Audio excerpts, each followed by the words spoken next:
CHAPTER XXXI of North and South by Elizabeth Gaskell. CHAPTER XXXI. Should Old Acquaintance be Forgot.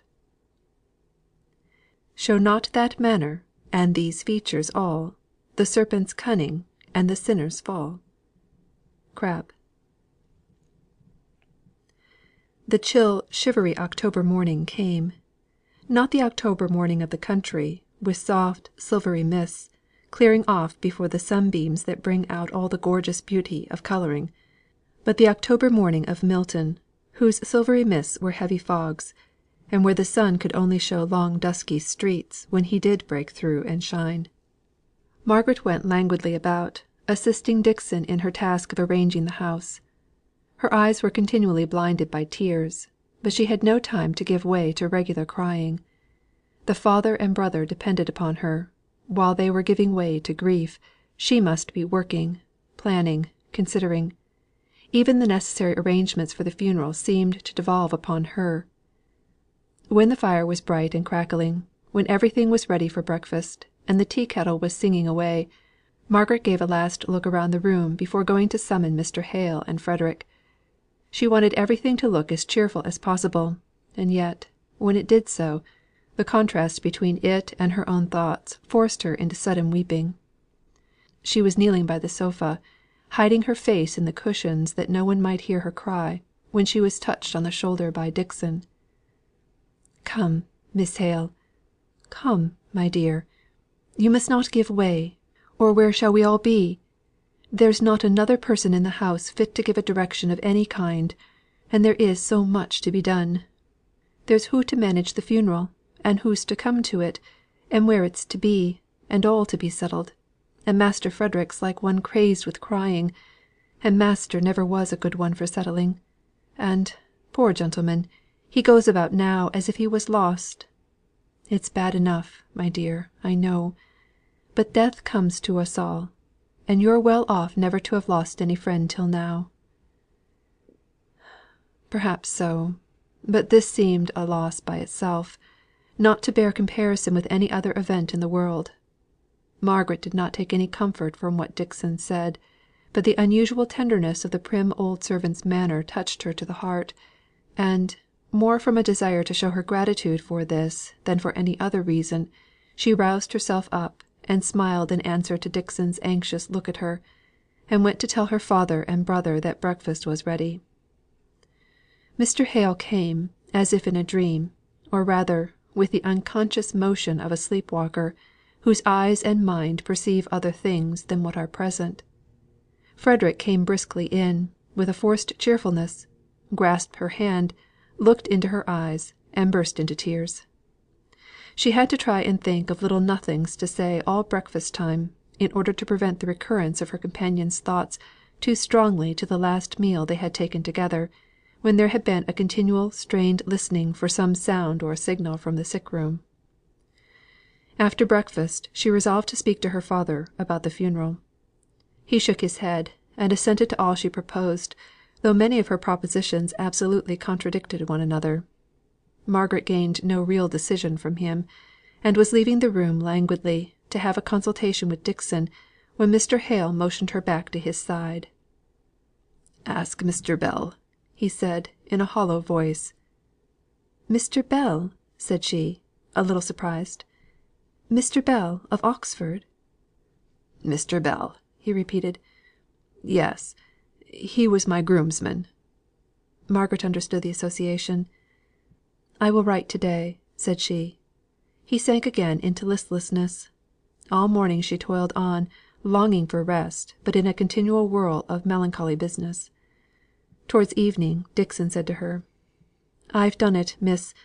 I was really afraid for master, that he'd have a stroke with grief. He's been all this day with poor missus, and when I've listened at the door, I've heard him talking to her, as if she was alive. When I went in he would be quiet, but all in a maze like; so I thought to myself, he ought to be roused, and if it gives him a shock at first, it will, maybe, be better afterwards. So I've been and told him, that I don't think it safe for Master Frederick to be here; and I don't. It was only on Tuesday, when I was out, that I met a Southampton man. The first I've seen since I came to Milton. They don't make their way much up here, I think. Well, it was young Leonards, old Leonards the draper's son, as great a scamp as ever lived, who plagued his father almost to death, and then ran off to sea. I never could abide him. He was on the Orion at the same time as Master Frederick, I know, though I don't recollect if he was there at the mutiny." "Did he know you?" said Margaret, eagerly. "Why, that's the worst of it. I don't believe he would have known me but for my being such a fool as to call out his name. He were a Southampton man, in a strange place, or else I should never have been so ready to call cousins with him, a nasty, good for nothing fellow. Says he, 'Miss Dixon, who would have thought of seeing you here? But perhaps I mistake, and you're Miss Dixon no longer.' So I told him he might still address me as an unmarried lady, though if I hadn't been so particular, I guess I'd good chances of matrimony. He was polite enough. He couldn't look at me and doubt me. But I were not to be caught with some chaff from such a fellow as him, and so I told him, and, by way of being even, I asked him after his father, who I knew had turned him out of doors, as if they were the best friends as ever was. So then, to spite me, for you see we were getting savage, for all we were so civil to each other, he began to inquire after Master Frederick, and said, what a scrape he'd got into, as if Master Frederick's scrapes would ever wash George Leonards white, or make him look otherwise than nasty, dirty black; and how he'd be hung for mutiny if ever he were caught, and how £100 reward had been offered for catching him, and what a disgrace he had been to his family, all to spite me, you see, my dear, because before now I've helped old Mr. Leonards to give George a good rating, down in Southampton. So I said, there were other families to be thankful if they could think they were earning an honest living as I knew, who had far more cause to blush for their sons, and to far away from home.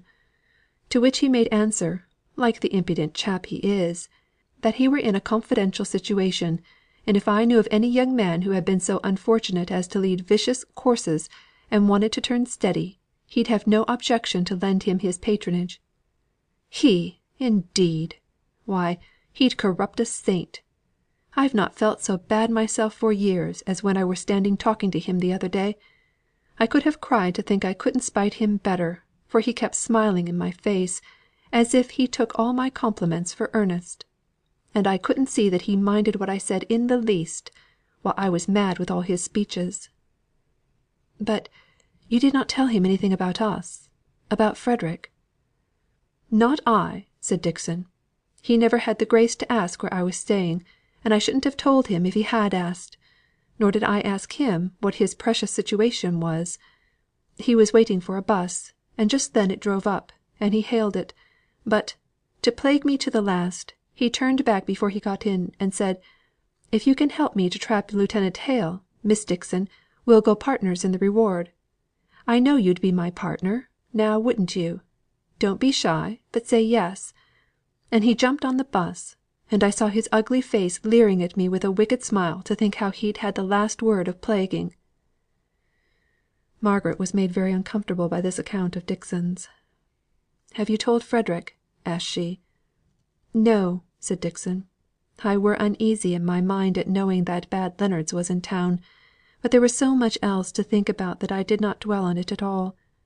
But when I saw master sitting so stiff, and with his eyes so glazed and sad, I thought it might rouse him to have to think of Master Frederick's safety a bit, so I told him all, though I blushed to say how a young man had been speaking to me. And it has done master good. And if we're to keep Master Frederick in hiding, he would have to go, poor fellow, before Mr. Bell came." "Oh, I'm not afraid of Mr. Bell, but I am afraid of this Leonards. We must tell Frederick. What did Leonards look like?" "A bad looking fellow, I can assure you, miss. Whiskers such as I should be ashamed to wear, they are so red. And for all he said he'd got a confidential situation, he was dressed in a fustian, just like a working man." It was evident that Frederick must go; go, too, when he had so completely vaulted into his place in the family, and promised to be such a stay and staff to his father and sister; go, when his cares for the living mother, and sorrow for the dead, seemed to make him one of those peculiar people who are bound to us by a fellow love for them that are taken away." Just as Margaret was thinking all this, sitting over the drawing room fire, her father restless and uneasy under the pressure of this newly aroused fear, of which he had not as yet spoken, Frederick came in. His brightness dimmed, but the extreme violence of his grief passed away. He came up to Margaret and kissed her forehead. "How wan you look, Margaret!" he said in a low voice. "You have been thinking of everybody, and no one has thought of you. Lie on this sofa. There is nothing for you to do." "That is the worst," said Margaret, in a sad whisper. But she went and lay down, and her brother covered her feet with a shawl, and then sat on the ground by her side, and the two began to talk in a subdued tone. Margaret told him all that Dixon had related of her interview with young Leonards. Frederick's lips closed with a long whew of dismay. "I should just like to have it out with that young fellow. A worse sailor was never on board ship, nor much a worse man either. I declare, Margaret, you know the circumstances of the whole affair?" "Yes, mamma told me." "Well, when all the sailors who were good for anything were indignant with our captain, this fellow, to curry favour pah! And to think of his being here! Oh, if he'd a notion I was within 20 miles of him, he'd ferret me out to pay off old grudges. I'd rather anybody had the £100 they think I am worth than that rascal. What a pity poor old Dixon could not be persuaded to give me up, and make a provision for her old age." "Oh, Frederick, hush! Don't talk so." Mr. Hale came towards them, eager and trembling. He had overheard what they were saying. He took Frederick's hand in both of his. "My boy, you must go. It is very bad, but I see you must. You have done all you could. You have been a comfort to her." "Oh, papa, must he go?" said Margaret, pleading against her own conviction of necessity. "I declare, I've a good mind to face it out, and stand my trial, if I could only pick up my evidence. I can't endure the thought of being in the power of such a blackguard as Leonards.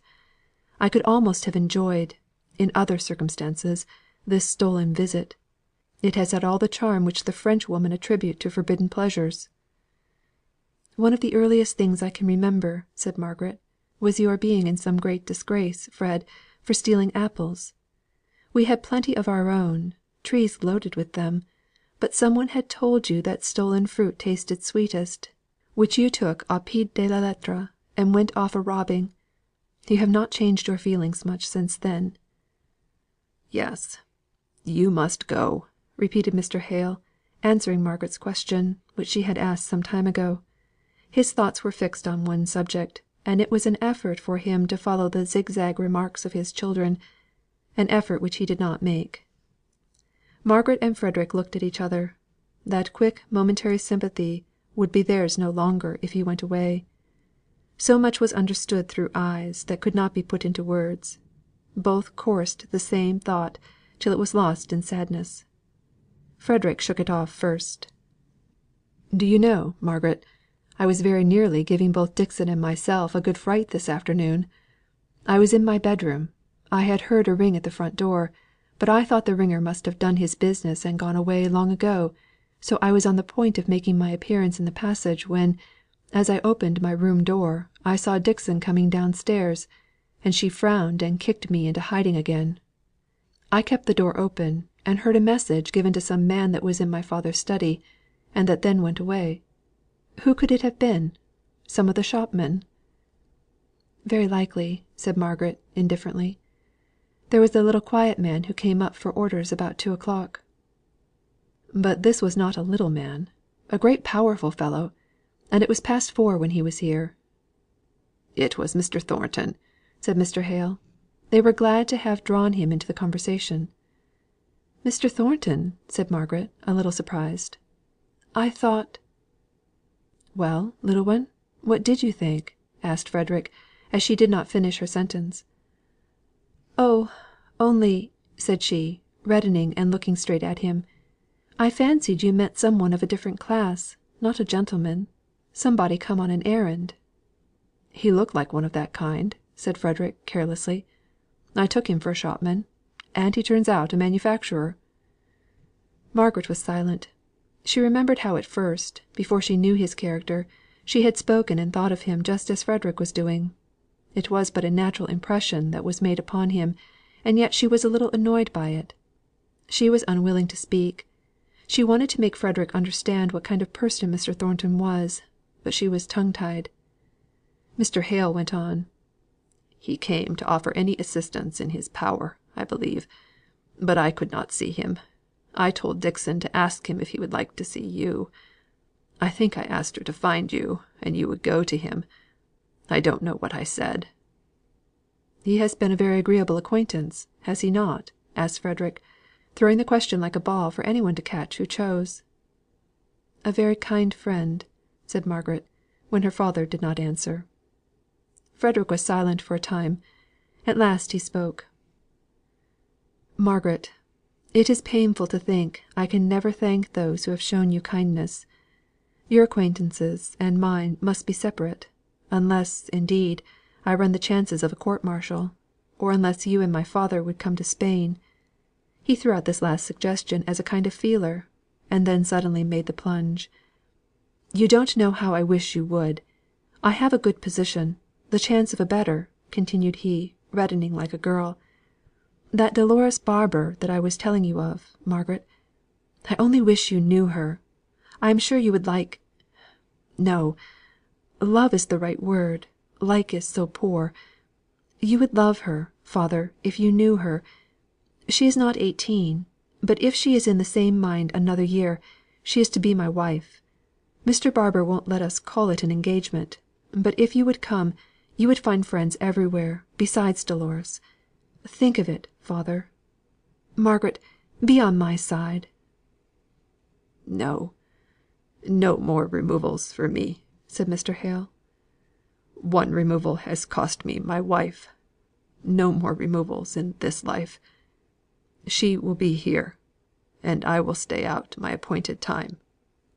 "Oh, Frederick," said Margaret, "tell us more about her. I never thought of this, but I am so glad. You will have some one to love and care for you out there. Tell us all about it." "In the first place, she is a Roman Catholic. That's the only objection I anticipated; but my father's change of opinion nay, Margaret, don't sigh." Margaret had reason to sigh a little more before the conversation ended. Frederick himself was Roman Catholic in fact, though not in profession as yet. This was, then, the reason why his sympathy in her extreme distress at her father's leaving the Church had been so faintly expressed in his letters. She had thought it was the carelessness of a sailor; but the truth was, that even then he was himself inclined to give up the form of religion into which he had been baptized, only that his opinions were tending in exactly the opposite direction to those of his father. How much love had to do with this change not even Frederick himself could have told. Margaret gave up talking about this branch of the subject at last, and, returning to the fact of the engagement, she began to consider it in some fresh light. "But for her sake, Fred, you surely will try and clear yourself of the exaggerated charges brought against you, even if the charge of mutiny itself be true. If there were to be a court martial, and you could find your witnesses, you might, at any rate, show how your disobedience to authority was because that authority was unworthily exercised." Mr. Hale roused himself up to listen to his son's answer. "In the first place, Margaret, who is to hunt up my witnesses? All of them are sailors, drafted off to other ships, except those whose evidence would go for very little, as they took part, or sympathized in the affair. In the next place, allow me to tell you, you don't know what a court martial is, and consider it an assembly where justice is administered, instead of what it really is, a court where authority weighs 9/10 in the balance, and evidence forms only the other 10th. In such cases, evidence itself can hardly escape being influenced by the prestige of authority." "But is it not worth trying, to see how much evidence might be discovered and arrayed on your behalf? At present, all those who knew you formerly, believe you guilty without any shadow of excuse. You have never tried to justify yourself, and we have never known where to seek for proofs of your justification. Now, for Miss Barbour's sake, make your conduct as clear as you can in the eye of the world. She may not care for it. She has, I am sure, that trust in you that we all have. But you ought not to let her ally herself to one under such a serious charge, without showing the world exactly how it is you stand. You disobeyed authority; that was bad. But to have stood by, without a word or act, while the authority was brutally used, would have been infinitely worse. People know what you did, but not the motives that elevate it out of a crime into a heroic protection of the weak. For Dolores' sake, they ought to know." "But how must I make them know? I am not sufficiently sure of the purity and justice of those who would be my judges, to give myself up to a court martial, even if I could bring a whole array of truth speaking witnesses. I can't send a bellman about, to cry aloud and proclaim in the streets what you are pleased to call my heroism. No one would read a pamphlet of self justification so long after the deed, even if I put one out." "Will you consult a lawyer as to your chances of exculpation?" asked Margaret, looking up and turning very red. "I must first catch my lawyer, and have a look at him, and see how I like him, before I make him into my confidant. Many a briefless barrister might twist his conscience into thinking that he could earn £100 very easily by doing a good action, in giving me, a criminal, up to justice." "Nonsense, Frederick! Because I know a lawyer on whose honour I can rely, of whose cleverness in his profession people speak very highly, and who would, I think, take a good deal of trouble for any of Aunt Shaw's relations. Mr. Henry Lennox, papa." "I think it is a good idea," said Mr. Hale. "But don't propose anything which will detain Frederick in England. Don't, for your mother's sake." "You could go to London to morrow evening by a night train," continued Margaret, warming up into her plan. "He must go to morrow, I'm afraid, papa," said she, tenderly. "We fixed that, because of Mr. Bell, and Dixon's disagreeable acquaintance." "Yes, I must go to morrow," said Frederick, decidedly. Mr. Hale groaned. "I can't bear to part with you; and yet I am miserable with anxiety as long as you stop here." "Well then," said Margaret, "listen to my plan. He gets to London on Friday morning. You might no, it would be better for me to give him a note to Mr. Lennox. You will find him at his chambers in the Temple." "I will write down a list of all the names I can remember on board the Orion. I could leave it with him to ferret them out. He is Edith's husband's brother, isn't he? I remember you naming him in your letters. I have money in Barbara's hands. I can pay a pretty long bill, if there is any chance of success. Money, dear father, that I had meant for a different purpose, so I shall only consider it as borrowed from you and Margaret." "Don't do that," said Margaret. "You won't risk it if you do; and it will be a risk only if it's worth trying. You can sail from London as well as from Liverpool." "To be sure, little goose. Wherever I feel water heaving under a plank, there I feel at home. I'll pick up some craft or other to take me off, never fear. I won't stay 24 hours in London, away from you on the one hand, and from somebody else on the other."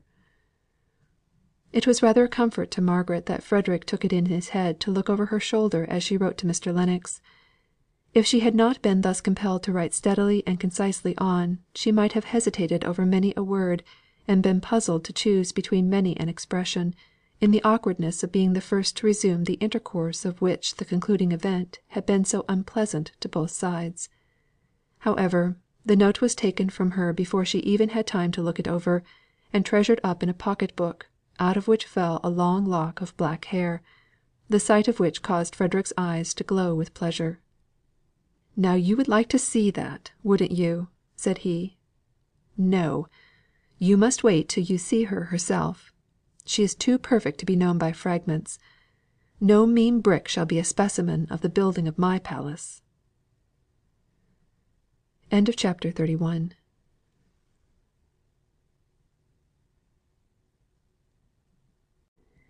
CHAPTER 32. Mischances. "What! Remain to be denounced, dragged, it may be, in chains." Werner. All the next day they sat together, they three. Mr. Hale hardly ever spoke but when his children asked him questions, and forced him, as it were, into the present. Frederick's grief was no more to be seen or heard. The first paroxysm had passed over, and now he was ashamed of having been so battered down by emotion; and though his sorrow for the loss of his mother was a deep real feeling, and would last out his life, it was never to be spoken of again. Margaret, not so passionate at first, was more suffering now. At times she cried a good deal, and her manner, even when speaking on indifferent things, had a mournful tenderness about it, which was deepened whenever her looks fell on Frederick, and she thought of his rapidly approaching departure. She was glad he was going, on her father's account, however much she might grieve over it on her own. The anxious terror in which Mr. Hale lived lest his son should be detected and captured far outweighed the pleasure he derived from his presence. The nervousness had increased since Mrs. Hale's death, probably because he dwelt upon it more exclusively. He started at every unusual sound, and was never comfortable unless Frederick sat out of the immediate view of any one entering the room. Towards evening he said: "You will go with Frederick to the station, Margaret. I shall want to know he is safely off. You will bring me word that he is clear of Milton, at any rate." "Certainly," said Margaret. "I shall like it, if you won't be lonely without me, papa." "No, no.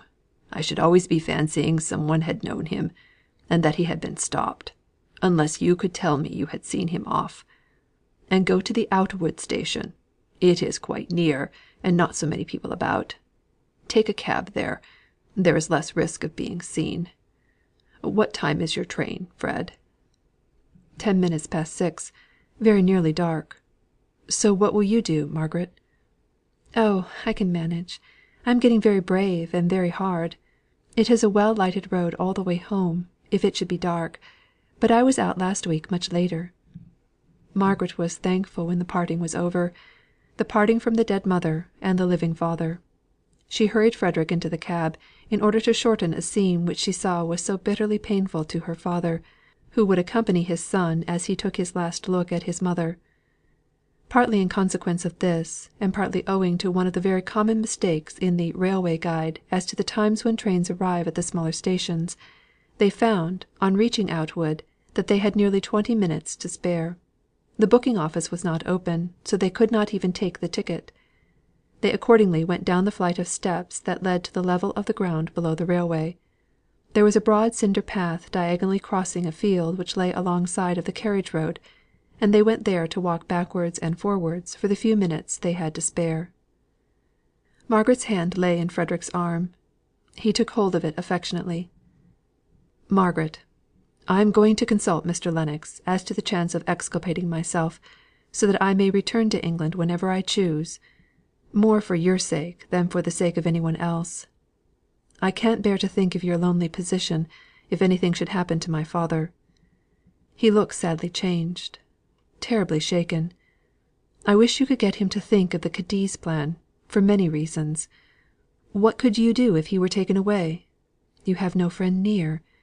We are curiously bare of relations."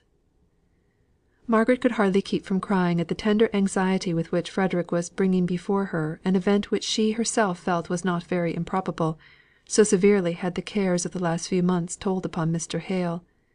But she tried to rally as she said: "There have been such strange unexpected changes in my life during these last 2 years, that I feel more than ever that it is not worth while to calculate too closely what I should do if any future event took place. I try to think only upon the present." She paused. They were standing still for a moment, close on the field side of the stile leading to the road; the setting sun fell on their faces. Frederick held her hand in his, and looked with wistful anxiety into her face, reading there more care and trouble than she would betray by words. She went on: "We shall often write to one another, and I will promise, for I see it will set your mind at ease, to tell you every worry I have. Papa is" she started a little, a hardly visible start, but Frederick felt the sudden motion of the hand he held, and turned his full face to the road, along which a horseman was slowly riding, just passing the very stile where they stood. Margaret bowed. Her bow was stiffly returned. "Who is that?" said Frederick, almost before he was out of hearing. Margaret was a little drooping, a little flushed, as she replied: "Mr. Thornton. You saw him before, you know." "Only his back. He is an unprepossessing looking fellow. What a scowl he has!"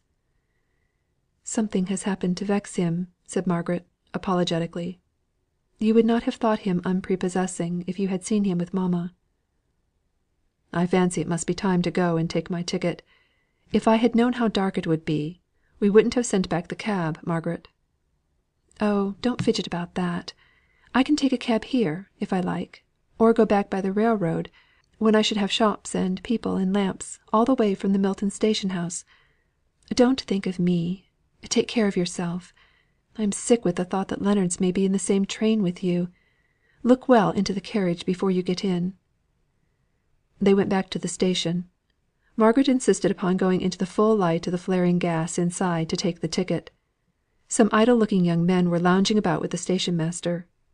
Margaret thought she had seen the face of one of them before, and returned him a proud look of offended dignity for his somewhat impertinent stare of undisguised admiration. She went hastily to her brother, who was standing outside, and took hold of his arm. "Have you got your bag? Let us walk about here, on the platform," said she, a little flurried at the idea of so soon being left alone, and her bravery oozing out rather faster than she liked to acknowledge even to herself. She heard a step following them along the flags. It stopped when they stopped, looking out along the line and hearing the whiz of the coming train. They did not speak, their hearts were too full. Another moment and the train would be here; a minute more and he would be gone. Margaret almost repented the urgency with which she had entreated him to go to London. It was throwing more chances of detection in his way. If he had sailed for Spain by Liverpool, he might have been off in 2 or 3 hours. Frederick turned round, right facing the lamp, where the gas started up in a vivid anticipation of the train. A man in the dress of a railway porter started forward; a bad looking man, who seemed to have drunk himself into a state of brutality, although his senses were in perfect order. "By your leave, miss," said he, pushing Margaret rudely on one side, and seizing Frederick by the collar. "Your name is Hale, I believe?" In an instant how, Margaret did not see, for everything danced before her eyes but by some sleight of wrestling, Frederick had tripped him up, and he fell from the height of 3 or 4 feet, which the platform was elevated above the space of soft ground, by the side of the railroad. There he lay. "Run! run!" gasped Margaret. "The train is here. It was Leonards, was it? Oh, run! I will carry your bag." And she took him by the arm to push him along with all her feeble force. A door was opening in a carriage. He jumped in, and as he leant out to say, "God bless you, Margaret," the train rushed past her, and she was left standing alone. She was so terribly sick and faint that she was thankful to be able to turn to the ladies' waiting room, and sit down for an instant. At first she could do nothing but gasp for breath. It was such a hurry, such a sickening alarm, such a near chance. If the train had not been there at the moment, the man would have jumped up again and called for assistance to arrest him. She wondered if the man had got up. She tried to remember if she had seen him move. She wondered if he could have been seriously hurt. She ventured out. The platform was all right, but still quite deserted. She went to the end, and looked over, somewhat fearfully. No one was there. And then she was glad she had made herself go and inspect, for otherwise terrible thoughts would have haunted her dreams. And even as it was, she was so trembling and affrighted that she felt she could not walk home along the road, which did indeed seem lonely and dark, as she gazed down upon it from the blaze of the station. She would wait till the down train passed, and take her seat in it. But what if Leonards recognised her as Frederick's companion? She peered about, before venturing into the booking office to take her ticket. There were only some railway officials standing about, and talking loud to one another. "So Leonards been drinking again," said one, seeming in authority. "He'll need all his boasted influence to keep his place this time." "Where is he?" asked another, while Margaret, her back towards them, was counting her change with trembling fingers, not daring to turn round until she heard the answer to this question. "I don't know. He came in not 5 minutes ago with some long story or other about a fall he'd had, swearing awfully, and wanted to borrow some money from me to go to London by the next up train. He made all sorts of tipsy promises, but I'd something else to do than listen to him. I told him to go about his business, and he went off at the front door." "He's at the nearest vaults, I'll be bound," said the first speaker.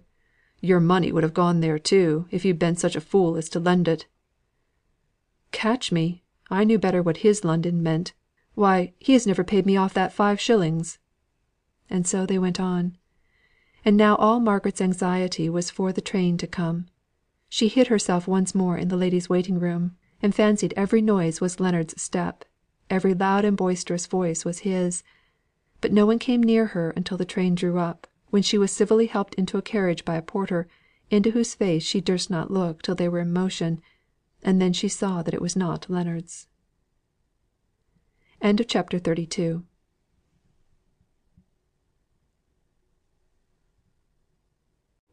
33. Peace. Sleep on, my love, in thy cold bed, never to be disquieted. My last good night, thou wilt not wake till I thy fate shall overtake. Dr. King. Home seemed unnaturally quiet after all this terror and noisy commotion. Her father had seen all due preparation made for her refreshment on her return, and then sat down again in his accustomed chair, to fall into one of his sad waking dreams. Dixon had got Mary Higgins to scold and direct in the kitchen, and her scolding was not the less energetic because it was delivered in an angry whisper, for, speaking above her breath, she would have thought irreverent, as long as there was any one dead lying in the house. Margaret had resolved not to mention the crowning and closing affright to her father. There was no use in speaking about it. It had ended well. The only thing to be feared was lest Leonards should in some way borrow money enough to effect his purpose of following Frederick to London, and hunting him out there. But there were immense chances against the success of any such plan, and Margaret determined not to torment herself by thinking of what she could do nothing to prevent. Frederick would be as much on his guard as she could put him. In a day or two, at most, he would be safely out of England. "I suppose we shall hear from Mr. Bell to morrow," said Margaret. "Yes," replied her father, "I suppose so." "If he can come, he will be here to morrow evening, I should think." "If he cannot come, I shall ask Mr. Thornton to go with me to the funeral. I cannot go alone. I should break down utterly." "Don't ask Mr. Thornton, papa. Let me go with you," said Margaret, impetuously. "You! My dear, women do not generally go." "No, because they can't control themselves. Women of our class don't go, because they have no power over their emotions, and yet are ashamed of showing them. Poor women go, and don't care if they are seen overwhelmed with grief. But I promise you, papa, that if you will let me go, I will be no trouble. Don't have a stranger, and leave me out. Dear papa, if Mr. Bell can't come, I shall go. I won't urge my wish against your will, if he does." Mr. Bell could not come. He had the gout. It was a most affectionate letter, and expressed great and true regret for his inability to attend. He hoped to come and pay them a visit soon, if they would have him. His Milton property required some looking after, and his agent had written him to say that his presence was absolutely necessary, or else he had avoided coming near Milton as long as he could, and now the only thing that would reconcile him to this necessary visit was the idea that he should see, and might possibly be able to comfort his old friend. Margaret had all the difficulty in the world to persuade her father not to invite Mr. Thornton. She had an indescribable repugnance to this step being taken. The night before the funeral, came a stately note from Mrs. Thornton to Miss Hale, saying that, at her son's desire, their carriage should attend the funeral, if it would not be disagreeable to the family. Margaret tossed the note to her father. "Oh, don't let us have these forms," said she. "Let us go alone, you and me, papa. They don't care for us, or else he would have offered to go himself, and not have proposed this sending an empty carriage." I thought you were so extremely averse to his going, Margaret," said Mr. Hale, in some surprise. "And so I am. I don't want him to come at all, and I should especially dislike the idea of our asking him; but this seems such a mockery of mourning that I did not expect it from him." She startled her father by bursting into tears. She had been so subdued in her grief, so thoughtful for others, so gentle and patient in all things, that he could not understand her impatient ways to night. She seemed agitated and restless; and at all the tenderness which her father in his turn now lavished upon her, she only cried the more. She passed so bad a night that she was ill prepared for the additional anxiety caused by a letter received from Frederick. Mr. Lennox was out of town. His clerk said that he would return by the following Tuesday at the latest, that he might possibly be at home on Monday. Consequently, after some consideration, Frederick had determined upon remaining in London a day or two longer. He had thought of coming down to Milton again; the temptation had been very strong; but the idea of Mr. Bell domesticated in his father's house, and the alarm he had received at the last moment at the railway station, had made him resolve to stay in London. Margaret might be assured he would take every precaution against being tracked by Leonards. Margaret was thankful that she received this letter while her father was absent in her mother's room. If he had been present, he would have expected her to read it aloud to him, and it would have raised in him a state of nervous alarm, which she could have found it impossible to soothe away. There was not merely the fact, which disturbed her excessively, of Frederick's detention in London, but there were allusions to the recognition at the last moment at Milton, and the possibility of a pursuit, which made her blood run cold. And how then would it have affected her father? Many a time did Margaret repent of having suggested and urged on the plan of consulting Mr. Lennox. At the moment it had seemed as if it would occasion so little delay, add so little to the apparently small chances of detection; and yet everything that had since occurred tended to make it so undesirable.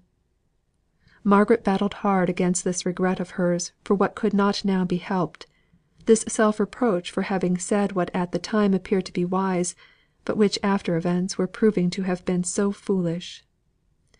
But her father was in too depressed a state of mind and body to struggle healthily. He would succumb to all the causes for morbid regret over what could not be recalled. Margaret summoned up all her forces to her aid. Her father seemed to have forgotten that they had any reason to expect a letter from Frederick that morning. He was absorbed in one idea. That last visible token of the presence of his wife was to be carried away from him, and hidden from their sight. He trembled pitifully as the undertaker's man was arranging his crape draperies around him. He looked wistfully at Margaret; and, when released, he tottered towards her, murmuring, "Pray for me, Margaret. I have no strength left in me. I cannot pray. I give her up because I must. I try to bear it, indeed I do, for I know it is God's will; but I cannot see why she died. Pray for me, Margaret, that I may have faith to pray. It is a great strait, my child." Margaret sat by him in the coach, almost supporting him in her arms, and repeating all the noble verses of holy comforts, or texts expressive of faithful resignation, that she could remember. Her voice never faltered, and she herself gained strength by doing this. Her father's lips moved after her, repeating the well known texts as her words suggested them. It was terrible to see the patient struggling effort to obtain the resignation which he had not the strength to take into his heart as part of himself. Margaret's fortitude nearly gave way as Dixon, with a slight motion of her hand, directed her notice to Nicholas Higgins and his daughter, standing a little aloof, but deeply attentive to the ceremonial. Nicholas wore his usual fustian clothes, but had a bit of black stuff sewn round his hat, a mark of mourning which he had never shown to his daughter Bessy's memory. But Mr. Hale saw nothing. He went on repeating to himself, mechanically as it were, all the funeral service as it was read by the officiating clergyman. He sighed twice or thrice when all was ended, and then, putting his hand on Margaret's arm, he mutely entreated to be led away, as if he were blind, and she his faithful guide. Dixon sobbed aloud.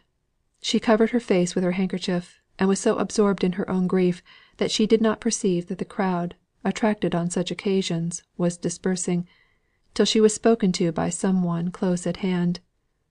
It was Mr. Thornton. He had been present all the time, standing, with head bent, behind a group of people, so that, in fact, no one recognised him. "I beg your pardon, but can you tell me how Mr. Hale is? And Miss Hale, too. I should like to know how they both are." "Of course, sir. They are much as is to be expected. Master is terribly broken down. Miss Hale bears up better than likely." Mr. Thornton would rather have heard that she was suffering the natural sorrow. In the first place, there was selfishness enough in him to have taken pleasure in the idea that his great love might come in to comfort and console her; much the same kind of strange passionate pleasure which comes stinging through a mother's heart, when her drooping infant nestles close to her, and is dependent upon her for everything. But this delicious vision of what might have been, in which, in spite of all Margaret's repulse, he would have indulged only a few days ago, was miserably disturbed by the recollection of what he had seen near the Outwood station. Miserably disturbed that is not strong enough. He was haunted by the remembrance of the handsome young man, with whom she stood in an attitude of such familiar confidence; and the remembrance shot through him like an agony, till it made him clench his hands tight in order to subdue the pain. At that late hour, so far from home! It took a great moral effort to galvanise his trust erstwhile so pure, in Margaret's pure and exquisite maidenliness into life. As soon as the effort ceased, his trust dropped down dead and powerless, and all sorts of wild fancies chased each other like dreams through his mind. Here was a little piece of miserable, gnawing confirmation. She bore up better than likely under this grief. She had then some hope to look to, so bright that even in her affectionate nature it could come in to lighten the dark hours of a daughter newly made motherless. Yes, he knew how she would love. Had he not loved her without gaining that instinctive knowledge of what capabilities were in her? Her soul would walk in glorious sunlight if any man was worthy, by his power of loving, to win back her love. Even in her mourning she would rest with a peaceful faith upon his sympathy. His sympathy! Whose? That other man's. And that it was another was enough to make Mr. Thornton's pale grave face grow doubly wan and stern at Dixon's answer. "I suppose I may call," he said coldly. "On Mr. Hale, I mean. He will perhaps admit me after to morrow, or so." He spoke as if the answer were a matter of indifference to him; but it was not so. For all his pain, he longed to see the author of it. Although he hated Margaret at times, when he thought of that gentle familiar attitude and all the attendant circumstances, he had a restless desire to renew her picture in his mind, a longing for the very atmosphere she breathed. He was in the Charybdis of passion, and must perforce circle and circle, ever nearer round the fatal centre. "I dare say, sir, master will see you. He was very sorry to have to deny you the other day, but the circumstances was not agreeable just then." For some reason or other, Dixon never named this interview that she had with Mr. Thornton to Margaret. It might have been mere chance, but so it was that Margaret never heard that he had attended her poor mother's funeral.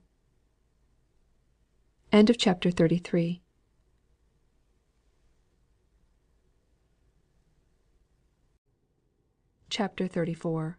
False and True. Truth will never fail thee, never, though thy bark be tempest driven, though each plank be rent and riven, truth will bear thee on for ever. Anonymous. The "bearing up better than likely" was a terrible strain upon Margaret. Sometimes she thought she must give way, and cry out with pain, as the sudden sharp thought came across her, even during her apparently cheerful conversations with her father, that she had no longer a mother. About Frederick, too, there was great uneasiness.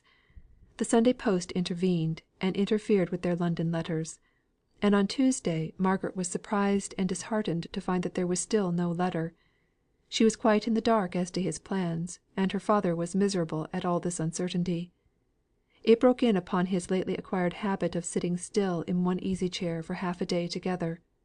He kept pacing up and down the room, then out of it, and she heard him upon the landing opening and shutting the bedroom doors, without any apparent object. She tried to tranquillise him by reading aloud, but it was evident he could not listen for long together. How thankful she was then that she had kept to herself the additional cause for anxiety produced by their encounter with Leonards. She was thankful to hear Mr. Thornton announced. His visit would force her father's thoughts into another channel. He came up straight to her father, whose hands he took and wrung without a word, holding them in his for a minute or two, during which time his face, his eyes, his look, told of more sympathy than could be put into words. Then he turned to Margaret. Not better than likely did she look. Her stately beauty was dimmed with much watching and with many tears. The expression on her countenance was of gentle patient sadness, nay of positive present suffering. He had not meant to greet her otherwise than with his late studied coldness of demeanour, but he could not help going up to her, as she stood a little aside, rendered timid by the uncertainty of his manner of late, and saying the few necessary commonplace words in so tender a voice, that her eyes filled with tears, and she turned away to hide her emotion. She took her work and sat down very quiet and silent. Mr. Thornton's heart beat quick and strong, and for the time he utterly forgot the Outwood lane. He tried to talk to Mr. Hale, and, his presence always a certain kind of pleasure to Mr. Hale, as his power and decision made him, and his opinions a safe, sure port, was unusually agreeable to her father, as Margaret saw. Presently Dixon came to the door, and said, "Miss Hale, you are wanted." Dixon's manner was so flurried that Margaret turned sick at heart. Something had happened to Fred. She had no doubt of that. It was well that her father and Mr. Thornton were so much occupied by their conversation. "What is it, Dixon?" asked Margaret, the moment she had shut the drawing room door. "Come this way, miss," said Dixon, opening the door of what had been Mrs. Hale's bedchamber, now Margaret's, for her father refused to sleep there again after his wife's death. "It's nothing, miss," said Dixon, choking a little. "Only a police inspector. He wants to see you, miss. But I dare say, it's about nothing at all." "Did he name?" asked Margaret, almost inaudibly. "No, miss. He named nothing. He only asked if you lived here, and if he could speak to you. Martha went to the door, and let him in. She has shown him into master's study. I went to him myself, to try if that would do. But no, it's you, miss, he wants." Margaret did not speak again till her hand was on the lock of the study door. Here she turned round and said, "Take care papa does not come down. Mr. Thornton is with him now." The inspector was almost daunted by the haughtiness of her manner as she entered. There was something of indignation expressed in her countenance, but so kept down and controlled that it gave her a superb air of disdain. There was no surprise, no curiosity. She stood awaiting the opening of his business there. Not a question did she ask. "I beg your pardon, ma'am, but my duty obliges me to ask you a few plain questions. A man has died at the infirmary in consequence of a fall received at Outwood station, between the hours of 5 and 6 on Thursday evening, the 26th instant. At the time, this fall did not seem of much consequence, but it was rendered fatal, the doctors say, by the presence of some internal complaint, and the man's own habit of drinking." The dark eyes, gazing straight into the inspector's face, dilated a little. Otherwise there was no motion perceptible to his experienced observation. Her lips swelled out into a richer curve than ordinary, owing to the enforced tension of the muscles; but he did not know what was their usual appearance, so as to recognise the unwonted sullen defiance of the firm sweeping lines. She never blenched or trembled. She fixed him with her eye. Now, as he paused before going on, she said, almost as if she were encouraging him in telling his tale, "Well, go on." It is supposed that an inquest will have to be held. There is some slight evidence to prove that the blow, or push, or scuffle that caused the fall, was provoked by this poor fellow's half tipsy impertinence to a young lady, walking with the man who pushed the deceased over the edge of the platform. This much was observed by some one on the platform, who, however, thought no more about the matter, as the blow seemed of slight consequence. There is also some reason to identify the lady with yourself, in which case " "I was not there," said Margaret, still keeping her expressionless eyes fixed on his face with the unconscious look of a sleep walker. The inspector bowed but did not speak. The lady standing before him showed no emotion, no fluttering fear, no anxiety, no desire to end the interview. The information he had received was very vague. One of the porters, rushing out to be in readiness for the train, had seen a scuffle, at the other end of the platform, between Leonards and a gentleman accompanied by a lady, but heard no noise; and before the train had got to its full speed after starting, he had been almost knocked down by the headlong run of the enraged, half intoxicated Leonards, swearing and cursing awfully. He had not thought any more about it, till his evidence was routed out by the inspector, who, on making some farther inquiry at the railway station, had heard from the station master that a young lady and gentleman had been there about that hour, a lady remarkably handsome, and said, by some grocer's assistant present at the time, to be a Miss Hale, living at Crampton, whose family dealt at his shop. There was no certainty that the lady and gentleman were identical with the other pair, but there was great probability. Leonards himself had gone, half mad with rage and pain, to the nearest gin place for comfort, and his tipsy words had not been attended to by the busy waiters there. They, however, remembered his starting up and cursing himself for not having sooner thought of the electric telegraph, for some purpose unknown; and they believed that he left with the idea of going there. On his way, overcome by pain or drink, he had laid down in the road, where the police had found him and taken him to the infirmary. There he had never recovered sufficient consciousness to give any distinct account of his fall, although once or twice he had glimmerings of sense sufficient to make the authorities send for the nearest magistrate, in hopes that he might be able to take down the dying man's deposition of the cause of his death. But when the magistrate had come, he was rambling about being at sea, and mixing up names of captains and lieutenants in an indistinct manner with those of his fellow porters at the railway; and his last words were a curse on the "Cornish trick," which had, he said, made him 100 pounds poorer than he ought to have been. The inspector ran all this over in his mind: the vagueness of the evidence to prove that Margaret had been at the station; the unflinching calm denial which she gave such a supposition. She stood awaiting his next word with a composure that appeared supreme. "Then, ma'am, I have your denial that you were the lady accompanying the gentleman who struck the blow, or gave the push, which caused the death of this poor man?" A quick sharp pain went through Margaret's brain. "Oh God! that I knew Frederick were safe!" A deep observer of human countenances might have seen the momentary agony shoot out of her great gloomy eyes, like the torture of some creature brought to bay. But the inspector, though a very keen, was not a very deep, observer. He was a little struck, notwithstanding, by the form of the answer, which sounded like a mechanical repetition of her first reply, not changed and modified in shape so as to meet his last question. "I was not there," said she, slowly and heavily. And all this time she never closed her eyes, never ceased from that glassy dreamlike stare.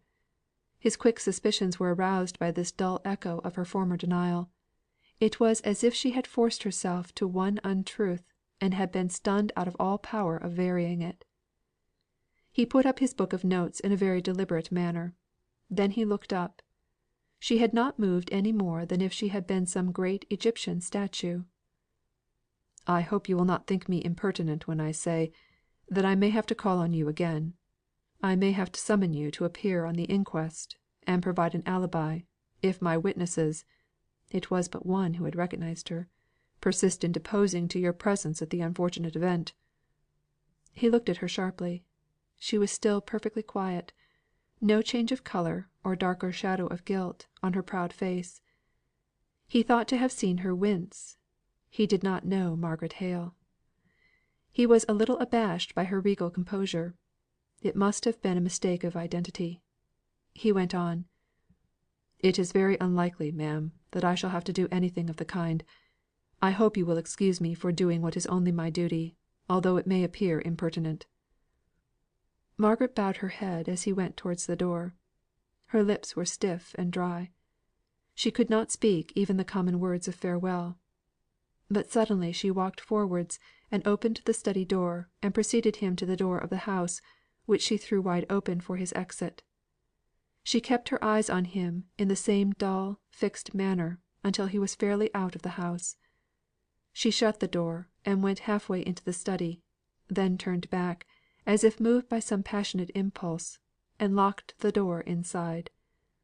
Then she went into the study, paused, tottered forward, paused again, swayed for an instant where she stood, and fell prone on the floor in a dead swoon. CHAPTER XXXV.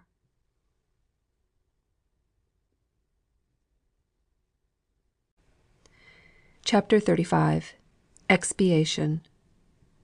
There's nought so finely spun but it cometh to the sun.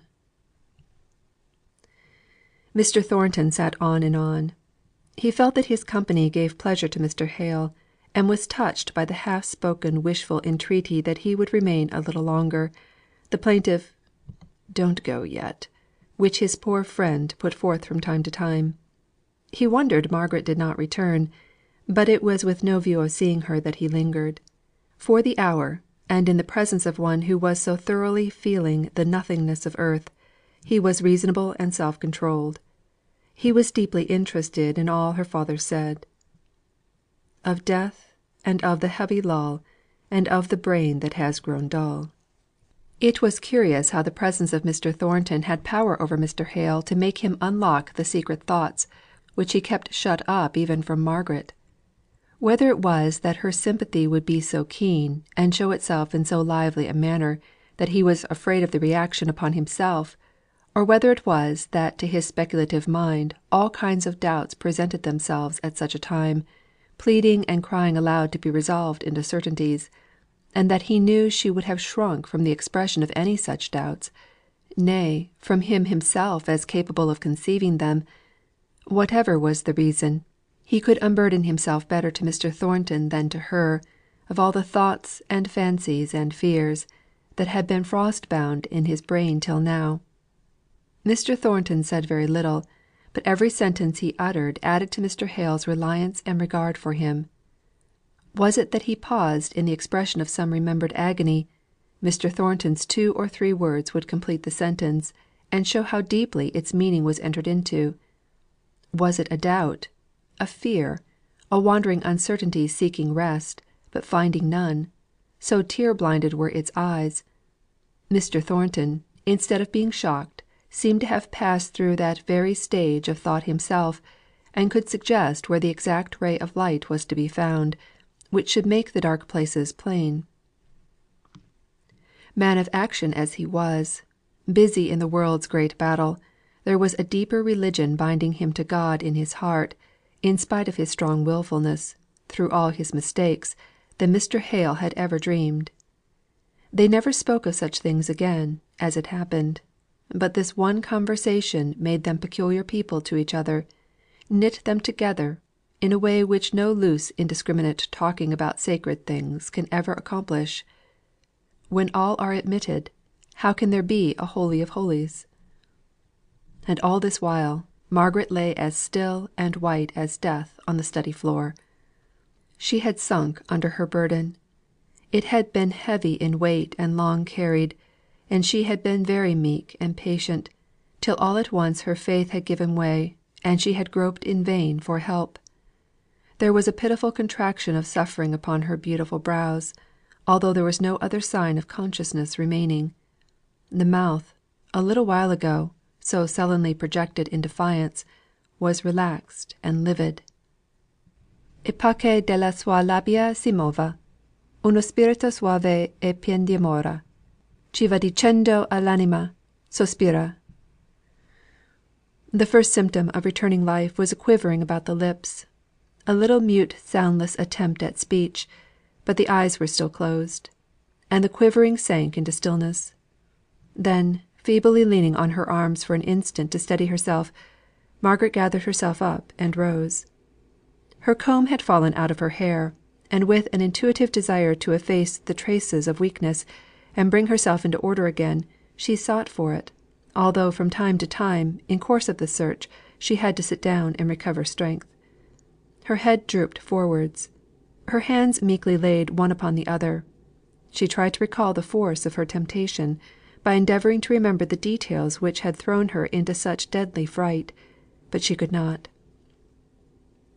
She only understood two facts: that Frederick had been in danger of being pursued and detected in London, as not only guilty of manslaughter, but as the more unpardonable leader of the mutiny, and that she had lied to save him. There was one comfort: her lie had saved him, if only by gaining some additional time. If the inspector came again to morrow, after she had received the letter she longed for to assure her of her brother's safety, she would brave shame, and stand in her bitter penance; she, the lofty Margaret, acknowledging before a crowded justice room, if need were, that she had been as a dog and done this thing. But if he came before she heard from Frederick, if he returned as he had half threatened, in a few hours, why, she would tell that lie again; though how the words would come out, after all this terrible pause for reflection and self reproach, without betraying her falsehood, she did not know, she could not tell. But her repetition of it would gain time for Frederick. She was roused by Dixon's entrance into the room. She had just been letting out Mr. Thornton. He had hardly gone 10 steps in the street before a passing omnibus stopped close by him, and a man got down and came up to him, touching his hat as he did so. It was the police inspector. Mr. Thornton had obtained for him his first situation in the police, and had heard from time to time of the progress of his protégé, but they had not often met, and at first Mr. Thornton did not remember him.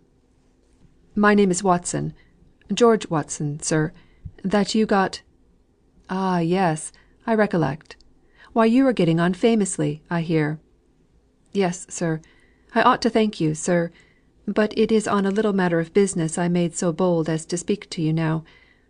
I believe you were the magistrate who attended to take down the deposition of a poor man who died in the infirmary last night." "Yes," replied Mr. Thornton.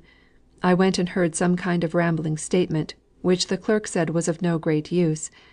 I'm afraid he was but a drunken fellow, though there is no doubt he came to his death by violence at last.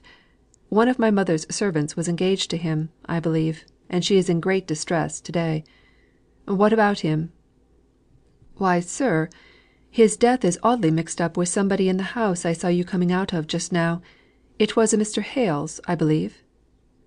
"Yes," said Mr. Thornton, turning sharp round, and looking into the inspector's face with sudden interest. "What about it?" "Why, sir, it seems to me that I have got a pretty distinct chain of evidence, inculpating a gentleman who was walking with Miss Hale that night at the Outwood station, as the man who struck or pushed Leonards off the platform, and so caused his death. But the young lady denies that she was there at the time." "Miss Hale denies she was there?" repeated Mr. Thornton, in an altered voice. "Tell me, what evening was it? What time?" "About 6 o'clock, on the evening of Thursday, the 26th." They walked on, side by side, in silence for a minute or two.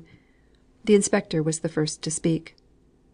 "You see, sir, there is like to be a coroner's inquest, and I've got a young man who is pretty positive, at least he was at first; since he has heard of the young lady's denial, he says he should not like to swear; but still he's pretty positive that he saw Miss Hale at the station, walking about with a gentleman, not 5 minutes before the time, when one of the porters saw a scuffle, which he set down to some of Leonards' impudence, but which led to the fall which caused his death. And seeing you come out of the very house, sir, I thought I might make bold to ask if you see, it's always awkward having to do with cases of disputed identity, and one doesn't like to doubt the word of a respectable young woman unless one has strong proof to the contrary." "And she denied having been at the station that evening?" repeated Mr. Thornton, in a low, brooding tone. "Yes, sir, twice over, as distinct as could be.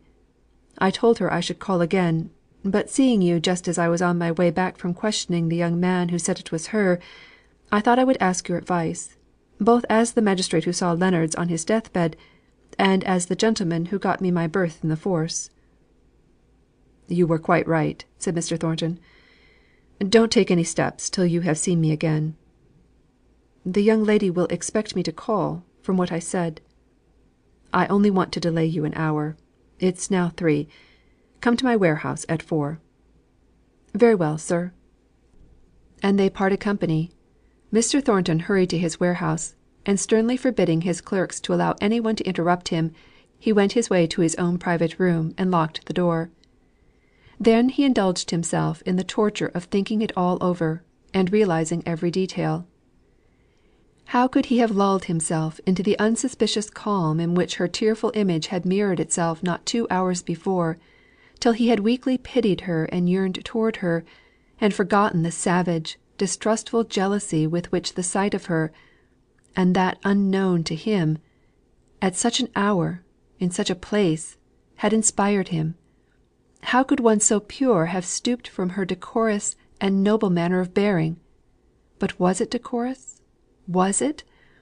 He hated himself for the idea that forced itself upon him, just for an instant, no more; and yet, while it was present, thrilled him with its old potency of attraction towards her image. And then this falsehood! How terrible must be some dread of shame to be revealed; for, after all, the provocation given by a man such as Leonards was, when excited by drinking, might, in all probability, be more than enough to justify any one who came forward to state the circumstances openly and without reserve. How creeping and deadly that fear which could bow down the truthful Margaret to falsehood! He could almost pity her. What would be the end of it? She could not have considered all she was entering upon. If there was an inquest, and the young man came forward. Suddenly he started up. There should be no inquest.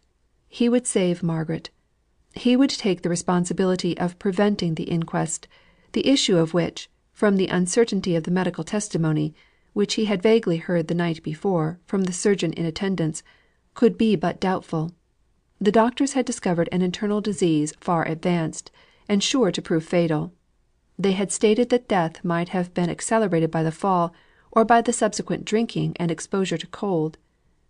If he had but known how Margaret would have become involved in the affair, if he had but foreseen that she would have stained her whiteness by a falsehood, he could have saved her by a word; for the question, of inquest or no inquest, had hung trembling in the balance only the night before. Miss Hale might love another, was indifferent and contemptuous to him; but he would yet do her faithful acts of service of which she should never know. He might despise her, but the woman whom he had once loved should be kept from shame; and shame it would be to pledge herself to a lie in a public court, or otherwise to stand and acknowledge her reason for desiring darkness rather than light. Very grey and stern did Mr. Thornton look, as he passed out through his wondering clerks. He was away about half an hour, and scarcely less stern did he look when he returned, although his errand had been successful. He wrote 2 lines on a slip of paper, put it in an envelope, and sealed it up. This he gave to one of the clerks, saying: "I appointed Watson, he who was a packer in the warehouse, and who went into the police, to call on me at 4 o'clock. I have just met with a gentleman from Liverpool who wishes to see me before he leaves town. Take care to give this note to Watson when he calls." The note contained these words: "There will be no inquest. Medical evidence not sufficient to justify it. Take no further steps. I have not seen the coroner, but I will take the responsibility."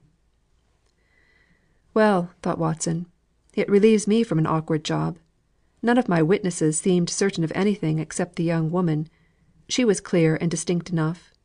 The porter at the railroad had seen a scuffle; or, when he found it was likely to bring him in as a witness, Then it might not have been a scuffle, only a little larking, and Leonards might have jumped off the platform himself.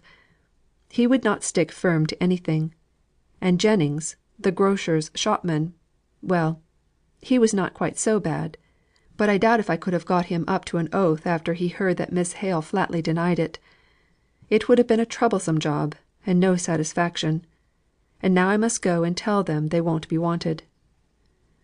He accordingly presented himself again at Mr. Hale's that evening. Her father and Dixon would fain have persuaded Margaret to go to bed; but they, neither of them, knew the reason for her low continued refusals to do so. Dixon had learnt part of the truth, but only part. Margaret would not tell any human being of what she had said, and she did not reveal the fatal termination to Leonards' fall from the platform. So Dixon's curiosity combined with her allegiance to urge Margaret to go to rest, which her appearance, as she lay on the sofa, showed but too clearly that she required. She did not speak except when spoken to. She tried to smile back in reply to her father's anxious looks and words of tender inquiry; but, instead of a smile, the wan lips resolved themselves into a sigh. He was so miserably uneasy that, at last, she consented to go into her own room, and prepare for going to bed. She was indeed inclined to give up the idea that the inspector would call again that night, as it was already past 9 o'clock. She stood by her father, holding on to the back of the chair. "You will go up to bed soon, papa, won't you? Don't sit up alone." What his answer was she did not hear; the words were lost in the far smaller point of sound that magnified itself to her fears, and filled her brain. There was a low ring at the door bell. She kissed her father and glided downstairs, with a rapidity of motion of which no one would have thought her capable who had seen her the minute before. She put aside Dixon. "Don't come. I will open the door. I know it is him. I must manage it all myself." "As you please, miss," said Dixon, testily; but in a moment afterwards she added, "But you're not fit for it. You are more dead than alive." "Am I?" said Margaret, turning round and showing her eyes all aglow with strange fire, her cheeks flushed, though her lips were baked and livid still. She opened the door to the inspector, and preceded him into the study. She placed the candle on the table and snuffed it carefully, before she turned round to face him. "You are late," said she. "Well?" She held her breath for the answer. "I'm sorry to have given any unnecessary trouble, ma'am; for, after all, they've given up all thoughts of holding an inquest. I have had other work to do and other people to see, or I should have been here before now." "Then it is ended," said Margaret. "There is to be no further inquiry." "I believe I've got Mr. Thornton's note about me," said the inspector, fumbling in his pocket book. "Mr. Thornton's?" said Margaret. "Yes; he's a magistrate. Here it is." She could not see to read it; no, not although she was close to the candle; the words swam before her. But she held it in her hand, and looked at it as if she were intently studying it. "I'm sure, ma'am, it's a great weight off my mind; for the evidence was so uncertain, you see, that the man had received any blow at all; and if any question of identity came in, it so complicated the case, as I told Mr. Thornton." "Mr. Thornton!" said Margaret again. "I met him this morning, just as he was coming out of this house; and, as he's an old friend of mine, besides being the magistrate who saw Leonards last night, I made bold to tell him of my difficulty." Margaret sighed deeply. She did not want to hear any more. She was afraid alike of what she had heard, and of what she might hear. She wished that the man would go. She forced herself to speak. "Thank you for calling. It is very late. I dare say it's past 10 o'clock. Oh, here is the note," she continued, suddenly interpreting the meaning of the hand held out to receive it. He was putting it up, when she said, "I think it is a cramped, dazzling sort of writing. I could not read it. Will you just read it to me?" He read it aloud to her. "Thank you. You told Mr. Thornton that I was not there?" "Oh, of course, ma'am. I'm sorry now that I acted upon information, which seems to have been so erroneous. At first the young man was so positive, and now he says that he doubted all along, and hopes that his mistake won't have occasioned you such annoyance as to lose their shop your custom. Good night, ma'am." "Good night." She rang the bell for Dixon to show him out. As Dixon returned up the passage, Margaret passed her swiftly.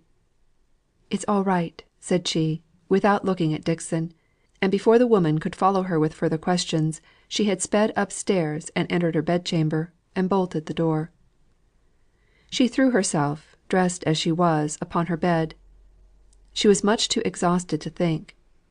Half an hour or more elapsed before the cramped nature of her position, and the chilliness, supervening upon great fatigue, had the power to rouse her numbed faculties. Then she began to recall, to combine, to wonder. The first idea that presented itself to her was, that all this sickening alarm on Frederick's behalf was over; the strain was past. The next was a wish to remember every word of the inspector's which related to Mr. Thornton. When had he seen him? What had he said? What had Mr. Thornton done? What were the exact words of his note? And until she could recollect, even to the placing or omitting an article, the very expressions which he had used in the note, her mind refused to go on with its progress. But the next conviction she came to was clear enough. Mr. Thornton had seen her close to Outwood station on the fatal Thursday night, and had been told of her denial that she was there. She stood as a liar in his eyes. She was a liar; but she had no thought of penitence before God. Nothing but chaos and night surrounded the one lurid fact that, in Mr. Thornton's eyes, she was disgraced. She cared not to think, even to herself, of how much of excuse she might plead. That had nothing to do with Mr. Thornton. She never dreamed that he, or any one else, could find cause for suspicion in what was so natural as her accompanying her brother. But what was really false and wrong was known to him, and he had a right to judge her. "Oh, Frederick, Frederick!" she cried. "What have I not sacrificed for you!"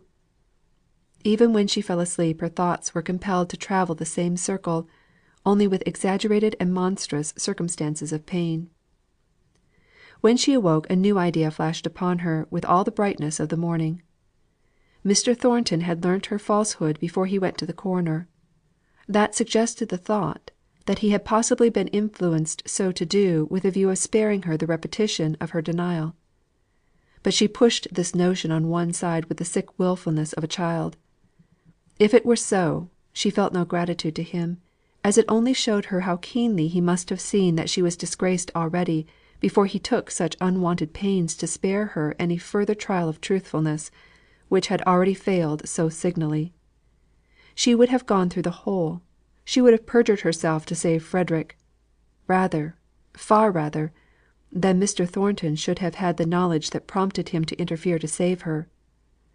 What ill fate brought him in contact with the inspector? What made him to be the very magistrate sent for to receive Leonards' deposition? What had Leonard said?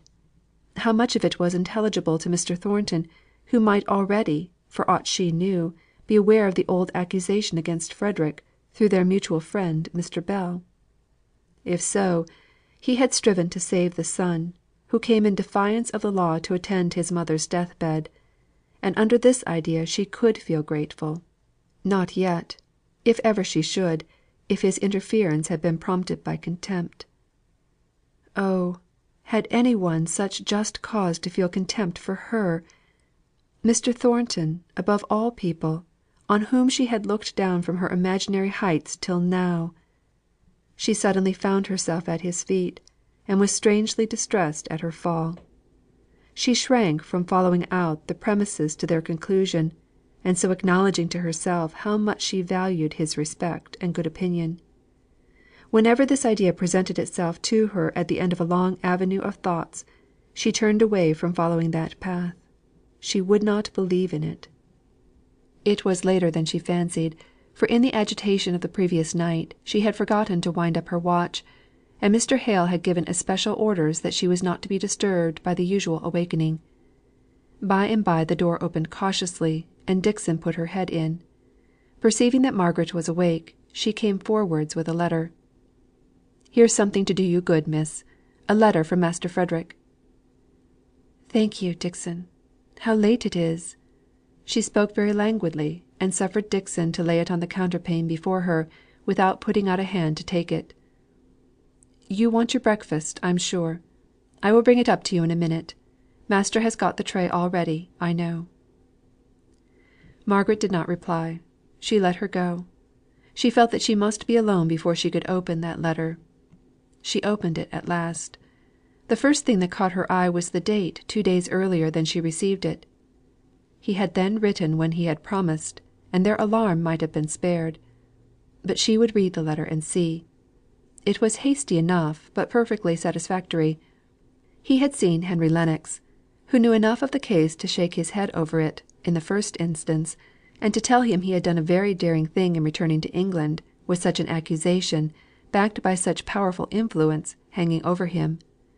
But when they had come to talk it over, Mr. Lennox had acknowledged that there might be some chance of his acquittal, if he could but prove his statements by credible witnesses; that in such case it might be worth while to stand his trial, otherwise it would be a great risk. He would examine; he would take every pains. "It struck me," said Frederick, "that your introduction, little sister of mine, went a long way. Is it so? He made many inquiries, I can assure you. He seemed a sharp intelligent fellow, and in good practice too, to judge from the signs of business and the number of clerks about him. But these may be only lawyers' dodges. I have just caught a packet on the point of sailing. I am off in 5 minutes. I may have to come back to England again about this business, so keep my visit secret. I shall send my father some rare old sherry, such as you cannot buy in England; such stuff as I've got in the bottle before me. He needs something of the kind. My dear love to him. God bless him, I'm sure. Here's my cab. P.S. What an escape that was! Take care you don't breathe of my having been, not even to the Shaws." Margaret turned to the envelope. It was marked "Too late." The letter had probably been trusted to some careless waiter who had forgotten to post it. Oh, what slight cobwebs of chances stand between us and temptation! Frederick had been safe and out of England 20, nay 30 hours ago, and it was only about 17 hours since she had told a falsehood to baffle pursuit, which even then would have been in vain. How faithless she had been! Where now was her proud motto, "Fais ce que doit, advienne que pourra"? If she had but dared to bravely tell the truth as regarded herself, defying them to find out what she refused to tell concerning another, how light of heart she would now have felt; not humbled before God, as having failed in trust towards him; not degraded and abased in Mr. Thornton's sight. She caught herself up at this with a miserable tremor. Here was she classing his low opinion of her alongside with the displeasure of God. How was it that he haunted her imagination so persistently? What could it be? Why did she care for what he thought, in spite of all her pride, and in spite of herself? She believed that she could have borne the sense of almighty displeasure, because he knew all, and could read her penitence, and hear her cries for help in time to come. But Mr. Thornton! Why did she tremble, and hide her face in the pillow? What strong feeling had overtaken her at last? She sprang out of bed and prayed long and earnestly. It soothed and comforted her so to open her heart. But as soon as she reviewed her position she found the sting was still there; that she was not good enough, nor pure enough to be indifferent to the lowered opinion of a fellow creature; that the thought of how he must be looking upon her with contempt, stood between her and her sense of wrong doing. She took her letter in to her father as soon as she was dressed. There was so slight an allusion to their alarm at the railroad station, that Mr. Hale passed over it without paying any attention to it. Indeed, beyond the mere fact of Frederick having sailed undiscovered and unsuspected, he did not gather much from the letter at the time, he was so uneasy about Margaret's pallid looks. She seemed continually on the point of weeping. "You are sadly overdone, Margaret. It is no wonder. But you must let me nurse you now." He made her lie down on the sofa, and went for a shawl to cover her with. His tenderness released her tears, and she cried bitterly. "Poor child, poor child!"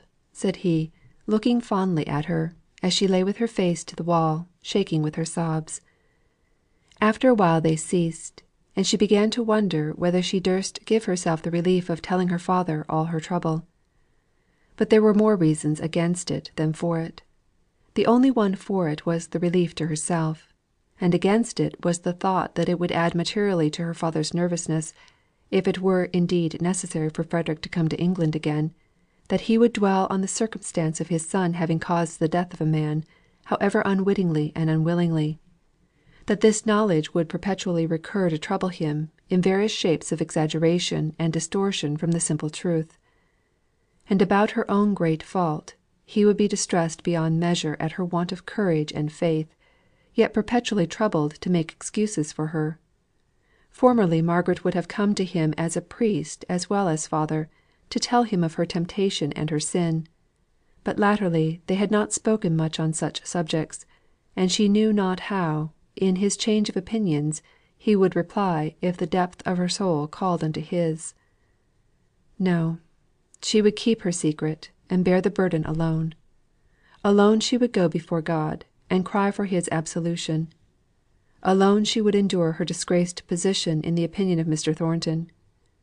She was unspeakably touched by the tender efforts of her father to think of cheerful subjects on which to talk, and so to take her thoughts away from dwelling on all that had happened of late. It was some months since he had been so talkative as he was this day. He would not let her sit up, and offended Dixon desperately by insisting on waiting upon her himself. At last she smiled, a poor weak little smile, but it gave him the truest pleasure. "It seems strange to think, that what gives us most hope for the future should be called Dolores," said Margaret. The remark was more in character with her father than with her usual self, but to day they seemed to have changed natures. Her mother was a Spaniard, I believe. That accounts for her religion. Her father was a stiff Presbyterian when I knew him; but it is a very soft and pretty name." "How young she is! Younger by 14 months than I am. Just the age that Edith was when she was engaged to Captain Lennox. Papa, we will go and see them in Spain." He shook his head, but he said, "If you wish it, Margaret. Only let us come back here. It would seem unfair, unkind to your mother, who always, I'm afraid, disliked Milton so much, if we left it now she is lying here, and cannot go with us. No, dear, you shall go and see them, and bring me back a report of my Spanish daughter." "No, papa, I won't go without you. Who is to take care of you when I am gone?" "I should like to know which of us is taking care of the other. But if you went, I should persuade Mr. Thornton to let me give him double lessons. We would work up the classics famously. That would be a perpetual interest. You might go on, and see Edith at Corfu, if you liked." Margaret did not speak all at once. Then she said rather gravely, "Thank you, papa, but I don't want to go. We will hope that Mr. Lennox will manage so well that Frederick may bring Dolores to see us when they are married. And as for Edith, the regiment won't remain much longer in Corfu. Perhaps we shall see both of them here before another year is out." Mr. Hale's cheerful subjects had come to an end. Some painful recollection had stolen across his mind, and driven him into silence. By and by Margaret said, "Papa, did you see Nicholas Higgins at the funeral? He was there, and Mary too. Poor fellow, it was his way of showing sympathy. He has a good warm heart under his bluff abrupt ways." "I am sure of it," replied Mr. Hale. "I saw it all along, even while you tried to persuade me that he was all sorts of bad things. We will go and see them to morrow, if you are strong enough to walk so far." "Oh yes, I want to see them. We did not pay Mary, or rather she refused to take it, Dixon says. We will go so as to catch him just after his dinner, and before he goes to his work." Towards evening Mr. Hale said, "I half expected Mr. Thornton would have called. He spoke of a book yesterday which he had, and which I wanted to see. He said he would try and bring it to day." Margaret sighed. She knew he would not come. He would be too delicate to run the chance of meeting her, while her shame must be so fresh in his memory. The very mention of his name renewed her trouble, and produced a relapse into the feelings of depressed, preoccupied exhaustion. She gave way to listless languor. Suddenly it struck her that this was a strange manner to show her patience, or to reward her father for his watchful care of her all through the day. She sat up and offered to read aloud. His eyes were failing, and he gladly accepted her proposal. She read well; she gave the due emphasis; but had any one asked her, when she had ended, the meaning of what she had been reading, she could not have told. She was smitten with a feeling of ingratitude to Mr. Thornton, inasmuch as, in the morning, she had refused to accept the kindness he had shown her in making further inquiry from the medical men, so as to obviate any inquest being held. Oh, she was grateful! She had been cowardly and false, and had shown her cowardliness and falsehood in action that could not be recalled; but she was not ungrateful. It sent a glow to her heart, to know how she could feel towards one who had reason to despise her. His cause for contempt was so just, that she should have respected him less if she had thought he did not feel contempt. It was a pleasure to feel how thoroughly she respected him. He could not prevent her doing that. It was the one comfort in all this misery. Late in the evening the expected book arrived. "With Mr. Thornton's kind regards, and wishes to know how Mr. Hale is." "Say that I am much better, Dixon; but that Miss Hale" "No, papa," said Margaret, eagerly. "Don't say anything about me. He does not ask." "My dear child, how you are shivering!" said her father, a few minutes afterwards. "You must go to bed directly. You have turned quite pale." Margaret did not refuse to go, though she was loath to leave her father alone. She needed the relief of solitude after a day of busy thinking, and busier repenting.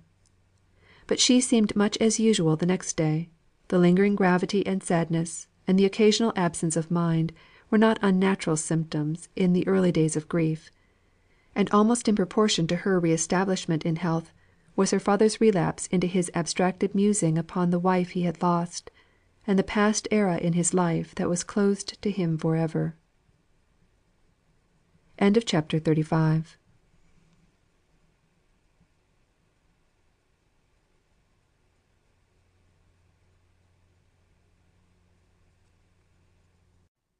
CHAPTER 36. Union not always strength. The steps of the bearers, heavy and slow; the sobs of the mourners, deep and low. Shelley. At the time arranged the previous day, they set out on their walk to see Nicholas Higgins and his daughter. They both were reminded of their recent loss by a strange kind of shyness in their new habiliments, and the fact that it was the first time, for many weeks, that they had deliberately gone out together. They drew very close to each other in unspoken sympathy. Nicholas was sitting by the fireside in his accustomed corner, but he had not his accustomed pipe. He was leaning his head upon his hand, his arm resting on his knee. He did not get up when he saw them, though Margaret could read the welcome in his eyes. "Sit ye down, sit ye down. Fire's welly out," said he, giving it a vigorous poke, as if to turn attention away from himself. He was rather disorderly, to be sure, with a black unshaven beard of several days' growth, making his pale face look yet paler, and a jacket which would have been all the better for patching. "We thought we should have a good chance of finding you, just after dinner time," said Margaret. "We have had our sorrow too, since we saw you," said Mr. Hale. "Ay, ay. Sorrow is more plentiful than dinners just now. I reckon my dinner hour stretches all o'er the day. You're pretty sure o' finding me." "Are you out of work?" asked Margaret. "Ay," he replied shortly. Then after a moment's silence, he added, looking up for the first time, "I'm not wanting brass. Dunno you think it. Bess, poor lass, had a little stock under her pillow, ready to slip into my hand, last moment, and Mary is fustian cutting. But I'm out o' work a' the same." "We owe Mary some money," said Mr. Hale, before Margaret's sharp pressure on his arm could arrest the words. "If hoo takes it, I'll turn her out o' doors. I'll bide inside these four walls, and she'll bide out. That's a'." "But we owe her many thanks for a kind service," began Mr. Hale again. "I ne'er thanked your daughter theer for her deeds o' love to my poor wench. I ne'er could find the words. I'll have to begin and try now, if yo' start making an ado about what little Mary could sarve yo'." "Is it because of the strike you're out of work?" asked Margaret gently. "Strike's ended. It's o'er for this time. But I'm out o' work because I ne'er asked for it. And I ne'er asked for it because good words is scarce, and bad words is plentiful." He was in a mood to take a surly pleasure in giving answers that were like riddles; but Margaret saw that he would like to be asked for the explanation. "And good words are?" "Asking for work. I reckon them's almost the best words that men can say. 'Gie me work,' means, 'and I'll do it like a man.' Them's good words." "And bad words are refusing you work when you ask for it."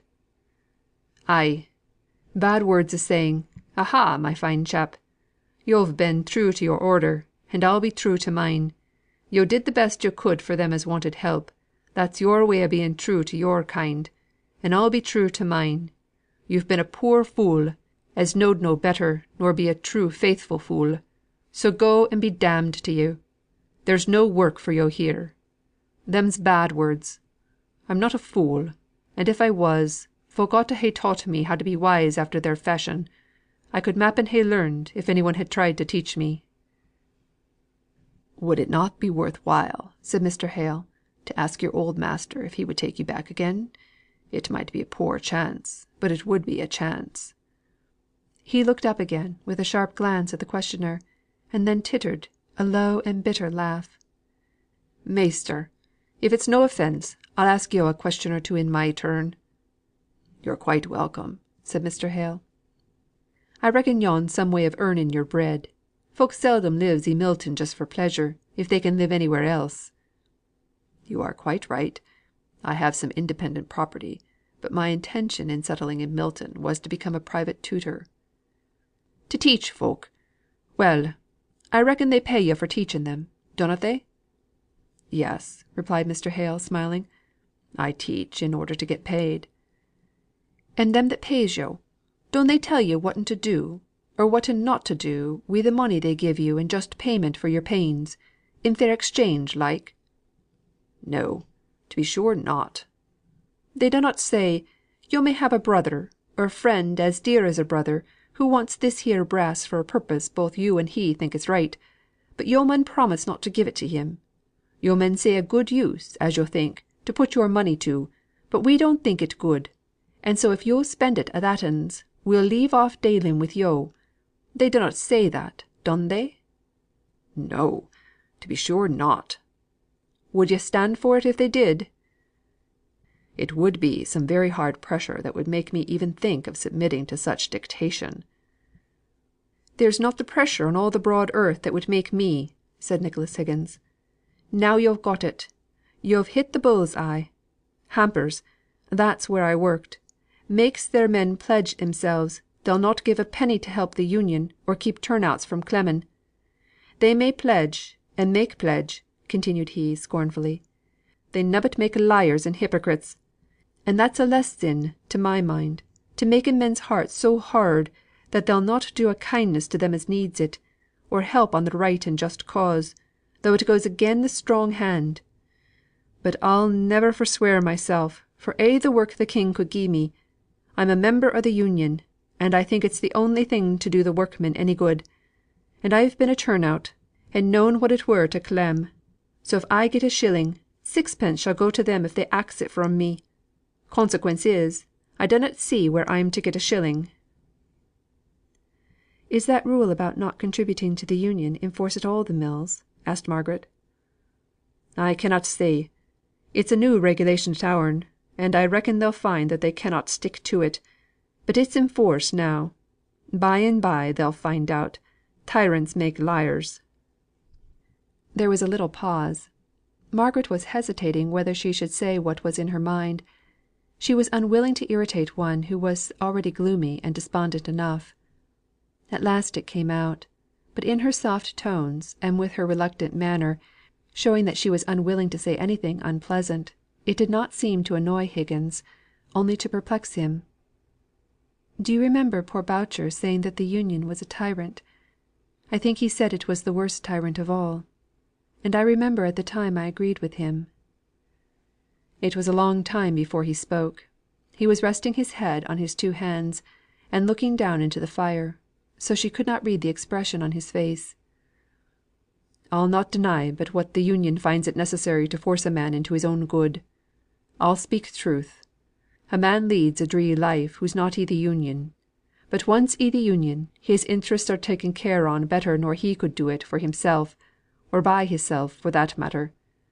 It's the only way working men can get their rights, by all joining together. More the members, more chance for each one separate man having justice done him.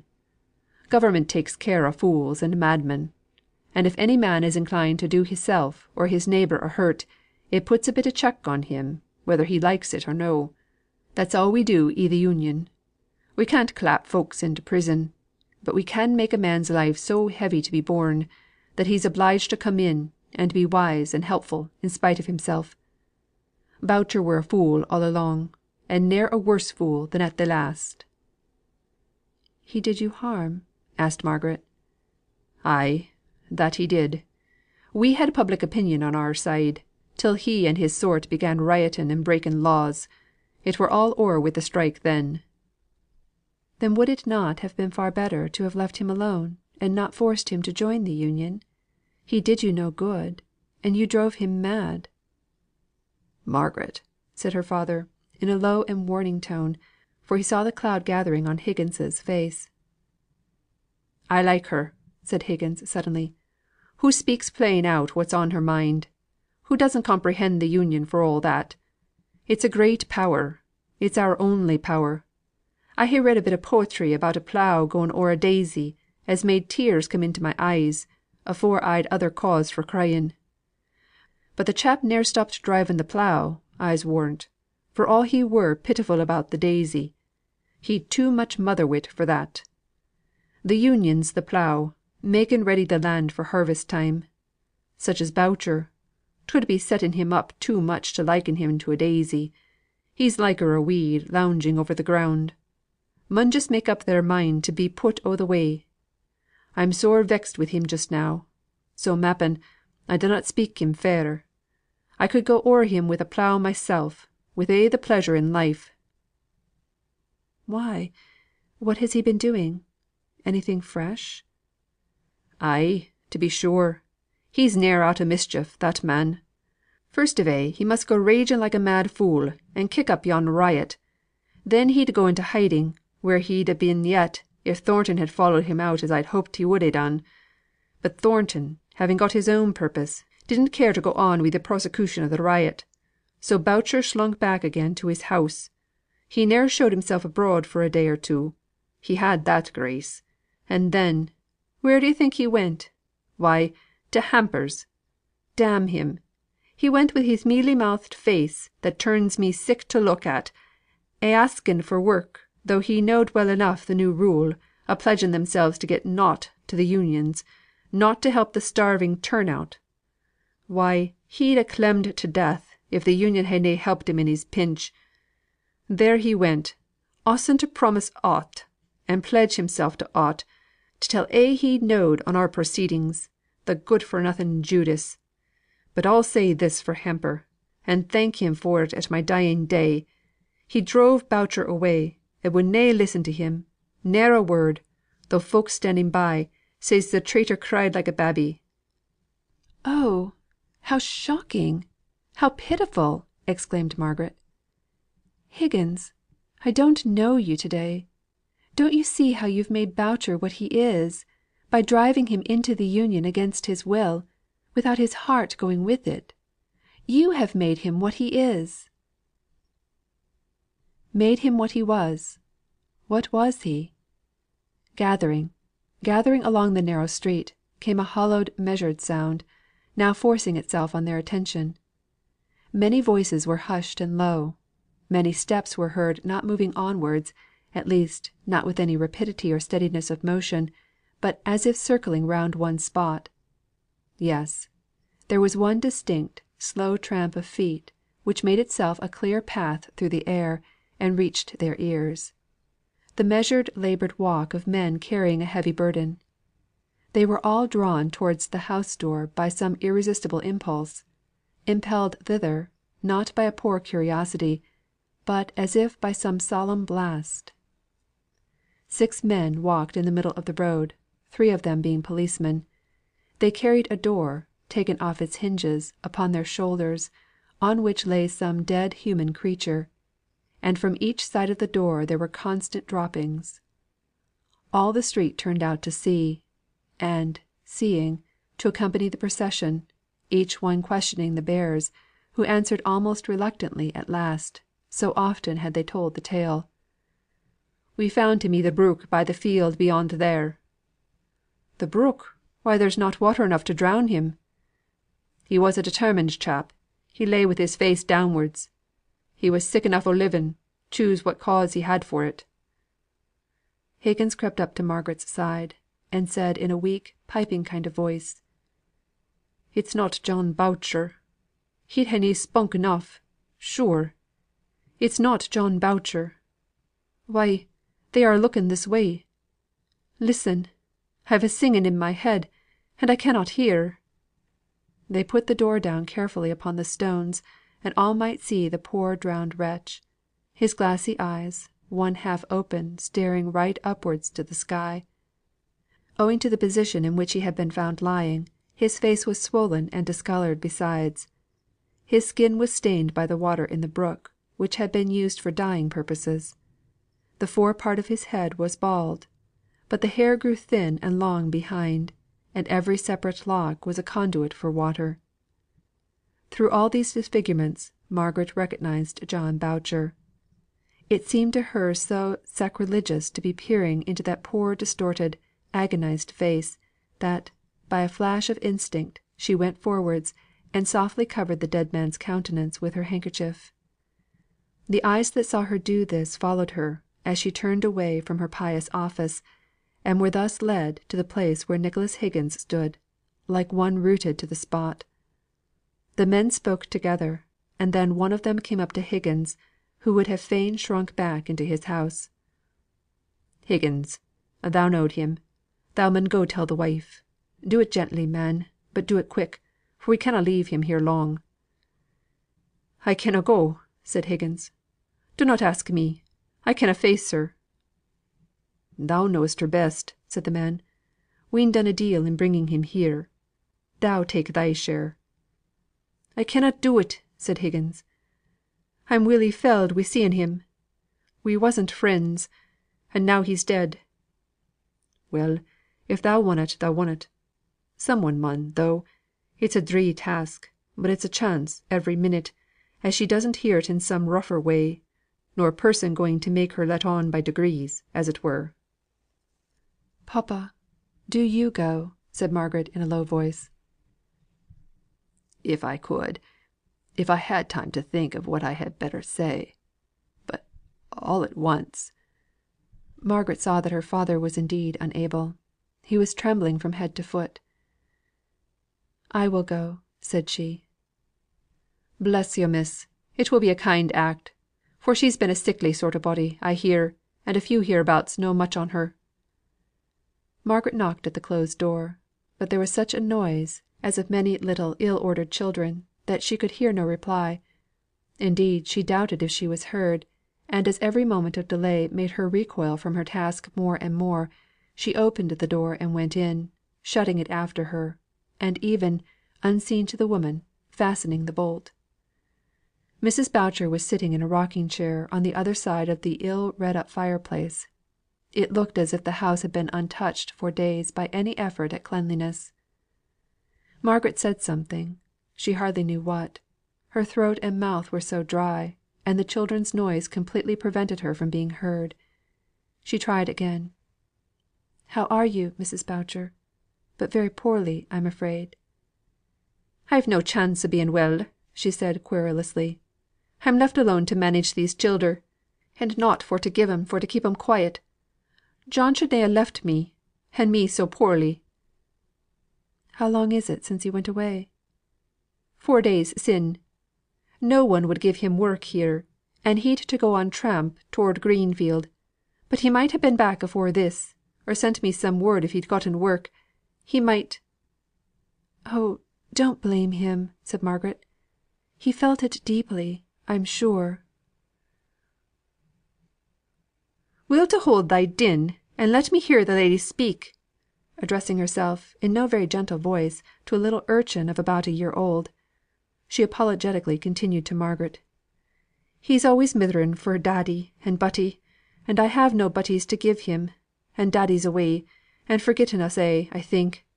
He's his father's darling, he is," said she, with a sudden turn of mood, and, dragging the child up to her knee, she began kissing it fondly. Margaret laid her hand on the woman's arm to arrest her attention. Their eyes met. "Poor little fellow!" said Margaret slowly. "He was his father's darling." "He is his father's darling," said the woman, rising hastily, and standing face to face with Margaret. Neither of them spoke for a moment or two. Then Mrs. Boucher began in a low growling tone, gathering in wildness as she went on: "He is his father's darling, I say. Poor folk can love their childer as well as rich. Why dunna yo' speak? Why dun yo' stare at me wi' your great pitiful eyes? Where's John?" Weak as she was, she shook Margaret to force out an answer. "Oh, my God!" said she, understanding the meaning of that tearful look. She sank back into the chair. Margaret took up the child and put him into her arms. "He loved him," said she. "Ay," said the woman, shaking her head. "He loved us a'. We had some one to love us once. It's a long time ago; but when he were in life and with us, he did love us, he did. He loved this bappy mappen the best on us; but he loved me, and I loved him, though I was calling him 5 minutes agone. Are yo' sure he's dead?" said she, trying to keep up. "If it's only that he's ill and like to die, they may bring him round yet. But I'm an ailing creature mysel, and I've been ailing this long time." "But he is dead. He is drowned." "Folks are brought round after they're dead drowned. Whatten was I thinking of, to sit still when I should be stirring mysel? Here, whisk thee, child, whisk thee. Take this. Take aught to play with, but dunna cry while my heart's breaking. Oh, where's my strength gone to? Oh, John! Husband!" Margaret saved her from falling by catching her in her arms. She sat down in the rocking chair and held the woman upon her knees, her head lying on Margaret's shoulder. The other children, clustered together in affright, began to understand the mystery of the scene, but the ideas came slowly, for their brains were dull and languid of perception. They set up such a cry of despair as they guessed the truth, that Margaret knew not how to bear it. Johnnie's cry was loudest of them all, though he did not know why he cried, poor little fellow. The mother quivered as she lay in Margaret's arms. Margaret heard a noise at the door. "Open it quick," she said to the eldest child. "It's bolted. Make no noise. Be very still. Oh, papa, let them go upstairs very softly and carefully, and perhaps she will not hear them. She has fainted, that's all." "It was well for her, poor creature," said a woman following in the wake of the bearers of the dead. "But you're not fit to hold her. Stay, I'll fetch a pillow, and we'll let her down easy on the floor." This helpful neighbour was a great relief to Margaret. She was evidently a stranger to the house, a new comer in the district, indeed; but she was so kind and thoughtful that Margaret felt she was no longer needed, and that it would be better, perhaps, to set an example of clearing the house, which was filled with idle, if sympathising gazers. She looked round for Nicholas Higgins. He was not there. She spoke to the woman who had taken the lead in placing Mrs. Boucher on the floor. "Can you give all these people a hint that they had better leave in quietness, so that when she comes round, she should only find one or two that she knows about her? Papa, will you speak to the men, and get them to go away? She cannot breathe, poor thing, with this crowd about her." Margaret was kneeling down by Mrs. Boucher, and bathing her face with vinegar; but in a few minutes she was surprised at the gush of fresh air. She looked round, and saw a smile pass between her father and the woman. "What is it?" she asked. "Only our good friend here," replied her father, "hit on a capital expedient for clearing the place." "I bid 'em begone, and each take a child with him, and to mind that they were orphans, and their mother a widow. It was who could do most, and the childer are sure of a bellyful to day, and of kindness too. Does hoo know how he died?" "No," said Margaret. "I could not tell her all at once." "Hoo mun be told because of the inquest. See, who's coming round. Shall you or I do it, or m'appen your father would be best?" "No, you, said Margaret. They awaited her perfect recovery in silence. Then the neighbour woman sat down on the floor, and took Mrs. Boucher's head and shoulders on her lap. "Neighbour," said she, "your man's dead. Guess yo' how he died?" "He were drowned," said Mrs. Boucher, feebly, beginning to cry for the first time, at this rough probing of her sorrows. "He were found drowned. He were coming home very hopeless o' aught on earth. He thought God could na be harder than man; m'appen not so hard; m'appen as tender as a mother; m'appen tenderer. I'm not saying he did right; I'm not saying he did wrong. All I say is, may neither me nor mine ever have his sore heart, or we may do like things." "He has left me alone with these children," moaned the widow, less distressed at the manner of death than Margaret expected; but it was of a piece with her helpless character to feel his loss as principally affecting herself and her children. "Not alone," said Mr. Hale, solemnly. "Who is with you? Who will take up your cause?" The widow opened her eyes wide, and looked at the new speaker, of whose presence she had not been aware till then. "Who has promised to be a father to the fatherless?" continued he. "But I've getten 6 children, sir, and the eldest not 8 years of age. I'm not meaning for to doubt His power, sir; but it only needs a deal o' trust." And she began to cry afresh. "Hoo'll be better able to talk to morrow, sir," said the neighbour. "Best comfort now would be the feel of a child at her heart. I'm sorry they took the babby." "I'll go for it," said Margaret; and in a few minutes she returned, carrying Johnny, his face all smeared with eating, and his hands loaded with treasures in the shape of shells and bits of crystal, and the head of a plaster figure. She placed him in his mother's arms. "There," said the woman. "Now you go. They'll cry together, and comfort together, better nor any one but child can do. I'll stop with her as long as I'm needed; and if you'll come to morrow, yo' can have a deal o' wise talk with her, that she's not up to to day." As Margaret and her father went slowly up the street, she paused at Higgins's closed door. "Shall we go in?" asked her father. "I was thinking of him too." They knocked. There was no answer, so they tried the door. It was bolted, but they thought they heard him moving within. "Nicholas!" said Margaret. But there was no answer; and they might have gone away, believing the house to be empty, if there had not been some accidental fall, as of a book, within. "Nicholas!" said Margaret. "It is only us. Won't you let us come in?" "No," said he. "I spoke as plain as I could, 'bout using words, when I bolted the door. Let me be, this day." Mr. Hale would have urged their desire, but Margaret placed her finger on her lips. "I don't wonder at it," said she. "I myself long to be alone. It seems the only thing to do one good after a day like this."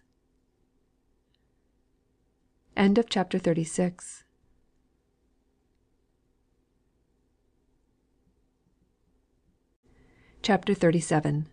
Looking South. A spade, a rake, a hoe, a pickaxe, or a bill; a hook to reap, or a scythe to mow; a flail, or what ye will; and here's a ready hand to ply the needful tool, and skilled enough, by lessons rough, in labour's rugged school. Hood. Higgins's door was locked the next day, when they went to pay their call on the widow Boucher. But they learnt this time from an officious neighbour that he was really from home. He had, however, been in to see Mrs. Boucher before starting on his day's business, whatever that was. It was but an unsatisfactory visit to Mrs. Boucher.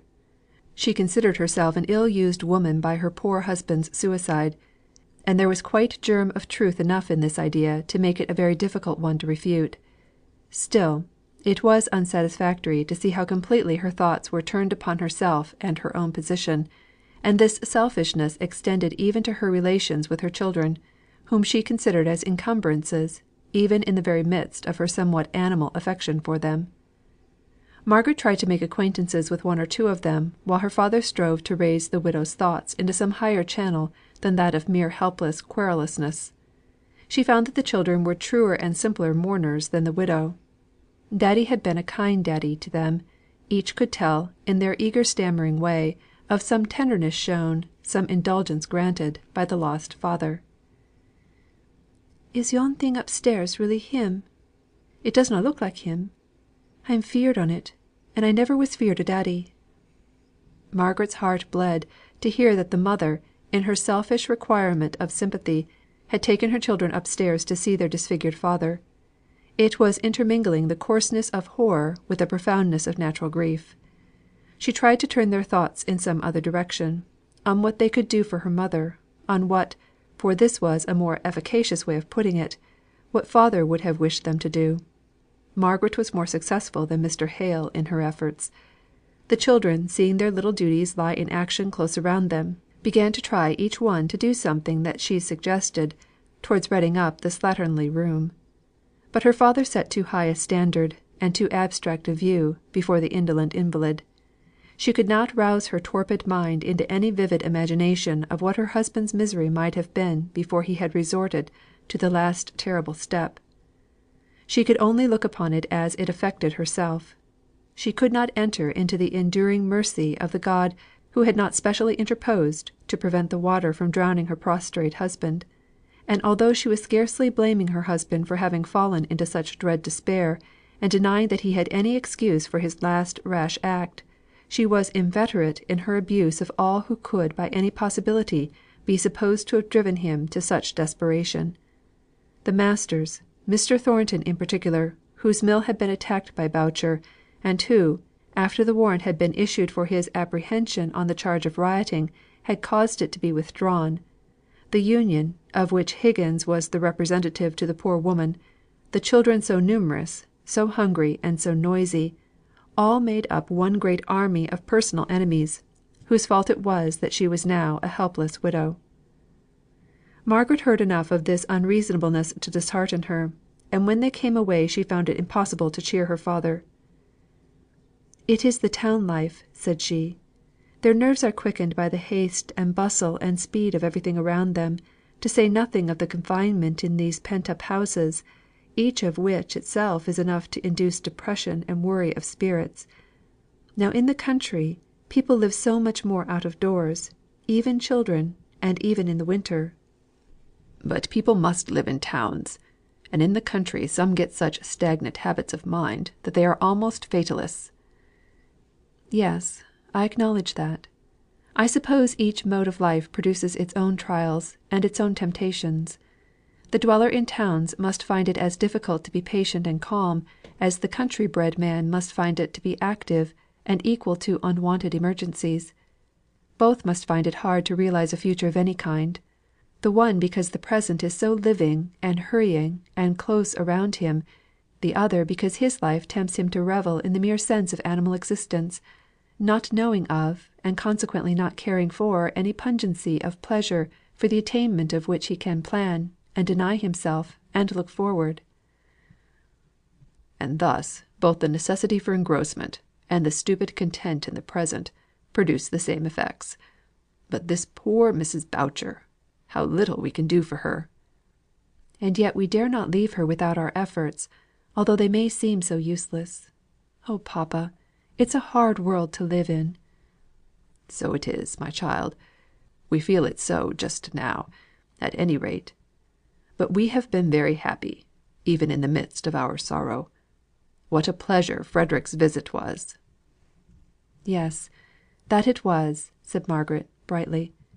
"It was such a charming, snatching, forbidden thing." But she suddenly stopped speaking. She had spoiled the remembrance of Frederick's visit to herself by her own cowardice. Of all faults, the one she most despised in others was the want of bravery, the meanness of heart which leads to untruth; and here had she been guilty of it. Then came the thought of Mr. Thornton's cognizance of her falsehood. She wondered if she should have minded detection half so much from any one else. She tried herself in imagination with her aunt Shaw and Edith, with her father, with Captain and Mr. Lennox, with Frederick. The thought of the last knowing what she had done, even in his own behalf, was the most painful, for the brother and sister were in the first flush of their mutual regard and love. But even any fall in Frederick's opinion was nothing to the shame, the shrinking shame she felt at the thought of meeting Mr. Thornton again. And yet she longed to see him, to get it over, to understand where she stood in his opinion. Her cheeks burnt as she recollected how proudly she had implied an objection to trade, in the early days of their acquaintance, because it too often led to the deceit of passing off inferior for superior goods in the one branch, of assuming credit for wealth and resources not possessed in the other. She remembered Mr. Thornton's look of calm disdain, as in a few words he gave her to understand that, in the great scheme of commerce, all dishonourable ways of acting were sure to prove injurious in the long run, and that, testing such actions simply according to the poor standard of success, there was folly and not wisdom in all such, and every kind of deceit in trade, as well as in other things. She remembered she, then strong in her own untempted truth, asking him, if he did not think that buying in the cheapest and selling in the dearest market proved some want of the transparent justice which is so intimately connected with the idea of truth; and she had used the word chivalric, and her father had corrected her with the higher word Christian, and so drawn the argument upon himself, while she sat silent by with a slight feeling of contempt. No more contempt for her; no more talk about the chivalric. Henceforth she must feel humiliated and disgraced in his sight. But when would she see him? Her heart leapt up in apprehension at every ring of the door bell, and yet when it fell down to calmness, she felt strangely saddened and sick at heart at each disappointment. It was very evident that her father expected to see him, and was surprised that he did not come.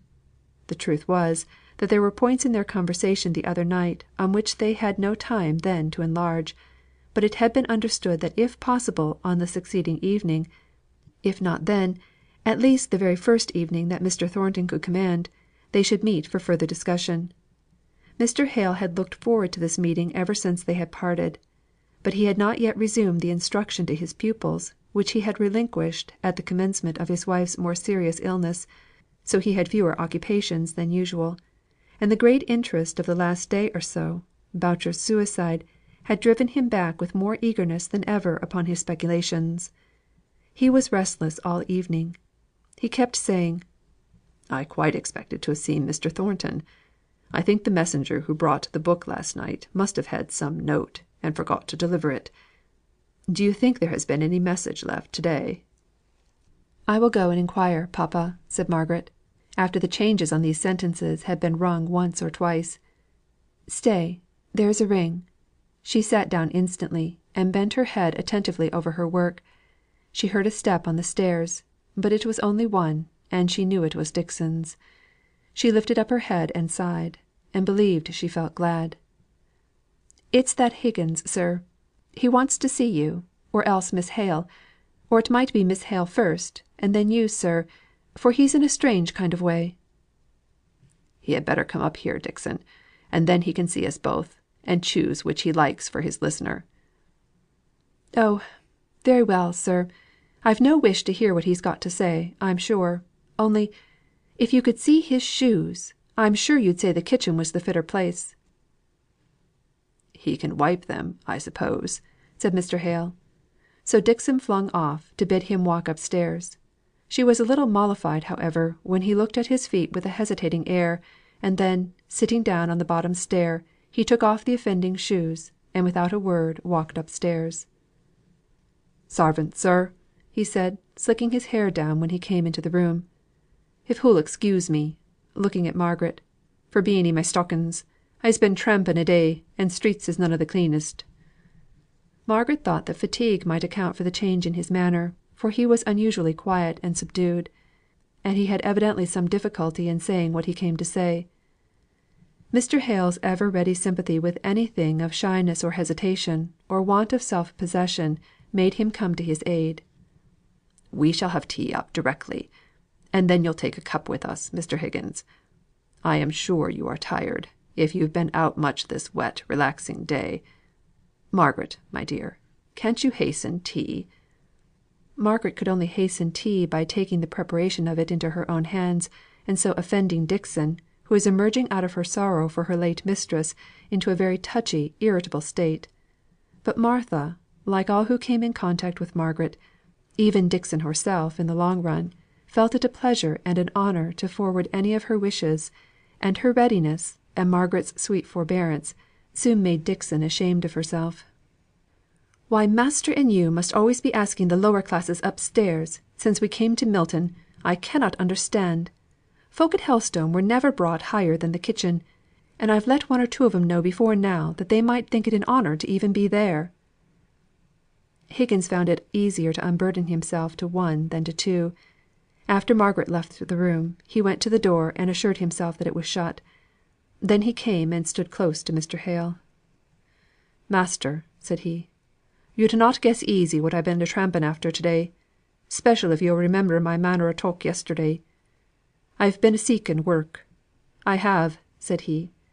"I said to mysel', I'd keep a civil tongue in my head, let who would say what 'em would. I'd set my teeth into my tongue sooner nor speak i' haste. For that man's sake, yo' understand," jerking his thumb back in some unknown direction. "No, I don't," said Mr. Hale, seeing he waited for some kind of assent, and completely bewildered as to who that man could be. "That chap as lies theer," said he with another jerk. "Him as went and drownded it himself, poor chap.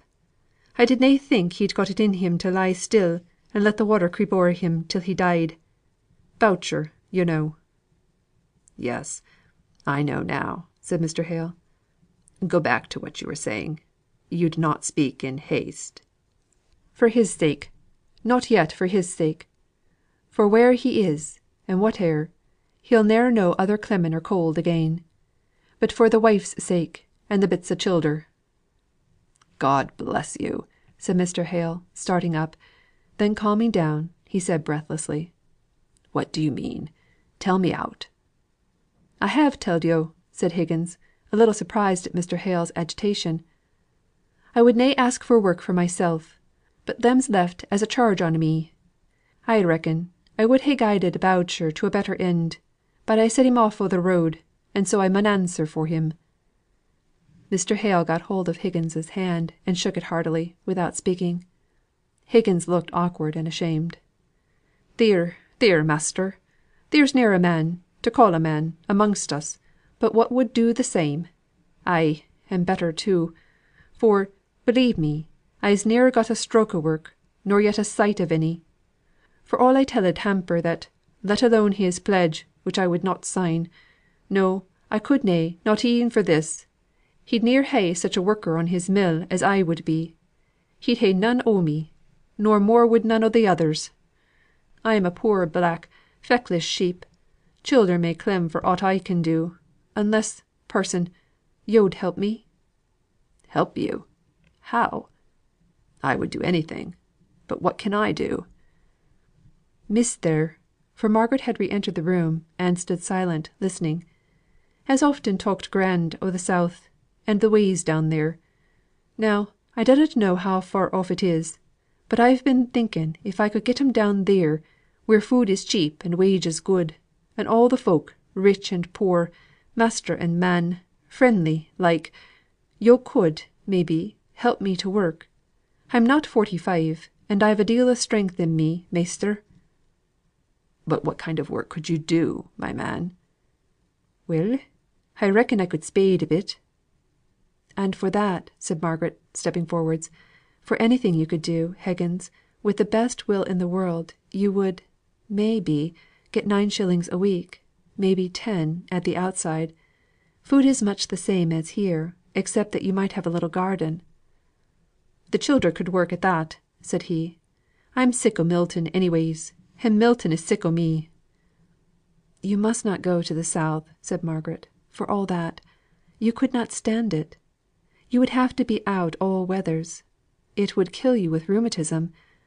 The mere bodily work at your time of life would break you down. The fare is far different to what you've been accustomed to." "I'se not particular about my meat," said he, as if offended. "But you've reckoned on having butcher's meat once a day, if you're in work.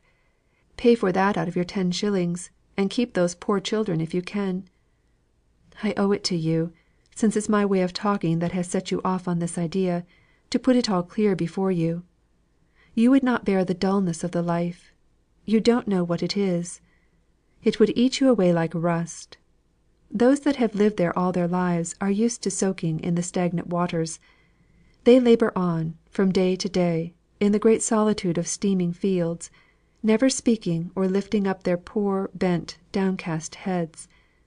The hard spade work robs their brain of life. The sameness of their toil deadens their imagination. They don't care to meet to talk over thoughts and speculations, even of the weakest, wildest kind, after their work is done. They go home brutishly tired, poor creatures, caring for nothing but food and rest. You could not stir them up into any companionship which you get in a town as plentiful as the air you breathe, whether it be good or bad, and that I don't know. But I do know, that of all men you are not one to bear life among such labourers. What would be peace to them would be eternal fretting to you. Think no more of it, Nicholas, I beg. Besides, you could never pay to get mother and children all there. That's one good thing." "I've reckoned for that. One house mun do for a say, and the furniture o' t'other would go a good way. And men theer mun have their families to keep, mappen 6 or 7 childer. God help 'em!" said he, more convinced by his own presentation of the facts than by all Margaret had said, and suddenly renouncing the idea, which had but recently formed itself in a brain worn out by the day's fatigue and anxiety. "God help 'em! North and South have each getten their own troubles. If work's sure and steady theer, labour's paid at starvation prices; while here we're in rucks o' money coming in one quarter, and ne'er a farthing the next. For sure, the world is in a confusion that passes me or any other man to understand. It needs fettling; and who's to fettle it, if it's as yon folk say, and there's nought but what we see?" Mr. Hale was busy cutting bread and butter. Margaret was glad of this, for she saw that Higgins was better left to himself; that if her father began to speak ever so mildly on the subject of Higgins's thoughts, the latter would consider himself challenged to an argument, and would feel himself bound to maintain his own ground. She and her father kept up an indifferent conversation until Higgins, scarcely aware whether he ate or not, had made a very substantial meal. Then he put his chair away from the table, and tried to take an interest in what they were saying; but it was of no use, and he fell back into a dreamy gloom.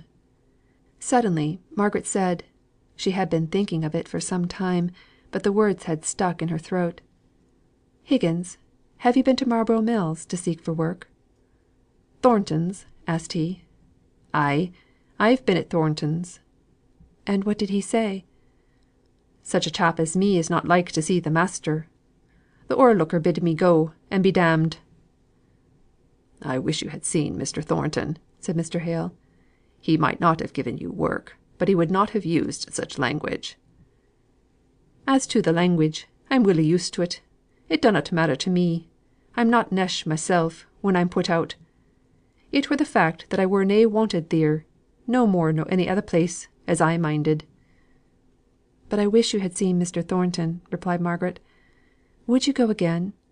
It's a good deal to ask, I know; but would you go to morrow, and try him? I should be so glad if you would." "I'm afraid it would be of no use," said Mr. Hale, in a low voice. "It would be better to let me speak to him." Margaret still looked at Higgins for his answer. Those grave soft eyes of hers were difficult to resist. He gave a great sigh. It would tax my pride above a bit, if it were for myself. I could stand a deal of clemming first. I'd sooner knock him down than ask a favour from him. I'd a deal sooner be flogged myself. But yo're not a common wench, axing your pardon, nor yet have yo' common ways about yo. I'll e'en make a wry face, and go at it to morrow. Dunna yo' think that he'll do it. That man has it in him to be burnt at the stake afore he'll give in. I do it for your sake, Miss Hale; and it's the first time in my life as e'er I give way to a woman. Neither my wife nor Bess could e'er say that much again me." "All the more do I thank you," said Margaret, smiling. "Though I don't believe you. I believe you have just given way to wife and daughter as much as most men." "And as to Mr. Thornton," said Mr. Hale, "I'll give you a note to him, which, I think I may venture to say, will ensure you a hearing." "I thank yo' kindly, sir. But I'd as lief stand on my own bottom. I dunnot stomach the notion of having favour curried for me, by one who doesn't know the ins and outs of the quarrel. Meddling twixt master and man is like meddling twixt husband and wife than aught else. It takes a deal of wisdom for to do ony good. I'll stand guard at the lodge door. I'll stand there fro' 6 in the morning till I get speech on him. But I'd liefer sweep the streets, if paupers had na got hold on that work. Dunna yo' hope, miss. There'll be more chance of getting milk out of a flint. I wish yo' a very good night, and many thanks to yo'." "You'll find your shoes by the kitchen fire. I took them there to dry," said Margaret. He turned round and looked at her steadily, and then he brushed his lean hand across his eyes and went away. "How proud that man is!" said her father, who was a little annoyed at the manner in which Higgins had declined his intercession with Mr. Thornton. "He is," said Margaret. "But what grand makings of a man there are in him, pride and all." "It's amusing to see how he evidently respects the part in Mr. Thornton's character which is like his own." "There's granite in all these northern people, papa, is there not?" "There was none in poor Boucher, I'm afraid. None in his wife either." "I should guess from their tones that they had Irish blood in them. I wonder what success he'll have to morrow, if he and Mr. Thornton speak out together as man to man. If Higgins would forget that Mr. Thornton was a master, and speak to him as he does to us; and if Mr. Thornton would be patient enough to listen to him with his human heart, not with his master's ears." "You are getting to do Mr. Thornton justice at last, Margaret," said her father, pinching her ear. Margaret had a strange choking in her heart, which made her unable to answer.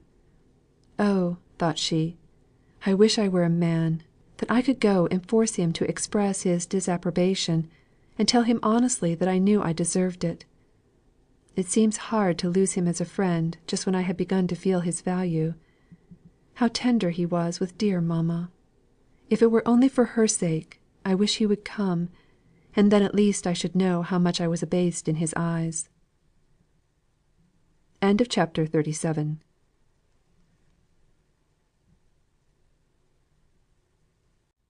CHAPTER 38. Promises fulfilled. Then proudly, proudly up she rose, though the tear was in her ee. "Whate'er ye say, think what ye may, ye's get nae word frae me."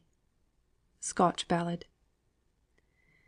It was not merely that Margaret was known to Mr. Thornton to have spoken falsely, though she imagined that for this reason only she was so turned in his opinion, but that this falsehood of hers bore a distinct reference in his mind to some other lover. He could not forget the fond and earnest look that had passed between her and some other man, the attitude of familiar confidence, if not of positive endearment. The thought of this perpetually stung him. It was a picture before his eyes, wherever he went, and whatever he was doing. In addition to this, and he ground his teeth as he remembered it, was the hour, dusky twilight, the place, so far from home, and comparatively unfrequented. His nobler self had said at first that all this last might be accidental, innocent, justifiable; but once allow her right to love and be beloved, and had he any reason to deny her right? Had not her words been severely explicit when she cast his love away from her? She might easily have been beguiled into a longer walk, on to a later hour than she had anticipated. But that falsehood, which showed a fatal consciousness of something wrong and to be concealed, which was unlike her. He did her that justice, though all the time it would have been a relief to believe her utterly unworthy of his esteem.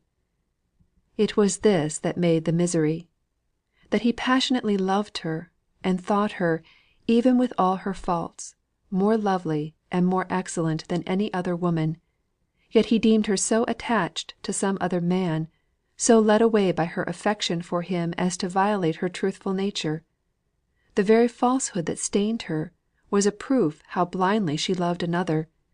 This dark, slight, elegant, handsome man, while he himself was rough, and stern, and strongly made. He lashed himself into an agony of fierce jealousy. He thought of that look, that attitude; how he would have laid his life at her feet for such tender glances, such fond detention. He mocked at himself for having valued the mechanical way in which she had protected him from the fury of the mob. Now he had seen how soft and bewitching she looked when with a man she really loved. He remembered, point by point, the sharpness of her words. There was not a man in all that crowd for whom she would not have done as much, far more readily than for him. He shared with the mob in her desire of averting bloodshed from them; but this man, this hidden lover, shared with nobody. He had looks, words, hand cleavings, lies, concealment, all to himself. Mr. Thornton was conscious that he had never been so irritable as he was now, in all his long life. He felt inclined to give a short abrupt answer, more like a bark than a speech, to every one that asked him a question; and this consciousness hurt his pride. He had always piqued himself on his self control, and control himself he would. So the manner was subdued to a quiet deliberation; but the matter was even harder and sterner than common. He was more than usually silent at home, employing his evenings in a continual pace backwards and forwards, which would have annoyed his mother exceedingly if it had been practised by any one else, and did not tend to promote any forbearance on her part even to this beloved son. "Can you stop? Can you sit down for a moment? I have something to say to you, if you would give up that everlasting walk, walk, walk." He sat down instantly, on a chair against the wall. "I want to speak to you about Betsy. She says she must leave us; that her lover's death has so affected her spirits she can't give her heart to her work." "Very well. I suppose other cooks are to be met with." "That's so like a man. It's not merely the cooking; it's that she knows all the ways of the house. Besides, she tells me something about your friend Miss Hale." "Miss Hale is no friend of mine. Mr. Hale is my friend." "I am glad to hear you say so; for if she had been your friend, what Betsy says would have annoyed you." "Let me hear it," said he, with the extreme quietness of manner he had been assuming for the last few days. "Betsy says, that on the night on which her lover I forget his name, for she always calls him he." "Leonards." "The night on which Leonards was last seen at the station, when he was last seen on duty, in fact, Miss Hale was there, walking about with a young man who, Betsy believes, killed Leonards by some blow or push." "Leonards was not killed by any blow or push." "How do you know?" "Because I distinctly put the question to the surgeon of the infirmary.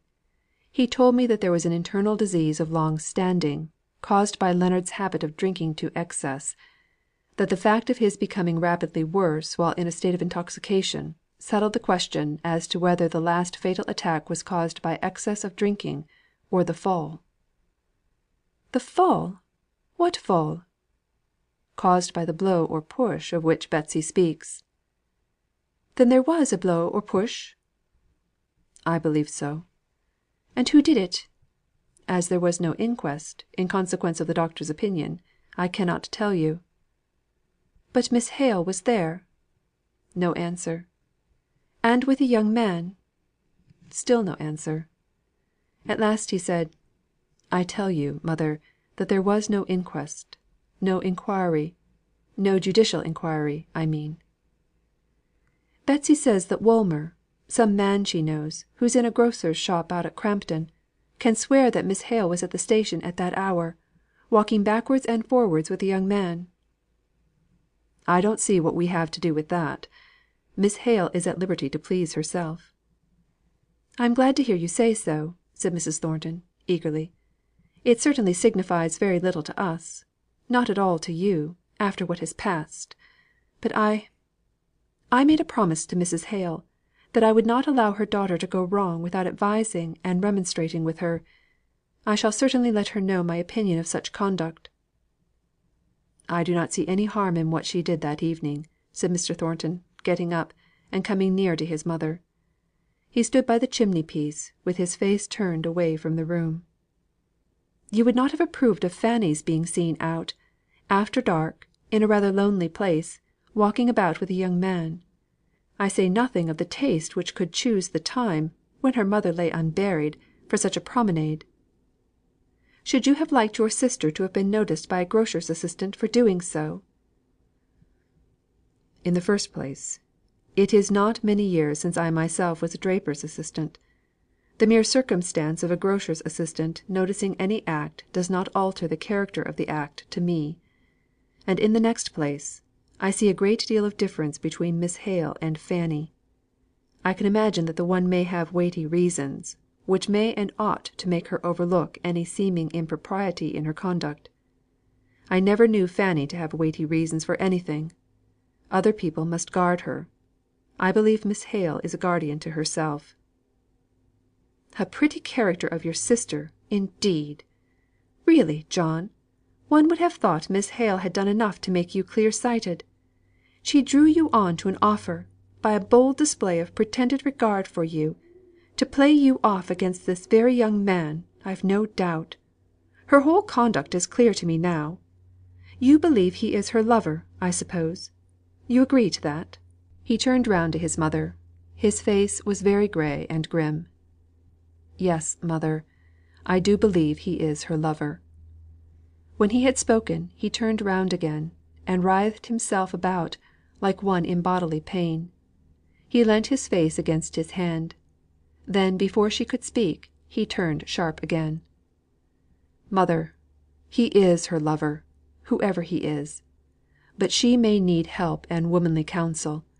There may be difficulties or temptations which I don't know. I fear there are.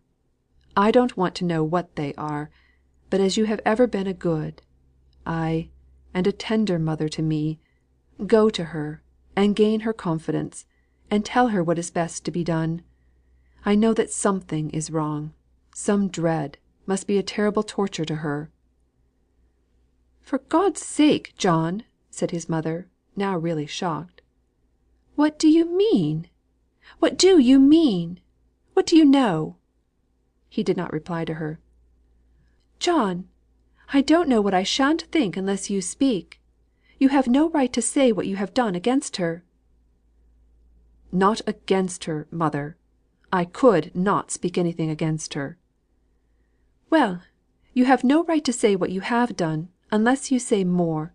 These half expressions are what ruin a woman's character." "Her character! Mother, you do not dare!" He faced about and looked into her face with his flaming eyes. Then drawing himself up into determined composure and dignity, he said, "I will not say any more than this, which is neither more nor less than the simple truth, and I am sure you believe me. I have good reason to believe, that Miss Hale is in some strait and difficulty connected with an attachment which, of itself, from my knowledge of Miss Hale's character, is perfectly innocent and right. What my reason is, I refuse to tell. But let me never hear any one say a word against her, implying any more serious imputation than that she now needs the counsel of some kind and gentle woman. You promised Mrs. Hale to be that woman." "No," said Mrs. Thornton. "I am happy to say, I did not promise gentleness and kindness, for I felt at the time it might be out of my power to render these to one of Miss Hale's character and disposition. I promised counsel and advice, such as I would give to my own daughter. I shall speak to her as I would do to Fanny, if she had gone gallivanting with a young man in the dusk.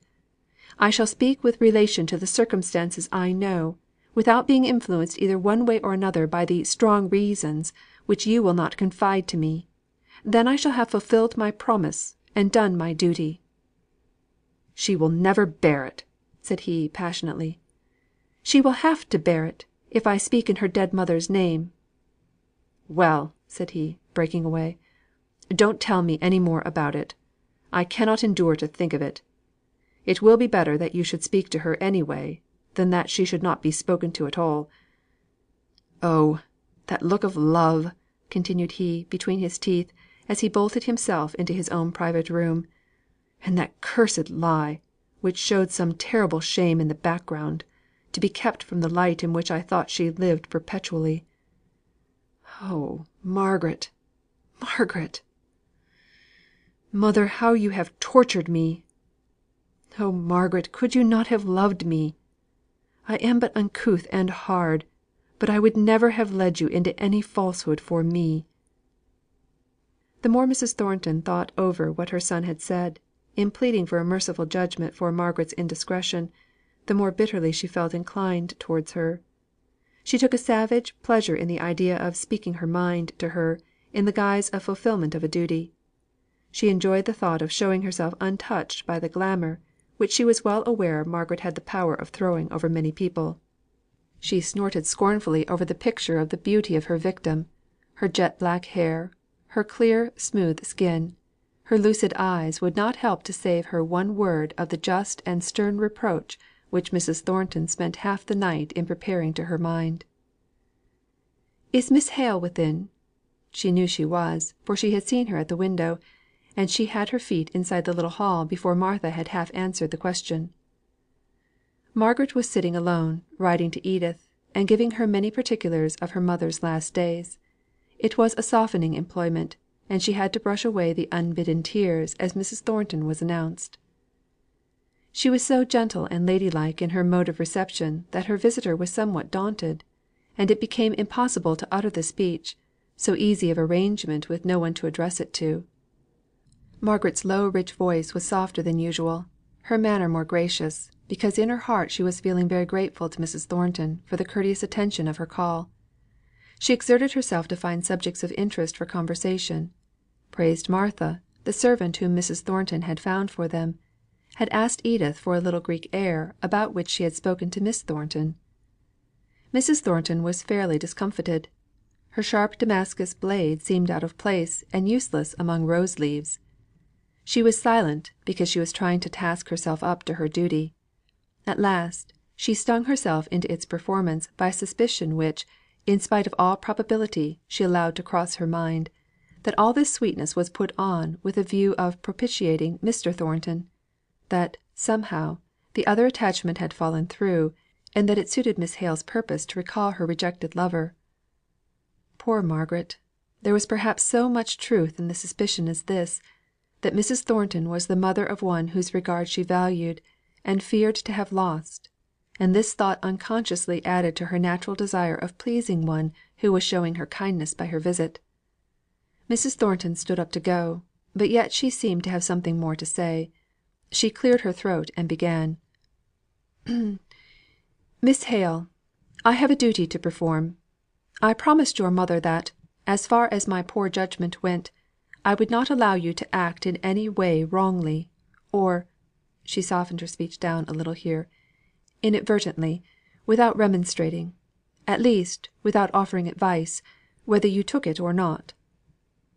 Margaret stood before her, blushing like any culprit, with her eyes dilating as she gazed at Mrs. Thornton. She thought she had come to speak to her about the falsehood she had told; that Mr. Thornton had employed her to explain the danger she had exposed herself to, of being confuted in full court; and although her heart sank to think he had not rather chosen to come himself and upbraid her, and receive her penitence, and restore her again to his good opinion, yet she was too much humbled not to bear any blame on this subject patiently and meekly. Mrs. Thornton went on. "At first, when I heard from one of my servants that you had been seen walking about with a gentleman, so far from home as the Outwood station, at such a time of the evening, I could hardly believe it. But my son, I am sorry to say, confirmed her story. It was indiscreet, to say the least. Many a young woman has lost her character before now." Margaret's eyes flashed fire. This was a new idea. This was too insulting. If Mrs. Thornton had spoken to her about the lie she had told, well and good; she would have owned it, and humiliated herself. But to interfere with her conduct, to speak of her character, she, Mrs. Thornton, a mere stranger, it was too impertinent. She would not answer her, not one word. Mrs. Thornton saw the battle spirit in Margaret's eyes, and it called up her combativeness also. "For your mother's sake, I have thought it right to warn you against such improprieties. They must degrade you in the long run in the estimation of the world, even if in fact they do not lead you to positive harm." "For my mother's sake," said Margaret, in a tearful voice, "I will bear much, but I cannot bear everything. She never meant me to be exposed to insult, I am sure." "Insult, Miss Hale!" "Yes, madam," said Margaret, more steadily. "It is insult. What do you know of me that should lead you to suspect Oh!" she said, breaking down, and covering her face with her hands. "I know now. Mr. Thornton has told you." "No, Miss Hale," said Mrs. Thornton, her truthfulness causing her to arrest the confession Margaret was on the point of making, though her curiosity was itching to hear it. "Stop! Mr. Thornton has told me nothing. You do not know my son. You are not worthy to know him. He said this. Listen, young lady, that you may understand, if you can, what sort of a man you rejected. This Milton manufacturer, his great tender heart scorned as it was scorned, said to me only last night, 'Go to her. I have good reason to know that she is in some strait arising out of some attachment, and she needs womanly counsel.' I believe those were his very words. Farther than that, beyond admitting the fact of your being at the Outwood station with a gentleman, on the evening of the 26th, he has said nothing, not one word against you. If he has knowledge of anything which should make you sob, he keeps it to himself." Margaret's face was still hidden in her hands, the fingers of which were wet with tears. Mrs. Thornton was a little mollified. "Come, Miss Hale. There may be circumstances, I'll allow, that, if explained, may take off from the seeming impropriety." Still no answer. Margaret was considering what to say. She wished to stand well with Mrs. Thornton, and yet she could not, might not, give any explanation. Mrs. Thornton grew impatient. "I shall be sorry to break off an acquaintance, but for Fanny's sake. As I told my son, if Fanny had done so we should consider it a great disgrace, and Fanny might be led away." "I can give you no explanation," said Margaret in a low voice. "I have done wrong, but not in the way you think or know about. I think Mr. Thornton judges me more mercifully than you." She had hard work to keep herself from choking with her tears. "But I believe, madam, you do mean rightly." "Thank you," said Mrs. Thornton, drawing herself up. "I was not aware that my meaning was doubted. It is the last time I shall interfere. I was unwilling to consent to do it, when your mother asked me. I had not approved of my son's attachment to you, while I only suspected it. You did not appear to me worthy of him. But when you compromised yourself as you did at the time of the riot, and exposed yourself to the comments of servants and workpeople, I felt it was no longer right to set myself against my son's wish of proposing to you; a wish, by the way, which he had always denied entertaining until the day of the riot." Margaret winced, and drew in her breath with a long hissing sound, of which, however, Mrs. Thornton took no notice. "He came. You had apparently changed your mind. I told my son yesterday, that I thought it possible, short as was the interval, you might have heard or learnt something of this other lover." "What must you think of me, madam?" asked Margaret, throwing her head back with proud disdain till her throat curved outwards like a swan's. "You can say nothing more, Mrs. Thornton. I decline every attempt to justify myself for anything. You must allow me to leave the room." And she swept out of it with the noiseless grace of an offended princess. Mrs. Thornton had quite enough of natural humour to make her feel the ludicrousness of the position in which she was left. There was nothing for it but to show herself out. She was not particularly annoyed at Margaret's way of behaving; she did not care enough for her for that. She had taken Mrs. Thornton's remonstrance to the full as keenly to heart as that lady expected; and Margaret's passion at once mollified her visitor, far more than any silence or reserve could have done. It showed the effect of her words. "My young lady," thought Mrs. Thornton to herself, "you've a pretty good temper of your own. If John and you had come together, he would have had to keep a tight hand over you, to make you know your place. But I don't think you will go a walking again with your beau, at such an hour of the day, in a hurry. You've too much pride and spirit in you for that. I like to see a girl fly out at the notion of being talked about. It shows they're neither giddy nor bold by nature. As for that girl, she might be bold, but she'd never be giddy. I'll do her that justice. Now as to Fanny, she'd be giddy, and not bold. She's no courage in her, poor thing." Mr. Thornton was not spending the morning so satisfactorily as his mother. She, at any rate, was fulfilling her determined purpose. He was trying to understand where he stood, what damage the strike had done him. A good deal of his capital was locked up in new and expensive machinery, and he had also bought cotton largely, with a view to some great orders which he had in hand. The strike had thrown him terribly behindhand, as to the completion of these orders. Even with his own accustomed and skilled workpeople, he would have had some difficulty in fulfilling his engagements. As it was, the incompetence of the Irish hands, who had to be trained to their work, at a time requiring unusual activity, was a daily annoyance. It was not a favourable hour for Higgins to make his request; but he had promised Margaret to do so at any cost. So, though every moment added to his repugnance, his pride, and his sullenness of temper, he stood leaning against the dead wall, hour after hour, first on one leg, then on the other. At last the latch was sharply lifted, and out came Mr. Thornton. "I want for to speak to yo', sir." "Can't stay now, my man. I'm too late as it is." "Well, sir, I reckon I can wait till yo' come back." Mr. Thornton was half way down the street. Higgins sighed; but it was no use. To catch him in the street was his only chance of seeing the maester.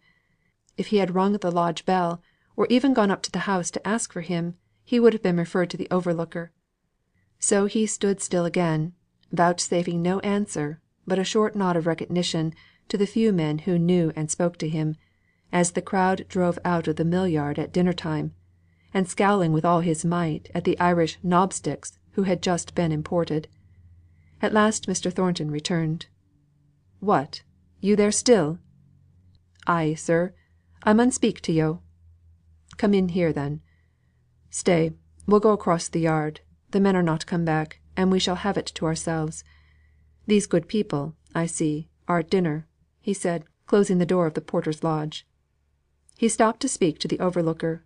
The latter said in a low tone: "I suppose you know, sir, that man is Higgins, one of the leaders of the Union; he that made that speech in Hurstfield." "No, I didn't," said Mr. Thornton, looking round sharply at his follower. Higgins was known to him by name as a turbulent spirit. "Come along," said he, and his tone was rougher than before. "It is men such as this," he thought, "who interrupt commerce and injure the very town they live in; mere demagogues, lovers of power, at whatever cost to others." "Well, sir, what do you want with me?" said Mr. Thornton, facing round at him, as soon as they were in the counting house of the mill. "My name is Higgins." "I know that," broke in Mr. Thornton. "What do you want, Mr. Higgins? That's the question." "I want work." "Work! You're a pretty chap to come asking me for work. You don't want impudence, that's very clear." I've getten enemies and backbiters, like my betters, but I ne'er heerd o' ony o' them calling me o'er modest," said Higgins. His blood was a little roused by Mr. Thornton's manner more than by his words. Mr. Thornton saw a letter addressed to himself on the table. He took it up and read it through. At the end he looked up and said, "What are you waiting for?" "An answer to the question I axed." "I gave it you before. Don't waste any more of your time." "Yo' made a remark, sir, on my impudence; but I were taught that it was manners to say either yes or no when I were axed a civil question. I should be thankful to yo' if yo'd give me work. Hamper will speak to my being a good hand." "I've a notion you'd better not send me to Hamper to ask for a character, my man. I might hear more than you'd like." "I'd take the risk. Worst they could say of me is, that I did what I thought best, even to my own wrong." "You'd better go and try them, then, and see whether they'll give you work. I've turned off upwards of 100 of my best hands, for no other fault than following you and such as you; and d'ye think I'll take you on? I might as well put a firebrand into the midst of the cotton waste." Higgins turned away. Then the recollection of Boucher came over him, and he faced round with the greatest concession he could persuade himself to make. "I'd promise yo', measter, I'd not speak a word as could do harm, if so be yo' did right by us; and I'd promise more. I'd promise that when I seed yo' go wrong, and acting unfair, I'd speak to yo' in private first, and that would be a fair warning. If yo' and I did na agree in our opinion o' your conduct, yo' might turn me off at an hour's notice." "Upon my word, you don't think small beer of yourself. Hamper has had a loss of you. How came he to let you and your wisdom go?" "Well, we parted with mutual dissatisfaction. I wouldna gie the pledge they were asking for, and they wouldna have me at no rate; so I'm free to make another engagement. And as I said before, though I should na say it, I'm a good hand, measter, and a steady man, specially when I can keep for drink; and that I shall do now, if I ne'er did afore." "That you may have more money laid up for another strike, I suppose?" "No! I'd be thankful if I was free to do that. It's for to keep the widow and childer of a man who was drove mad by them knobsticks o' yourn, put out o' his place by a Paddy that did na know weft fro' warp." "Well, you'd better turn to something else, if you've any such good intention in your head. I shouldn't advise you to stay in Milton; you're too well known here." "If it were summer," said Higgins, "I'd take to Paddy's work, and go as a navvy or haymaking, or summat, and ne'er see Milton again. But it's winter, and the childer will clem." "A pretty navvy you'd make! Why, you couldn't do half a day's work at digging against an Irishman." "I'd only charge half a day for the 12 hours, if I could only do half a day's work in the time. You're not knowing of any place, where they would gie me a trial, away fra' the mills, if I'm such a firebrand. I'll take any wage they thought I was worth, for the sake of those childer." "Don't you see what you would be? You'd be a knobstick. You'd be taking less wages than the other labourers, all for the sake of another man's children. Think how you'd abuse any poor fellow who was willing to take what he could get to keep his own children. You and your Union would soon be down upon him. No, no! If it's only for the recollection of the way in which you've used the poor knobsticks before now, I say no to your question. I'll not give you work. I won't say, I don't believe your pretext for coming and asking for work. I know nothing about it. It may be true, or it may not. It's a very unlikely story, at any rate. Let me pass. I'll not give you work. There's your answer." "I hear, sir. I would na ha' troubled yo', but I were bid to come, by one as seemed to think yo'd gotten some soft place in your heart. Hoo were mistook, and I were misled. But I'm not the first man as is misled by a woman." "Tell her to mind her own business the next time, instead of taking up your time and mine too. I believe women are at the very bottom of every plague in this world. Be off with you." "I'm obleeged to you for your kindness, measter, and most of all for your civil way of saying good bye." Mr. Thornton did not deign a reply; but, looking out the window a minute after, he was struck with the lean, bent figure going out of the yard. The heavy walk was in strange contrast with the resolute, clear determination of the man to speak to him. He crossed to the porter's lodge. "How long has that man Higgins been waiting to speak to me?" "He was outside the gate before 8 o'clock, sir. I think he's been there ever since." "And it is now?" "Just 1, sir." 5 hours, thought Mr. Thornton. It's a long time for a man to wait, doing nothing but first hoping and then fearing.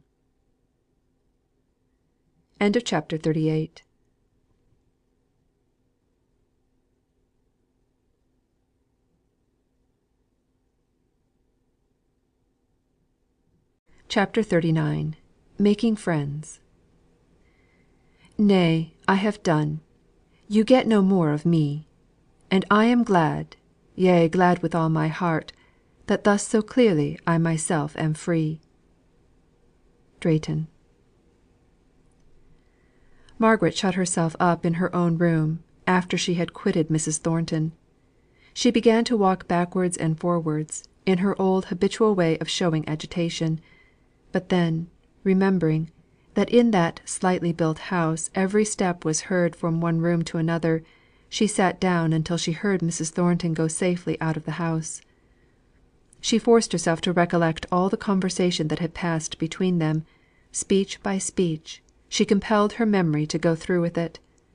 At the end, she rose up, and said to herself in a melancholy tone: "At any rate, her words do not touch me. They fall off from me, for I am innocent of all the motives she attributes to me.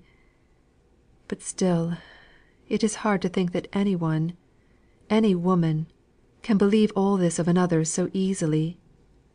It is hard and sad. Where I have done wrong, she does not accuse me. She does not know. He never told her. I might have known he would not." She lifted up her head, as if she took pride in any delicacy of feeling which Mr. Thornton had shown. Then, as a new thought came across her, she pressed her hands tightly together. He, too, must take poor Frederick for some lover. She blushed as the word passed through her mind. I see it now. It is not merely that he knows of my falsehood, but he believes that some one else cares for me, and that oh dear, oh dear, what shall I do? What do I mean? Why do I care what he thinks, beyond the mere loss of his good opinion as regards my telling the truth or not? I cannot tell, but I am very miserable. Oh, how unhappy this last year has been! I have passed out of childhood into old age. I have had no youth, no womanhood.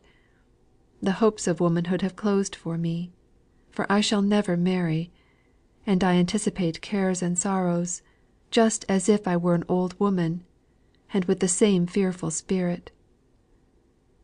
I am weary of this continual call upon me for strength.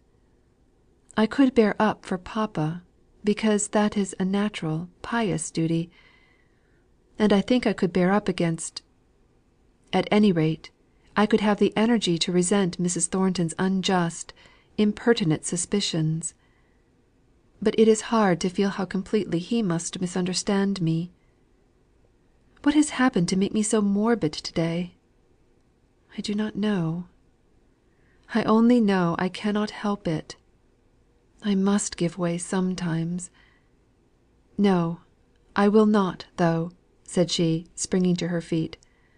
"I will not. I will not think of myself and my own position. I won't examine into my own feelings. It would be of no use now.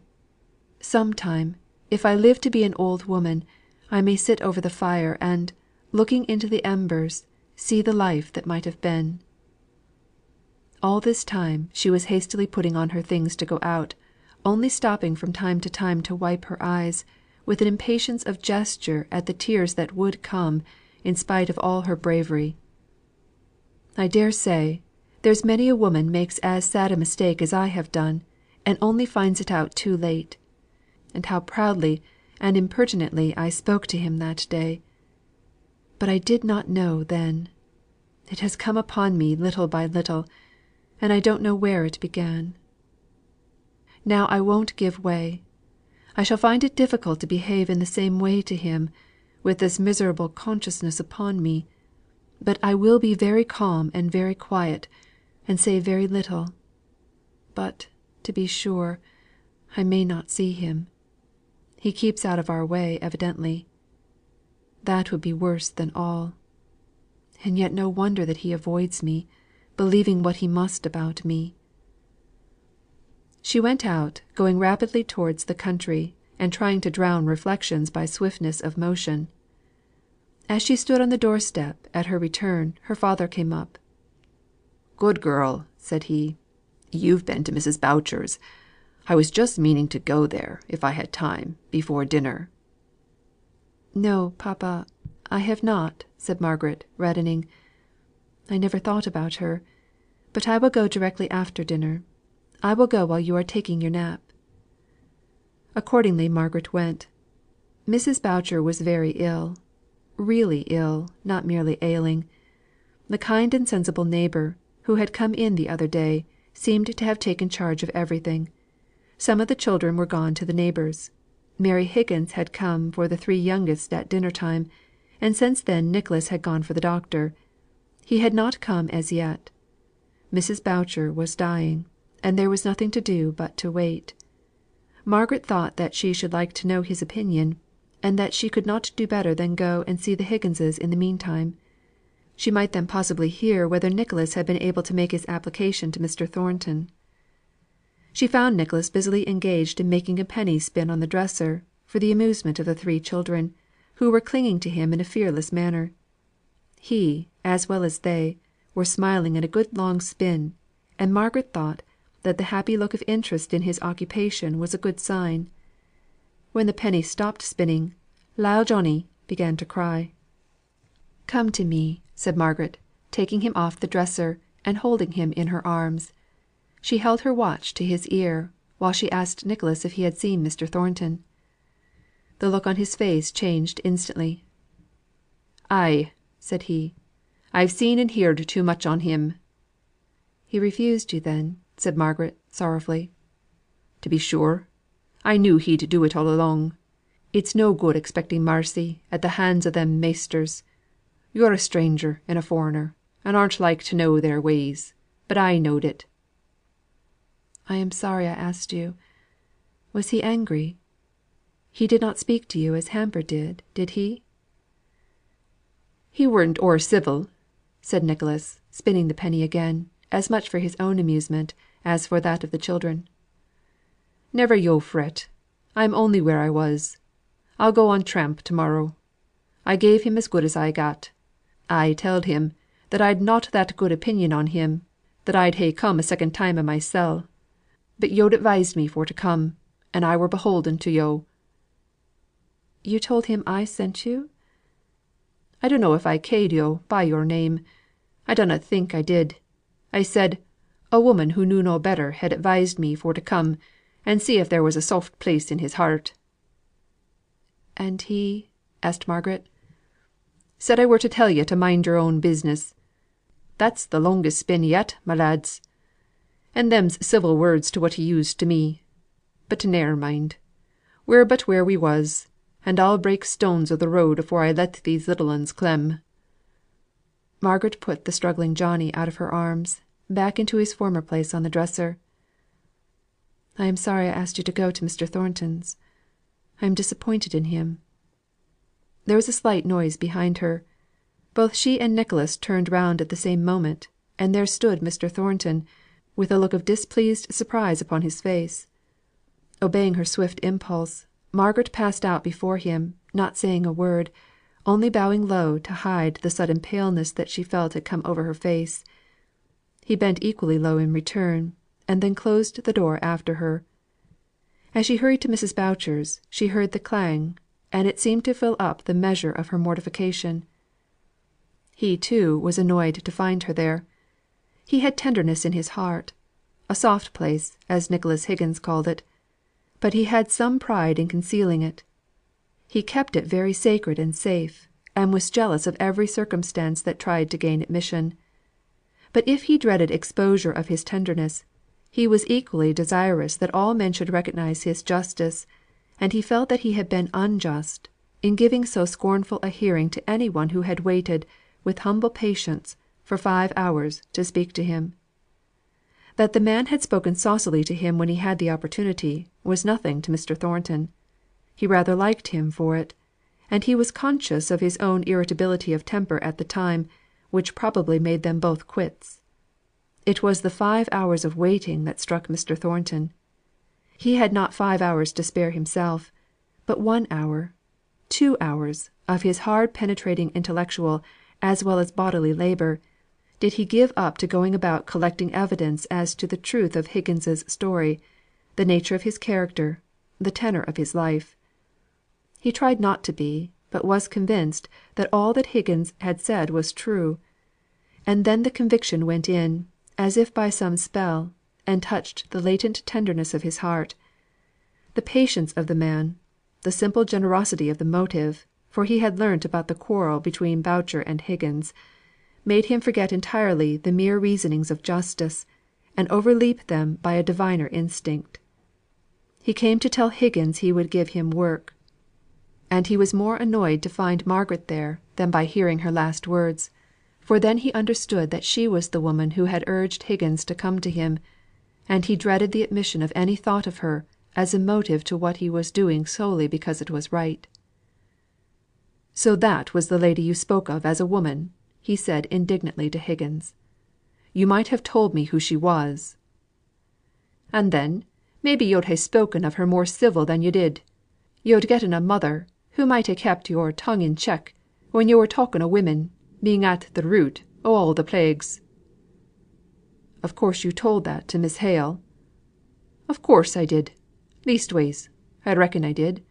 I telled her she weren't to meddle again in aught that concerned yo'." "Whose children are those? Yours?" Mr. Thornton had a pretty good notion whose they were, from what he had heard; but he felt awkward in turning the conversation round from this unpromising beginning. "They're not mine, and they are mine." "They are the children you spoke of to me this morning?" "When yo' said," replied Higgins, turning round, with ill smothered fierceness, "that my story might be true or might not, but it were a very unlikely one. Measter, I've not forgotten." Mr. Thornton was silent for a moment. Then he said: "No more have I. I remember what I said. I spoke to you about those children in a way I had no business to do. I did not believe you. I could not have taken care of another man's children myself, if he acted toward me as I hear Boucher did towards you. But I know now that you spoke the truth. I beg your pardon." Higgins did not turn round, or immediately respond to this; but when he did speak, it was in a softened tone, although the words were gruff enough. "Yo've no business to go prying into what happened between Boucher and me. He's dead, and I'm sorry; that's enough." "So it is. Will you take work with me? That's what I came to ask." Higgins' obstinacy wavered, recovered strength, and stood firm. He would not speak. Mr. Thornton would not ask again. Higgins's eye fell on the children. "Yo've called me impudent, and a liar, and a mischief maker; and yo' might ha' said with some truth, as I were now and then given to drink; and I ha' called you a tyrant, and an oud bull dog, and a hard cruel master. That's where it stands. But for the childer, Measter, do yo' think we can e'er get on together?" "Well," said Mr. Thornton, half laughing, "it was not my proposal that we should go together. But there's one comfort, on your own showing: we neither of us can think much worse of the other than we do now." "That's true," said Higgins, reflectively. "I've been thinking, ever sin' I saw you, what a marcy it were yo' did na take me on, for that I ne'er saw a man whom I could less abide. But that's maybe been a hasty judgment. And work's work to such as me.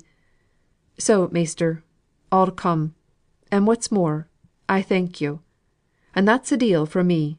he said, more frankly, suddenly turning round and facing Mr. Thornton fully for the first time. "And this is a deal from me," said Mr. Thornton, giving Higgins's hand a good grip. "Now mind you come sharp to your time," continued he, resuming the master. "I'll have no laggards at my mill. What fines we have, we keep pretty sharply; and the first time I catch you making mischief, off you go. So now you know where you are." "Yo' spoke o' my wisdom this morning. I reckon I may bring it with me, or would yo' rather have me 'bout my brains?" "'Bout your brains, if you use them for meddling with my business; with your brains, if you can keep them to your own." "I shall need a deal o' brains to settle where my business ends and yours begins." "Your business has not begun yet, and mine stands still for me. So good afternoon." Just before Mr. Thornton came up to Mrs. Boucher's door, Margaret came out of it. She did not see him, and he followed her for several yards, admiring her light and easy walk, and her tall and graceful figure. But, suddenly, this simple emotion of pleasure was tainted, poisoned by jealousy. He wished to overtake her, and speak to her, to see how she would receive him, now she must know he was aware of some other attachment. He wished too but of this wish he was rather ashamed that she should know that he had justified her wisdom in sending Higgins to him to ask for work, and had repented him of this morning's decision. He came up to her. She started. "Allow me to say, Miss Hale, that you were rather premature in expressing your disappointment. I have taken Higgins on." "I am glad of it," said she, coldly. "He tells me, he repeated to you what I said this morning about" Mr. Thornton hesitated. Margaret took it up. "About women not meddling. You had a perfect right to express your opinion, which is a very correct one, I have no doubt. But," she went on a little more eagerly, "Higgins did not tell you quite the exact truth." The word truth reminded her of her own untruth, and she stopped short, feeling exceedingly uncomfortable. Mr. Thornton at first was puzzled to account for her silence, and then he remembered the lie she had told, and all that was foregone. "The exact truth," said he. "Very few people do speak the exact truth. I have given up hoping for it. Miss Hale, have you no explanation to give me? You must perceive what I cannot but think." Margaret was silent. She was wondering whether an explanation of any kind would be consistent with her loyalty to Frederick. "Nay," said he, "I will ask no farther.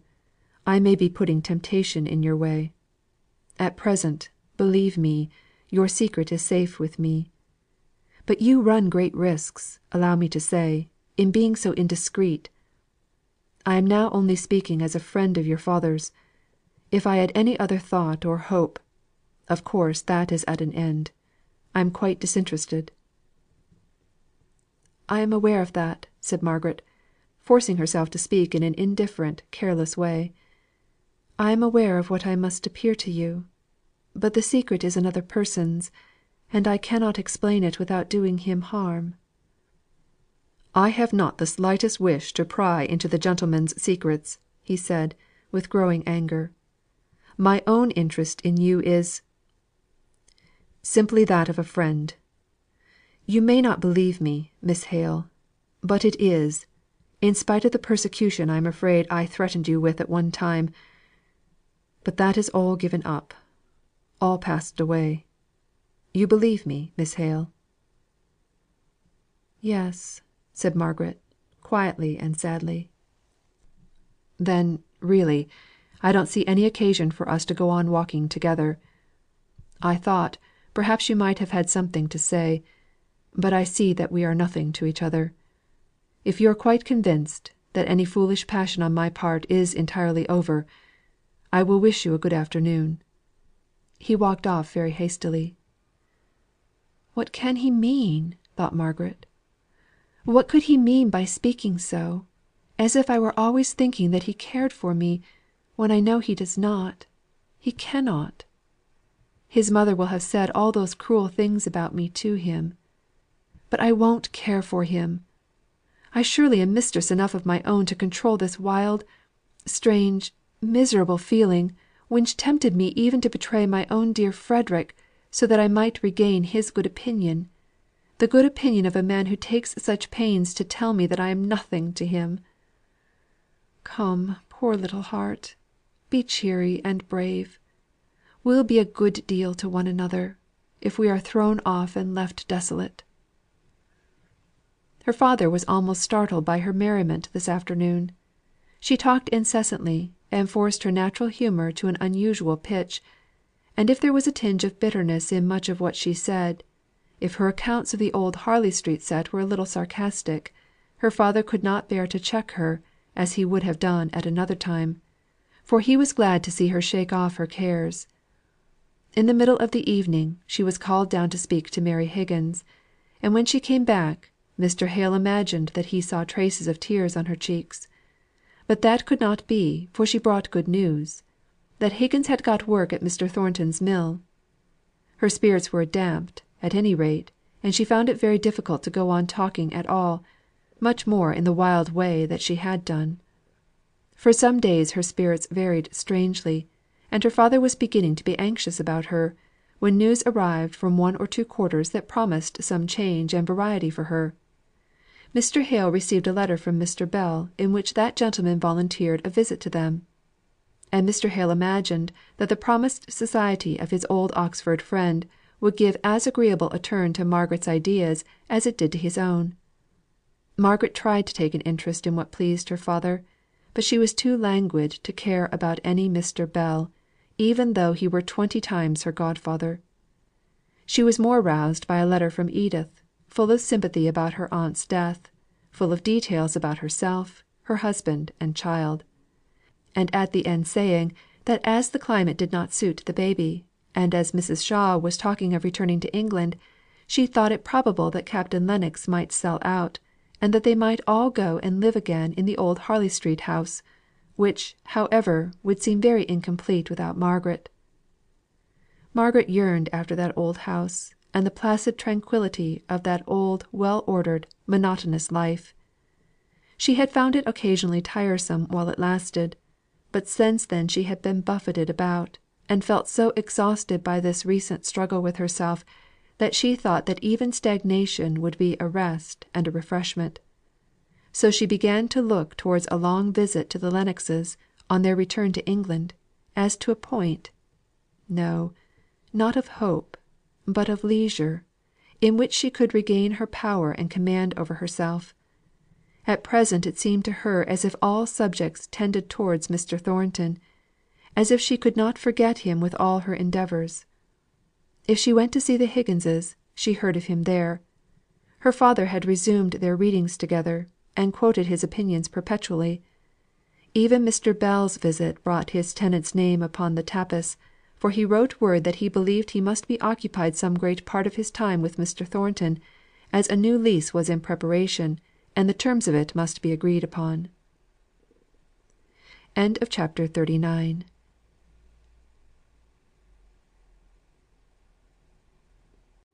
CHAPTER 40. Out of Tune.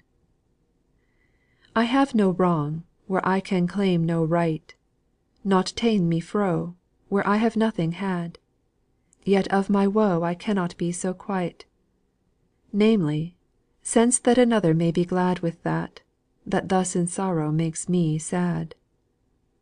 WYATT. Margaret had not expected much pleasure to herself from Mr. Bell's visit. She had only looked forward to it on her father's account. But when her godfather came, she at once fell into the most natural position of friendship in the world. He said she had no merit in being what she was, a girl so entirely after his own heart; it was a hereditary power which she had, to walk in and take possession of his regard; while she, in reply, gave him much credit for being so fresh and young under his fellow's cap and gown. Fresh and young in warmth and kindness, I mean. I'm afraid I must own, that I think your opinions are the oldest and mustiest I have met with this long time. Hear this daughter of yours, Hale. Her residence at Milton has quite corrupted her. She's a democrat, a red republican, a member of the Peace Society, a socialist." Papa, it's all because I'm standing up for the progress of commerce. Mr. Bell would have had it kept still at exchanging wild beast skins for acorns." "No, no. I'd dig the ground and grow potatoes. And I'd shave the wild beast skins, and make the wool into broadcloth. Don't exaggerate, missy. But I'm tired of this bustle. Everybody's rushing over everybody, in their hurry to get rich." "It's not every one who can sit comfortably in a set of college rooms, and let his riches grow without any exertion of his own. No doubt, there's many a man here who would be thankful if his property would increase as yours has done, without his taking any trouble about it," said Mr. Hale. "I don't believe they would. It's the bustle and the struggle they like. As for sitting still, and learning from the past, or shaping out the future by faithful work done in a prophetic spirit, why, pooh! I don't believe there's a man in Milton who knows how to sit still, and it is a great art." "Milton people, I suspect, think Oxford men don't know how to move. It would be a very good thing if they mixed a little more." "It might be good for the Miltoners. Many things might be good for them which would be very disagreeable for other people." "Are you not a Milton man yourself?" asked Margaret. "I should have thought you would have been proud of your town." "I confess, I don't see what there is to be proud of. If you'll only come to Oxford, Margaret, I will show you a place to glory in."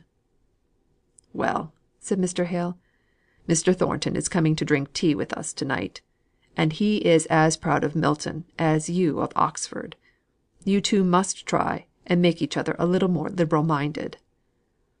"I don't want to be more liberal minded, thank you," said Mr. Bell. "Is Mr. Thornton coming to tea, papa?" asked Margaret in a low voice. "Either to tea, or soon after. He could not tell. He told us not to wait." Mr. Thornton had determined that he would make no inquiry of his mother as to how far she had put her project into execution, of speaking to Margaret about the impropriety of her conduct. He felt pretty sure that, if this interview took place, his mother's account of what passed at it would only annoy and chagrin him, though he would all the time be aware of the colouring which it received by passing through her mind. He shrank from hearing Margaret's very name mentioned. While he blamed her, while he was jealous of her, while he renounced her, he loved her sorely, in spite of himself. He dreamt of her. He dreamt she came dancing towards him, with outspread arms, and with a lightness and gaiety which made him loathe her, even while it allured him. But the impression of this figure of Margaret, with all Margaret's character taken out of it, as completely as if some evil spirit had got possession of her form, was so deeply stamped upon his imagination, that when he wakened he felt hardly able to separate the Ulna from the Duessa, and the dislike he had to the latter seemed to envelope and disfigure the former. Yet he was too proud to acknowledge his weakness by avoiding the sight of her. He would neither seek an opportunity of being in her company, nor avoid it. To convince himself of his power of self control, he lingered over every piece of business this afternoon. He forced every movement into unnatural slowness and deliberation, and it was consequently past 8 o'clock before he reached Mr. Hale's. Then there were business arrangements to be transacted in the study with Mr. Bell, and the latter kept on, sitting over the fire, and talking wearily, long after all business was transacted, and when they might just as well have gone upstairs. But Mr. Thornton would not say a word about moving their quarters. He chafed and chafed, and thought Mr. Bell a most prosy companion, while Mr. Bell returned the compliment in secret, by considering Mr. Thornton about as brusque and curt a fellow as he had ever met with, and terribly gone off both in intelligence and manner. At last, some slight noise in the room above suggested the desirableness of moving there. They found Margaret with a letter open before her, eagerly discussing its contents with her father. On the entrance of the gentleman, it was immediately put aside; but Mr. Thornton's eager senses caught some few words of Mr. Hale's to Mr. Bell. "A letter from Henry Lennox. It makes Margaret very hopeful." Mr. Bell nodded. Margaret was red as a rose when Mr. Thornton looked at her. He had the greatest mind in the world to get up and go out of the room that very instant, and never set foot in the house again. "We were thinking," said Mr. Hale, "that you and Mr. Thornton had taken Margaret's advice, and were each trying to convert each other, you were so long in the study." "And you thought there would be nothing left of us but an opinion, like the Kilkenny cat's tail. Pray whose opinion did you think would have the most obstinate vitality?" Mr. Thornton had not a notion what they were talking about, and disdained to inquire. Mr. Hale politely enlightened him. "Mr. Thornton, we were accusing Mr. Bell this morning of a kind of Oxonian mediaeval bigotry against his native town; and Margaret, I believe, suggested that it would do him good to associate a little with Milton manufacturers." "I beg your pardon. Margaret thought it would do the Milton manufacturers good to associate a little more with Oxford men. Now wasn't it so, Margaret?" "I believe I thought it would do both good to see a little more of the other; and I did not know it was my idea any more than papa's."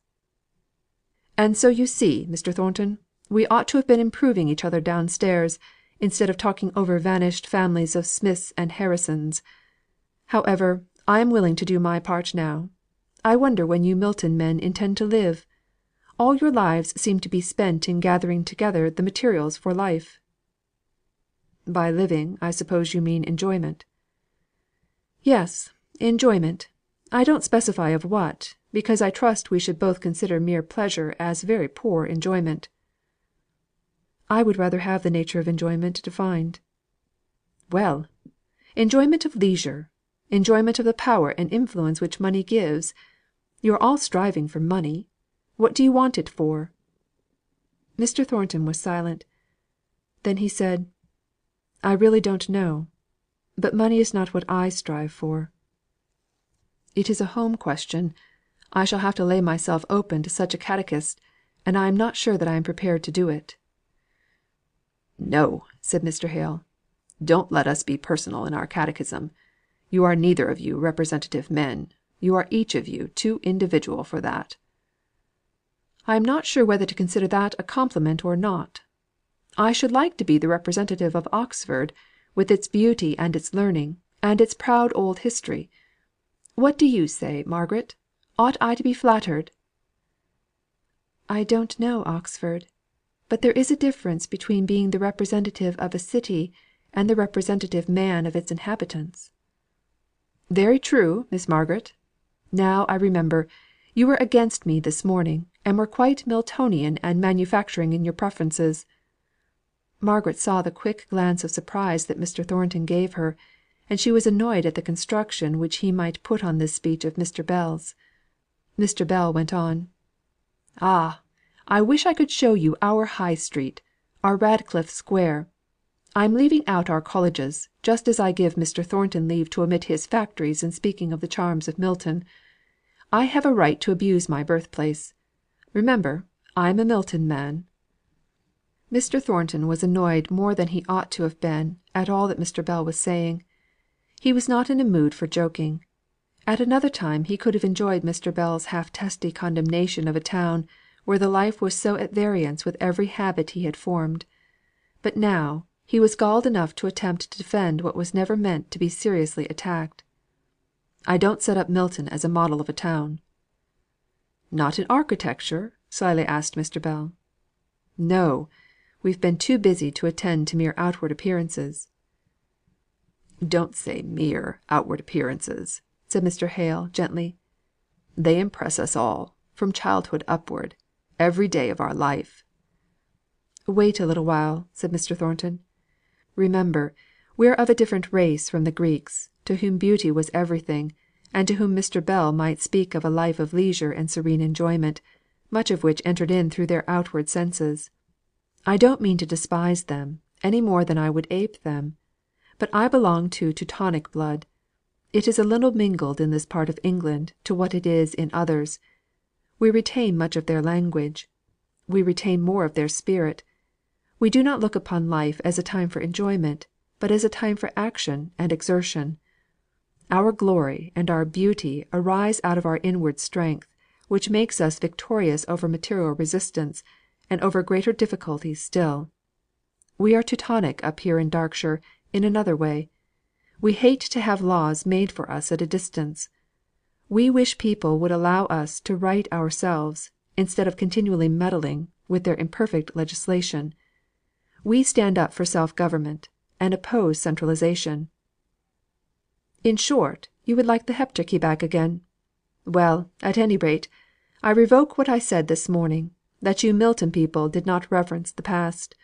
You are regular worshippers of Thor." "If we do not reverence the past as you do in Oxford, it is because we want something which can apply to the present more directly. It is fine when the study of the past leads to a prophecy of the future; but to men groping in new circumstances, it would be finer if the words of experience could direct us how to act in what concerns us most intimately and immediately, which is full of difficulties that must be encountered; and upon the mode in which they are met and conquered, not merely pushed aside for the time, depends our future. Out of the wisdom of the past, help us over the present. But no! People can speak of Utopia much more easily than of the next day's duty; and yet when that duty is all done by others, who so ready to cry, Fie, for shame! And all this time, I don't see what you're talking about. Would you Milton men condescend to send up your to day's difficulty to Oxford? You have not tried us yet." Mr. Thornton laughed outright at this. "I believe I was talking with reference to a good deal that has been troubling us of late. I was thinking of the strikes we have gone through, which are troublesome and injurious things enough, as I am finding to my cost; and yet this last strike, under which I am smarting, has been respectable." "A respectable strike!" said Mr. Bell. "That sounds as if you were far gone in the worship of Thor." Margaret felt, rather than saw, that Mr. Thornton was chagrined by the repeated turning into jest of what he was feeling as very serious. She tried to change the conversation from a subject about which one party cared little, while to the other it was deeply, because personally interesting. She forced herself to say something. "Edith says she finds the printed calicoes in Corfu better and cheaper than in London." "Does she?" said her father. "I think that must be one of Edith's exaggerations. Are you sure of it, Margaret?" "I am sure she says so, papa." "Then I am sure of the fact," said Mr. Bell. "Margaret, I go so far in my idea of your truthfulness, that it shall cover your cousin's character. I don't believe a cousin of yours could exaggerate." "Is Miss Hale so remarkable for truth?" said Mr. Thornton, bitterly. The moment he had done so he could have bitten his tongue out. What was he? And why should he stab her with shame in this way? How evil he was to night! Possessed by ill humour at being detained so long from her; irritated by the mention of some name, because he thought it belonged to a more successful lover; now ill tempered because he had been unable to cope, with a light heart, against one who was trying, by gay and careless speeches, to make the evening pass pleasantly away; the kind old friend to all parties, whose manner by this time might be well known to Mr. Thornton, who had been acquainted with him for many years. And then to speak to Margaret as he had done! She did not get up and leave the room, as she had done in former days, when his abruptness or his temper had annoyed her. She sat quite still, after the first momentary glance of grieved surprise, that made her eyes look like some child's who has met with an unexpected rebuff. They slowly dilated into mournful, reproachful sadness; and then they fell, and she bent over her work, and did not speak again. But he could not help looking at her, and he saw a sigh tremble over her body, as if she quivered in some unwonted chill.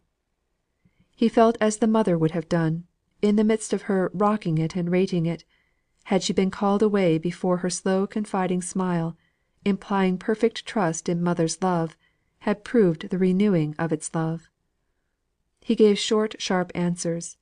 He was uneasy and cross, unable to discern between jest and earnest, anxious only for a look, a word of hers, before which to prostrate himself in penitent humility. But she neither looked nor spoke. Her round taper fingers flew in and out of her sewing, as steadily and swiftly as if that were the business of her life. She could not care for him, he thought, or else the passionate fervour of his wish would have forced her to raise those eyes, if but for an instant, to read the late repentance in his. He could have struck her before he left, in order that by some strange overt act of rudeness he might earn the privilege of telling her the remorse that gnawed at his heart. It was well that the long walk in the open air wound up this evening for him. It sobered him back into grave resolution, that henceforth he would see as little of her as possible, since the very sight of that face and form, the very sounds of that voice, like the soft winds of pure melody, had such power to move him from his balance. Well!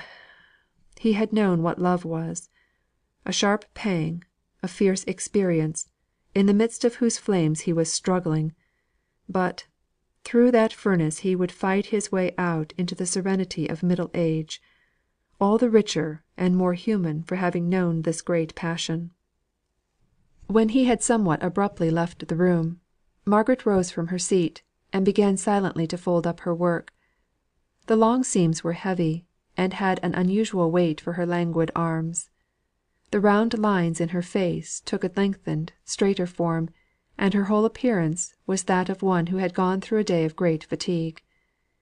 As the three prepared for bed, Mr. Bell muttered forth a little condemnation of Mr. Thornton. "I never saw a fellow so spoiled by success. He can't bear a word, a jest of any kind. Everything seems to touch on the soreness of his high dignity. Formerly he was as simple and noble as the open day. You could not offend him, because he had no vanity." "He is not vain now," said Margaret, turning round from the table, and speaking with quiet distinctness. "To night he has not been like himself. Something must have annoyed him before he came here." Mr. Bell gave her one of his sharp glances from above his spectacles. She stood it quite calmly; but, after she had left the room, he suddenly asked: "Hale, did it ever strike you that Thornton and your daughter have what the French call a tendresse for each other?" "Never!" said Mr. Hale, first startled and then flurried by the new idea. "No, I am sure you are wrong. I am almost certain you are mistaken. If there is anything, it is all on Mr. Thornton's side. Poor fellow! I hope and trust he is not thinking of her, for I am sure she would not have him." "Well! I'm a bachelor, and have steered clear of love affairs all my life, so perhaps my opinion is not worth having. Or else I should say there were very pretty symptoms about her." "Then I am sure you are wrong," said Mr. Hale. "He may care for her, though she really has been almost rude to him at times. But she why, Margaret would never think of him, I'm sure. Such a thing has never entered her head." "Entering her heart would do. But I merely threw out a suggestion of what might be. I dare say I was wrong. And whether I was wrong or right, I'm very sleepy; so, having disturbed your night's rest, as I can see, with my untimely fancies, I'll betake myself with an easy mind to my own." But Mr. Hale resolved that he would not be disturbed by any such nonsensical idea; so he lay awake, determining not to think about it. Mr. Bell took his leave the next day, bidding Margaret to look to him as one who had a right to help and protect her in all her troubles, of whatever nature they might be. To Mr. Hale he said: "That Margaret of yours has gone deep into my heart. Take care of her, for she is a very precious creature; a great deal too good for Milton; only fit for Oxford, in fact. The town, I mean, not the men. I can't match her yet. When I can, I shall bring my young man to stand side by side with your young woman, just as the genie in the Arabian Nights brought Prince Caeralmazan to match with the fairies' Princess Badoura." "I beg you'll do no such thing. Remember the misfortunes that ensued. And besides, I can't spare Margaret." "No. On second thoughts, we'll have her to nurse us 10 years hence, when we shall be two cross old invalids. Seriously, Hale, I wish you'd leave Milton, which is a most unsuitable place for you, though it was my recommendation in the first instance. If you would, I'd swallow my shadow of doubts, and take a college living, and you and Margaret could come and live at the parsonage.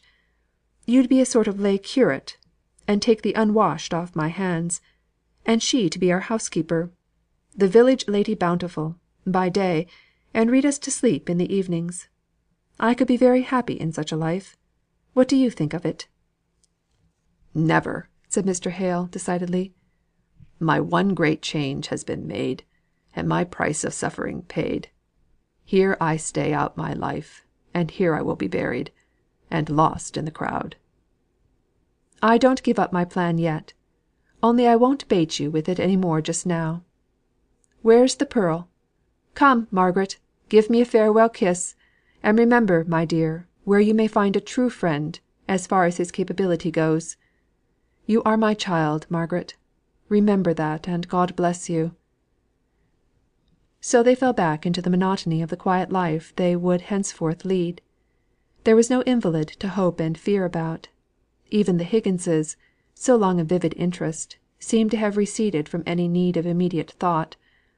The Boucher children, left motherless orphans, claimed what of Margaret's care she could bestow, and she went pretty often to see Mary Higgins, who had charge of them. The two families were living in one house; the elder children were at humble schools; the younger ones were tended, in Mary's absence at her work, by the kind neighbour whose good sense had struck Margaret at the time of Boucher's death. Of course she was paid for her trouble; and indeed, in all his little plans and arrangements for these orphan children, Nicholas showed a sober judgment, and regulated method of thinking, which were at variance with his former more eccentric jerks of action. He was so steady at his work, that Margaret did not often see him during these winter months; but when she did, she saw that he winced away from any reference to the father of those children, whom he had so fully and heartily taken under his care. He did not speak easily of Mr. Thornton. "To tell the truth," said he, "he fairly bamboozles me. He's two chaps. One chap I knowed of old, as were measter all o'er. T'other chap hasn't an ounce o' measter's flesh about him. How them two chaps is bound up in one body, is a craddy for me to find out. I'll not be beat by it, though. Meanwhile he comes here pretty often. That's how I know the chap that's a man, not a measter. And I reckon he's taken aback by me pretty much as I am by him; for he sits and listens, and stares, as if I were some strange beast newly caught in some of the zones. But I'm none daunted. It would take a deal to daunt me in my own house, as he sees. And I tell him some of my mind that I reckon he'd ha' been the better for hearing when he were a younger man." "And does he not answer you?" asked Mr. Hale. "Well, I'll not say the advantage is all on his side, for all I take credit for improving him above a bit. Sometimes he says a rough thing or two, which is not agreeable to look at first, but has a queer smack o' truth in it, when you come to chew it. He'll be coming to night, I reckon, about them childer's schooling. He's not satisfied with the make of it, and wants to examine 'em."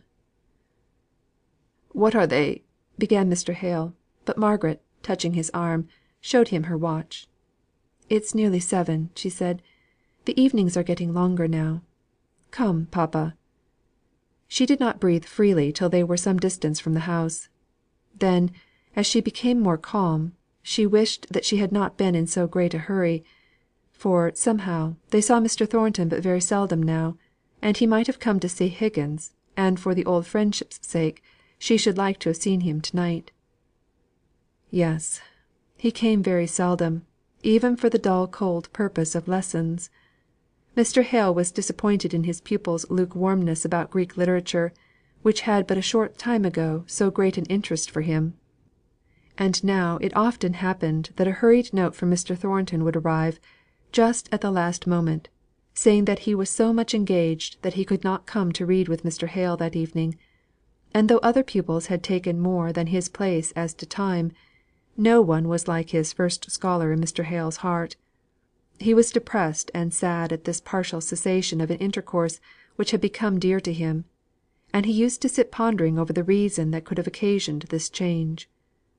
He startled Margaret, one evening as she sat at her work, by suddenly asking, "Margaret, have you ever any reason for thinking that Mr. Thornton cared for you?"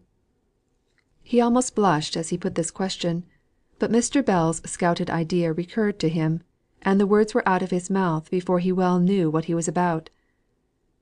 Margaret did not answer immediately; but by the bent drooping of her head, he guessed what her reply would be. "Yes, I believe Oh, papa, I should have told you!" And she dropped her work, and hid her face in her hands. "No, dear. Don't think that I am impertinently curious. I am sure you would have told me if you had felt that you could return his regard. Did he speak to you about it?" No answer at first; but by and by a little gentle reluctant "Yes." "And you refused him?" A long sigh, a more helpless, nervous attitude, and another "Yes." But before her father could speak, Margaret lifted up her face, rosy with some beautiful shame, and, fixing her eyes upon him, said: "Now, papa, I have told you this, and I cannot tell you more. And then the whole thing is so painful to me, every word and action connected with it is so unspeakably bitter, that I cannot bear to think of it. Oh, papa, I am sorry to have lost you this friend; but I could not help it. But oh, I am very sorry." She sat down on the ground, and laid her head on his knees. "I too am sorry, my dear. Mr. Bell quite startled me when he said some idea of the kind." "Mr. Bell! Oh, did Mr. Bell see it?" "A little. But he took it into his head that you how shall I say it? That you were not ungraciously disposed towards Mr. Thornton. I knew that could never be. I hoped the whole thing was but an imagination; but I knew too well what your real feelings were to suppose that you could ever like Mr. Thornton in that way. But I am very sorry." They were very quiet and still for some minutes; but, on stroking her cheek in a caressing way soon after, he was almost shocked to find her face wet with tears. As he touched her, she sprang up, and smiling with forced brightness, began to talk of the Lennoxes with such a vehement desire to turn the conversation, that Mr. Hale was too tender hearted to try to force it back into the old channel. "To morrow yes, to morrow they will be back in Harley Street. Oh, how strange it will be! I wonder what room they will make into the nursery. Aunt Shaw will be happy with the baby. Fancy Edith a mamma! And Captain Lennox! I wonder what he will do with himself, now he has sold out." "I'll tell you what," said her father, anxious to indulge her in this fresh subject of interest. "I think I must spare you for a fortnight, just to run up to town and see the travellers. You could learn more, by half an hour's conversation with Mr. Henry Lennox, about Frederick's chances, than a dozen of these letters of his; so it would, in fact, be uniting business with pleasure." "No, papa, you cannot spare me; and what's more, I won't be spared."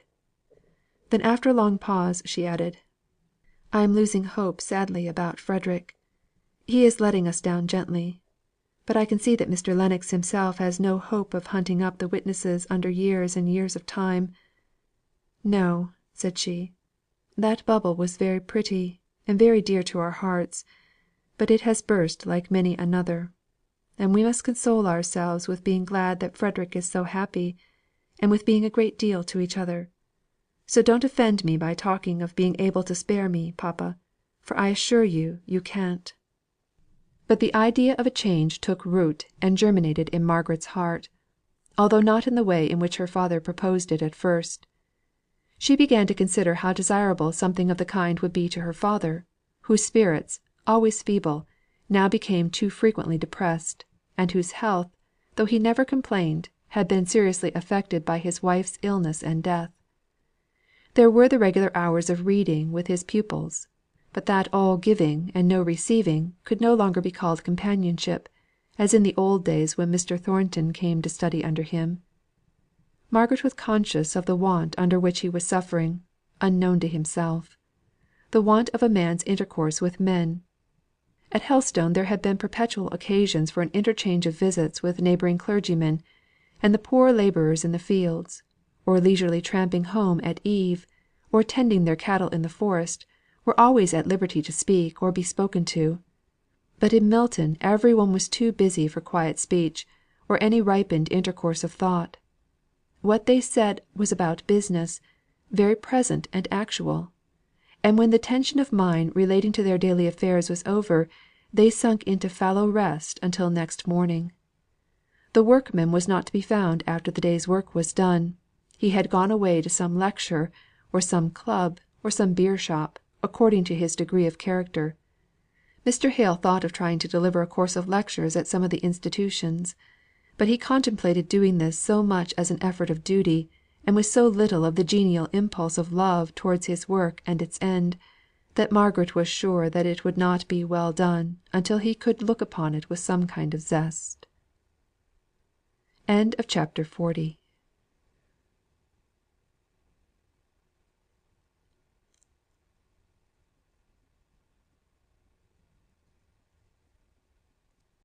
CHAPTER 41. The Journey's End. I see my way as birds their trackless way. I shall arrive. What time, what circuit first, I ask not; but unless God send His hail or blinding fire balls, sleet or stifling snow, in some time, His good time, I shall arrive. He guides me and the bird, in His good time. Browning's Paraclesis. So the winter was getting on, and the days were beginning to lengthen, without bringing with them any of the brightness of hope which usually accompanies the rays of a February sun. Mrs. Thornton had of course entirely ceased to come to the house. Mr. Thornton came occasionally, but his visits were addressed to her father, and were confined to the study. Mr. Hale spoke of him as always the same; indeed, the very rarity of their intercourse seemed to make Mr. Hale set only the higher value on it; and from what Margaret could gather of what Mr. Thornton had said, there was nothing in the cessation of his visits which could arise from any umbrage or vexation. His business affairs had become complicated during the strike, and required closer attention than he had given them last winter. Nay, Margaret could even discover that he spoke from time to time of her, and always, as far as she could learn, in the same calm friendly way, never avoiding and never seeking any mention of her name. She was not in spirits to raise her father's tone of mind. The dreary peacefulness of the present time had been preceded by so long a period of anxiety and care, even intermixed with storms, that her mind had lost its elasticity. She tried to find herself occupation in teaching the two younger Boucher children, and worked hard at goodness. Hard, I say most truly, for her heart seemed dead to the end of all her efforts; and though she made them punctually and painfully, yet she stood as far off as ever from any cheerfulness. Her life seemed bleak and dreary. The only thing she did well, was what she did out of unconscious piety, the silent comforting and consoling of her father. Not a mood of his but what found a ready sympathiser in Margaret; not a wish of his that she did not strive to forecast and to fulfil. They were quiet wishes to be sure, and hardly named without hesitation and apology. All the more complete and beautiful was her meek spirit of obedience. March brought news of Frederick's marriage.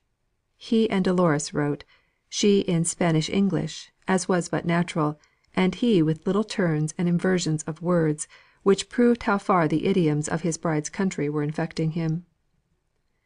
On the receipt of Henry Lennox's letter, announcing how little hope there was of his ever clearing himself at a court martial, in the absence of the missing witnesses, Frederick had written to Margaret a pretty vehement letter, containing his renunciation of England as his country. He wished he could unnative himself, and declared that he would not take his pardon if it were offered, nor live in the country if he had permission to do so. All of which made Margaret cry sorely, so unnatural did it seem to her at the first opening; but on consideration, she saw rather in such expressions the poignancy of the disappointment which had thus crushed his hopes, and she felt that there was nothing for it but patience.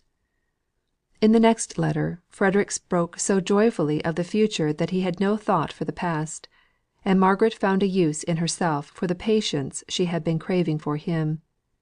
She would only have to be patient. But the pretty, timid, girlish letters of Dolores were beginning to have a charm for both Margaret and her father. The young Spaniard was so evidently anxious to make a favourable impression upon her lover's English relations, that her feminine care peeped out at every erasure, and the letters announcing the marriage were accompanied by a splendid black lace mantilla, chosen by Dolores herself for her unseen sister in law, whom Frederick had represented as a paragon of beauty, wisdom, and virtue. Frederick's worldly position was raised by this marriage on to as high a level as they could desire. Barbour and Co. was one of the most extensive Spanish houses, and into it he was received as a junior partner. Margaret smiled a little, and then sighed as she remembered afresh her old tirades against trade. Here was her preux chevalier of a brother turned merchant trader. But then she rebelled against herself, and protested silently against the confusion implied between a Spanish merchant and a Milton mill owner. Well, trade or no trade, Frederick was very, very happy. Dolores must be charming, and the mantilla was exquisite. And then she returned to the present life. Her father had occasionally experienced a difficulty in breathing this spring, which had for the time distressed him exceedingly. Margaret was less alarmed, and this difficulty went off completely in the intervals; but she still was so desirous of his shaking off the liability altogether, as to make her very urgent that he should accept Mr. Bell's invitation to visit him at Oxford this April. Mr. Bell's invitation included Margaret. Nay more, he wrote a special letter commanding her to come; but she felt as if it would be a great relief to her to remain quietly at home, entirely free from any responsibility whatever, and so to rest her mind and heart in a manner which she had not been able to do for more than 2 years past. When her father had driven off on his way to the railroad, Margaret felt how great and long had been the pressure on her time and her spirits. It was astonishing, almost stunning, to feel herself so much at liberty; no one depending on her for cheering care, if not for positive happiness; no invalid to plan and think for. She might be idle, and silent, and forgetful, and what seemed worth more than all the other privileges, she might be unhappy if she liked. For months past, all her own personal cares and troubles had had to be stuffed away into a dark cupboard; but now she had leisure to take them out and mourn over them, and study their nature, and seek the true method of subduing them into the elements of peace. All these weeks she had been conscious of their existence in a dull kind of way, though they were hidden out of sight. Now, once for all she would consider them, and appoint to each of them its right work in her life. So she sat almost motionless for hours in the drawing room, going over the bitterness of every remembrance with an unwincing resolution. Only once she cried aloud, at the stinging thought of the faithlessness which gave birth to that abasing falsehood. She now would not even acknowledge the force of the temptation.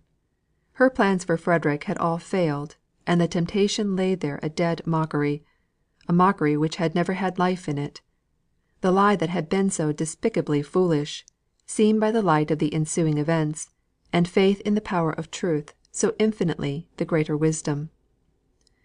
In her nervous agitation, she unconsciously opened a book of her father's that lay upon the table. The words that caught her eye in it seemed almost made for her present state of acute self abasement. Je ne voudrais pas rompre mon ser en ces sortes, mais de honte, aveugle, impudente, très déloyale attendue, et semblable chose, mais je voudrais la corriger pour voir de compassion. Au sus, mon pauvre cœur, nous voilà tomber dans la fosse, laquelle nous avions tant résolu d'échapper. Ah, relevons-nous, et quittons-la pour jamais, réclamons la miséricorde de Dieu. Espérons qu'elle nous assistera pour de sommeil extra plus ferme, et retombons-nous au chemin de l'humilité.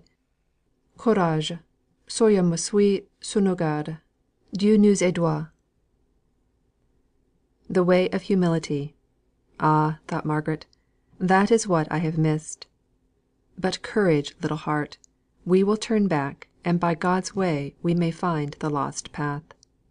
She rose up, and determined at once to set to on some work which should take her out of herself. To begin with, she called Martha, as she passed the drawing room door in going upstairs, and tried to find out what was below the grave; respectful, servant like manner, which crusted over her individual character with an obedience that was almost mechanical. She found it difficult to induce Martha to speak of any of her personal interests; but at last she touched the right chord, in naming Mrs. Thornton. Martha's whole face brightened, and, on a little encouragement, out came a long story, of how her father had been in early life connected with Mrs. Thornton's husband; nay, had even been in a position to show him some kindness; what, Martha hardly knew, for it happened when she was quite a little child, and circumstances had intervened to separate the two families until Martha was nearly grown up, when her father having sunk lower and lower from his original occupation as a clerk in a warehouse, and her mother being dead, she and her sister, to use Martha's own expression, would have been lost but for Mrs. Thornton, who sought them out, and thought for them, and cared for them. "I had had a fever, and was but delicate; but Mrs. Thornton, and Mr. Thornton too, they never rested till they had nursed me up in their own house, and sent me to the sea and all. The doctors say the fever was catching, but they cared none for that. Only Miss Fanny, and she went a visiting these folks that she is going to marry into; so, though she was afraid at the time, it has all ended well." "Miss Fanny is going to be married!" exclaimed Margaret. "Yes, and to a rich gentleman too; only he's a deal older than she is.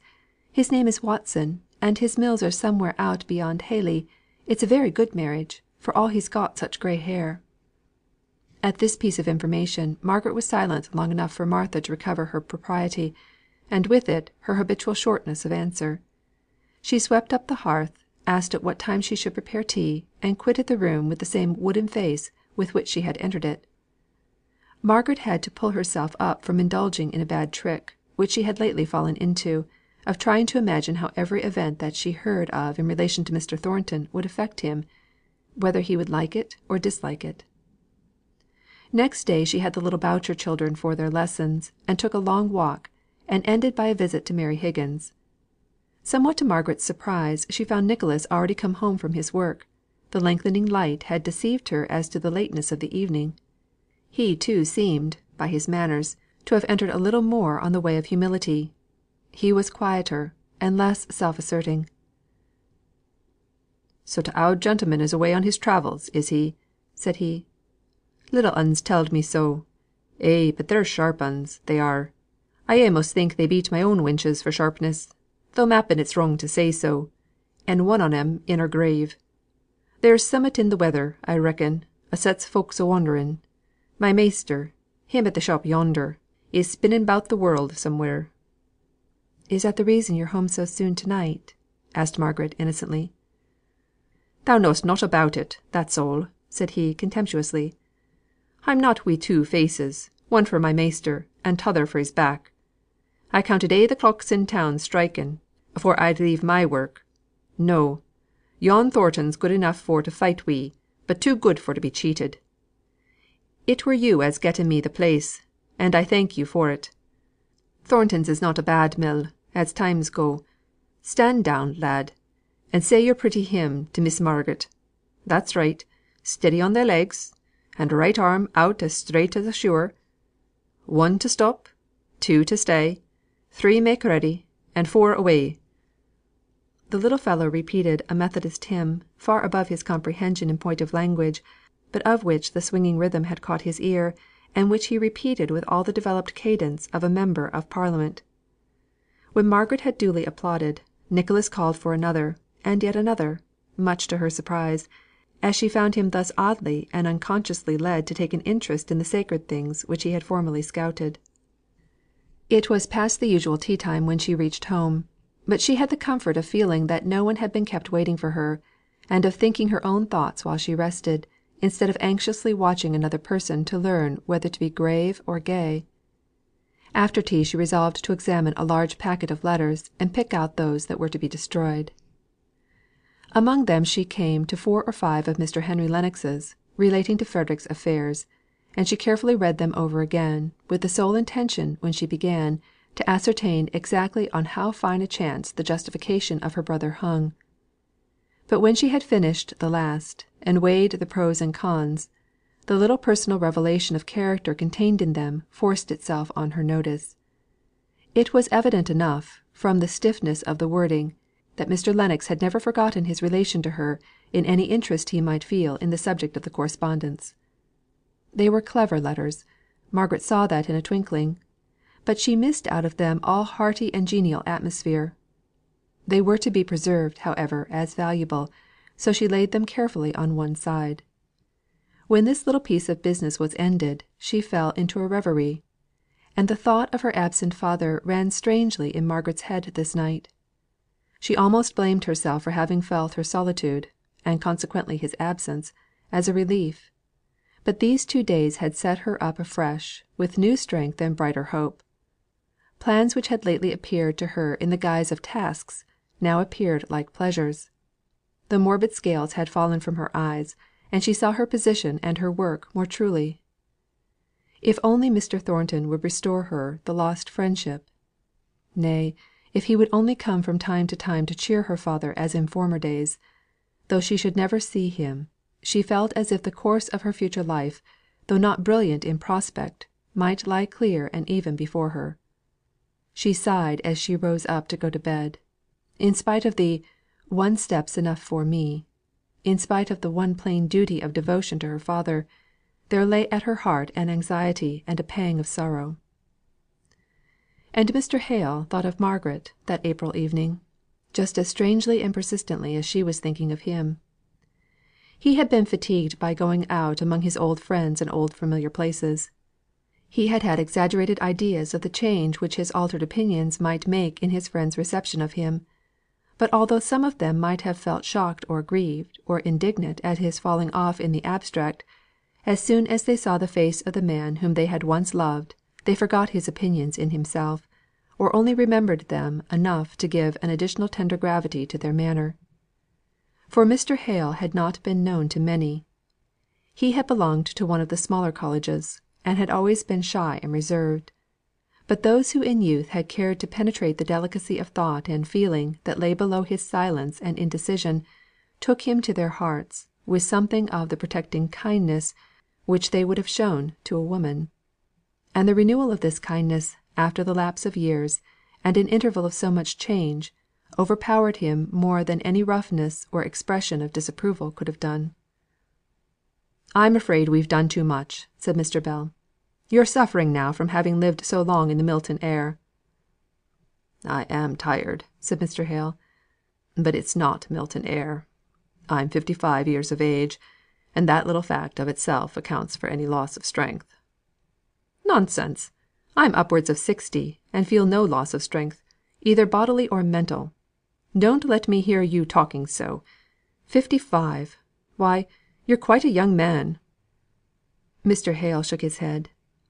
"These last few years," said he; but after a minute's pause, he raised himself from his half recumbent position, in one of Mr. Bell's luxurious easy chairs, and said with a kind of trembling earnestness: "Bell, you're not to think, that if I could have foreseen all that would come of my change of opinion, and my resignation of my living no, not even if I could have known how she would have suffered, that I would undo it. The act of open acknowledgment that I no longer held the same faith as the Church in which I was a priest.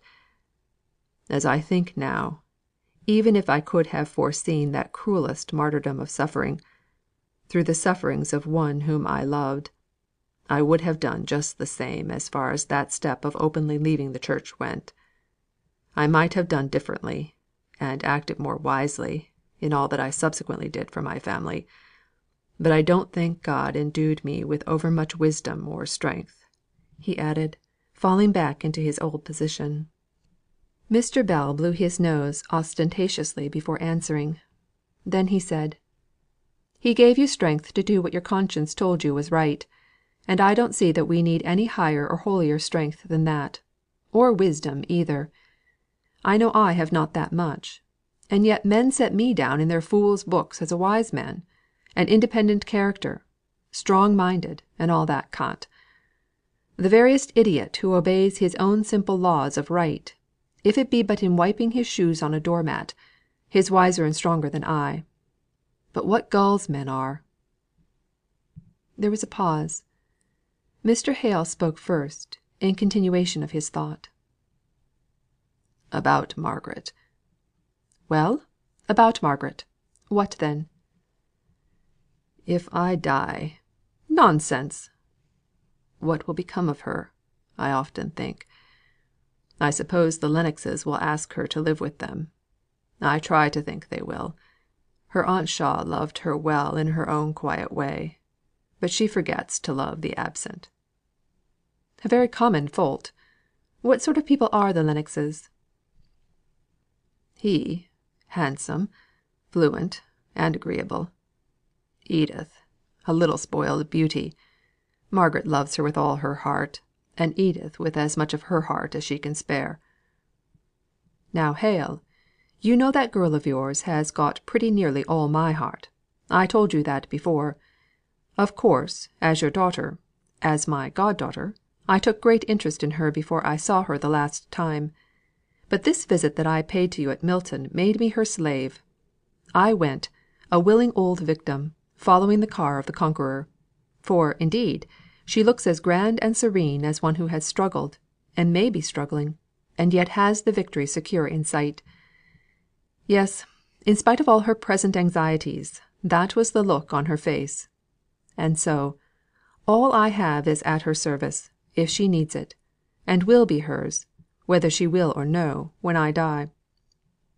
Moreover, I myself will be her preux chevalier, 60 and gouty though I be. Seriously, old friend, your daughter shall be my principal charge in life, and all the help that either my wit or my wisdom, or my willing heart can give, shall be hers.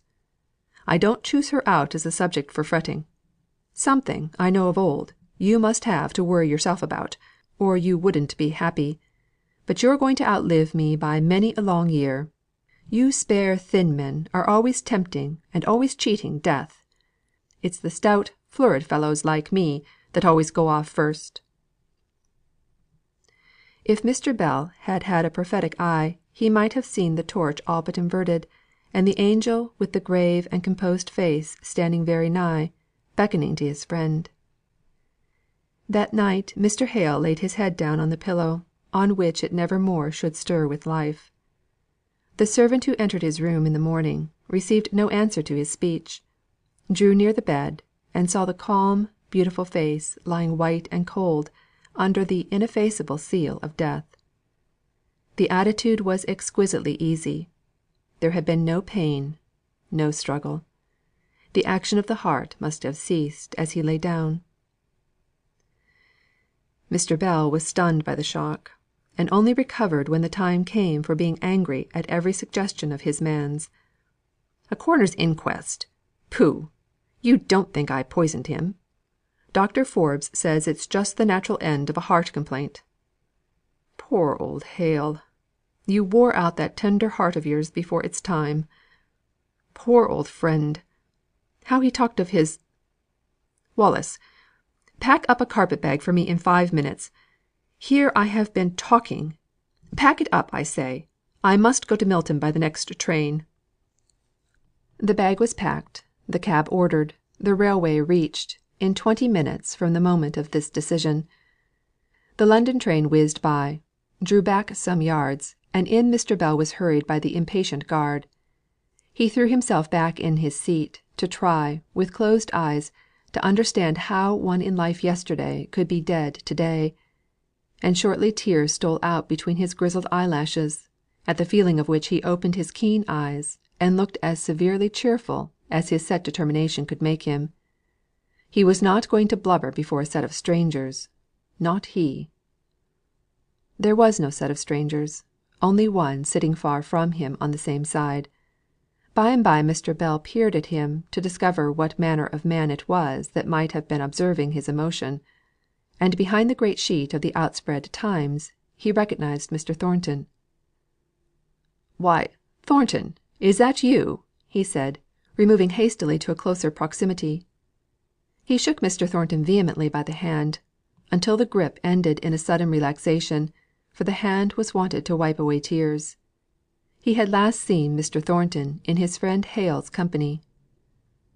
"I'm going to Milton, bound on a melancholy errand. Going to break to Hale's daughter the news of his sudden death." "Death? Mr. Hale dead?" I keep saying it to myself. Hale is dead; but it doesn't make it any the more real. Hale is dead for all that. He went to bed well, to all appearance, last night, and was quite cold this morning when my servant went to call him." "Where? I don't understand." "At Oxford. He came to stay with me. Hadn't been in Oxford these 17 years. And this is the end of it." Not a word was spoken for above a quarter of an hour.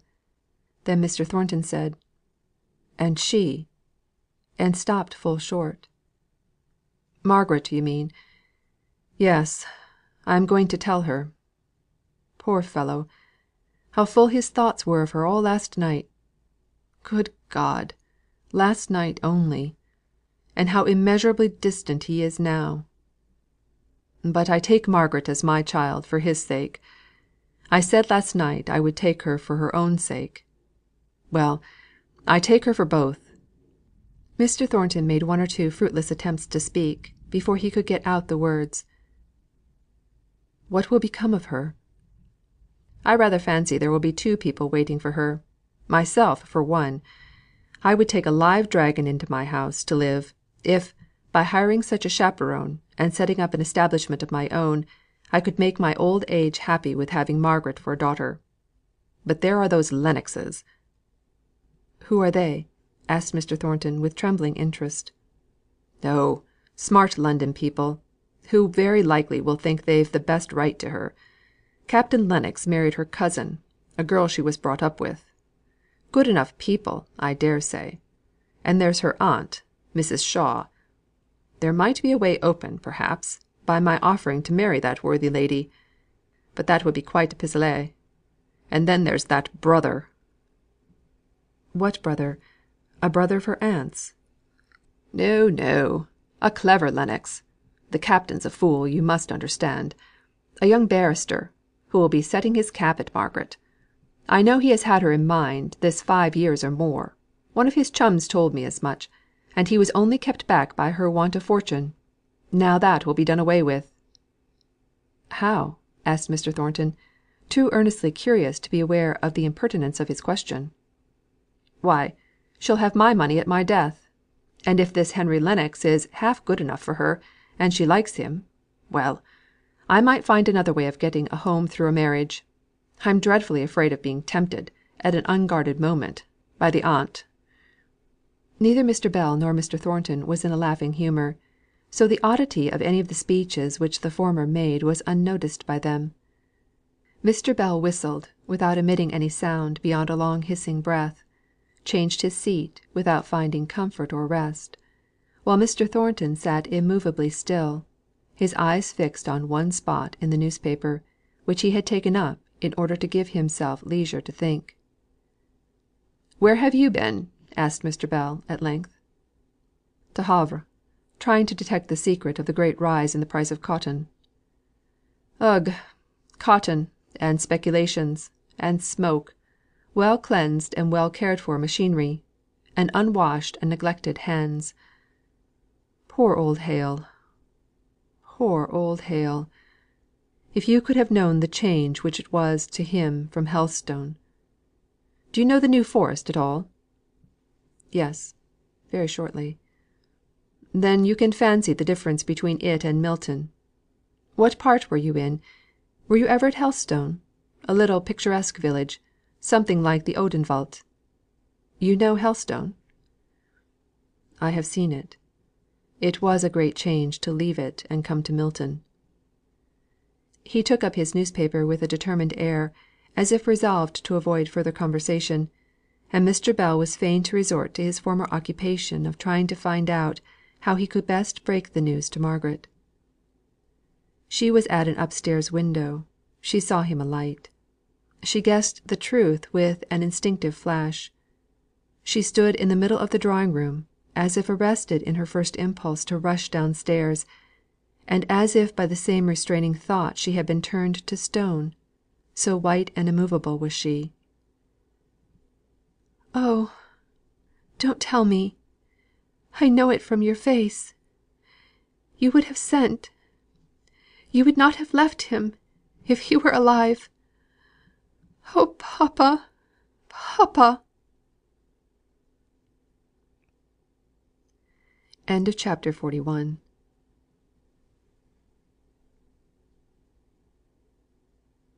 Chapter 42. Alone, alone.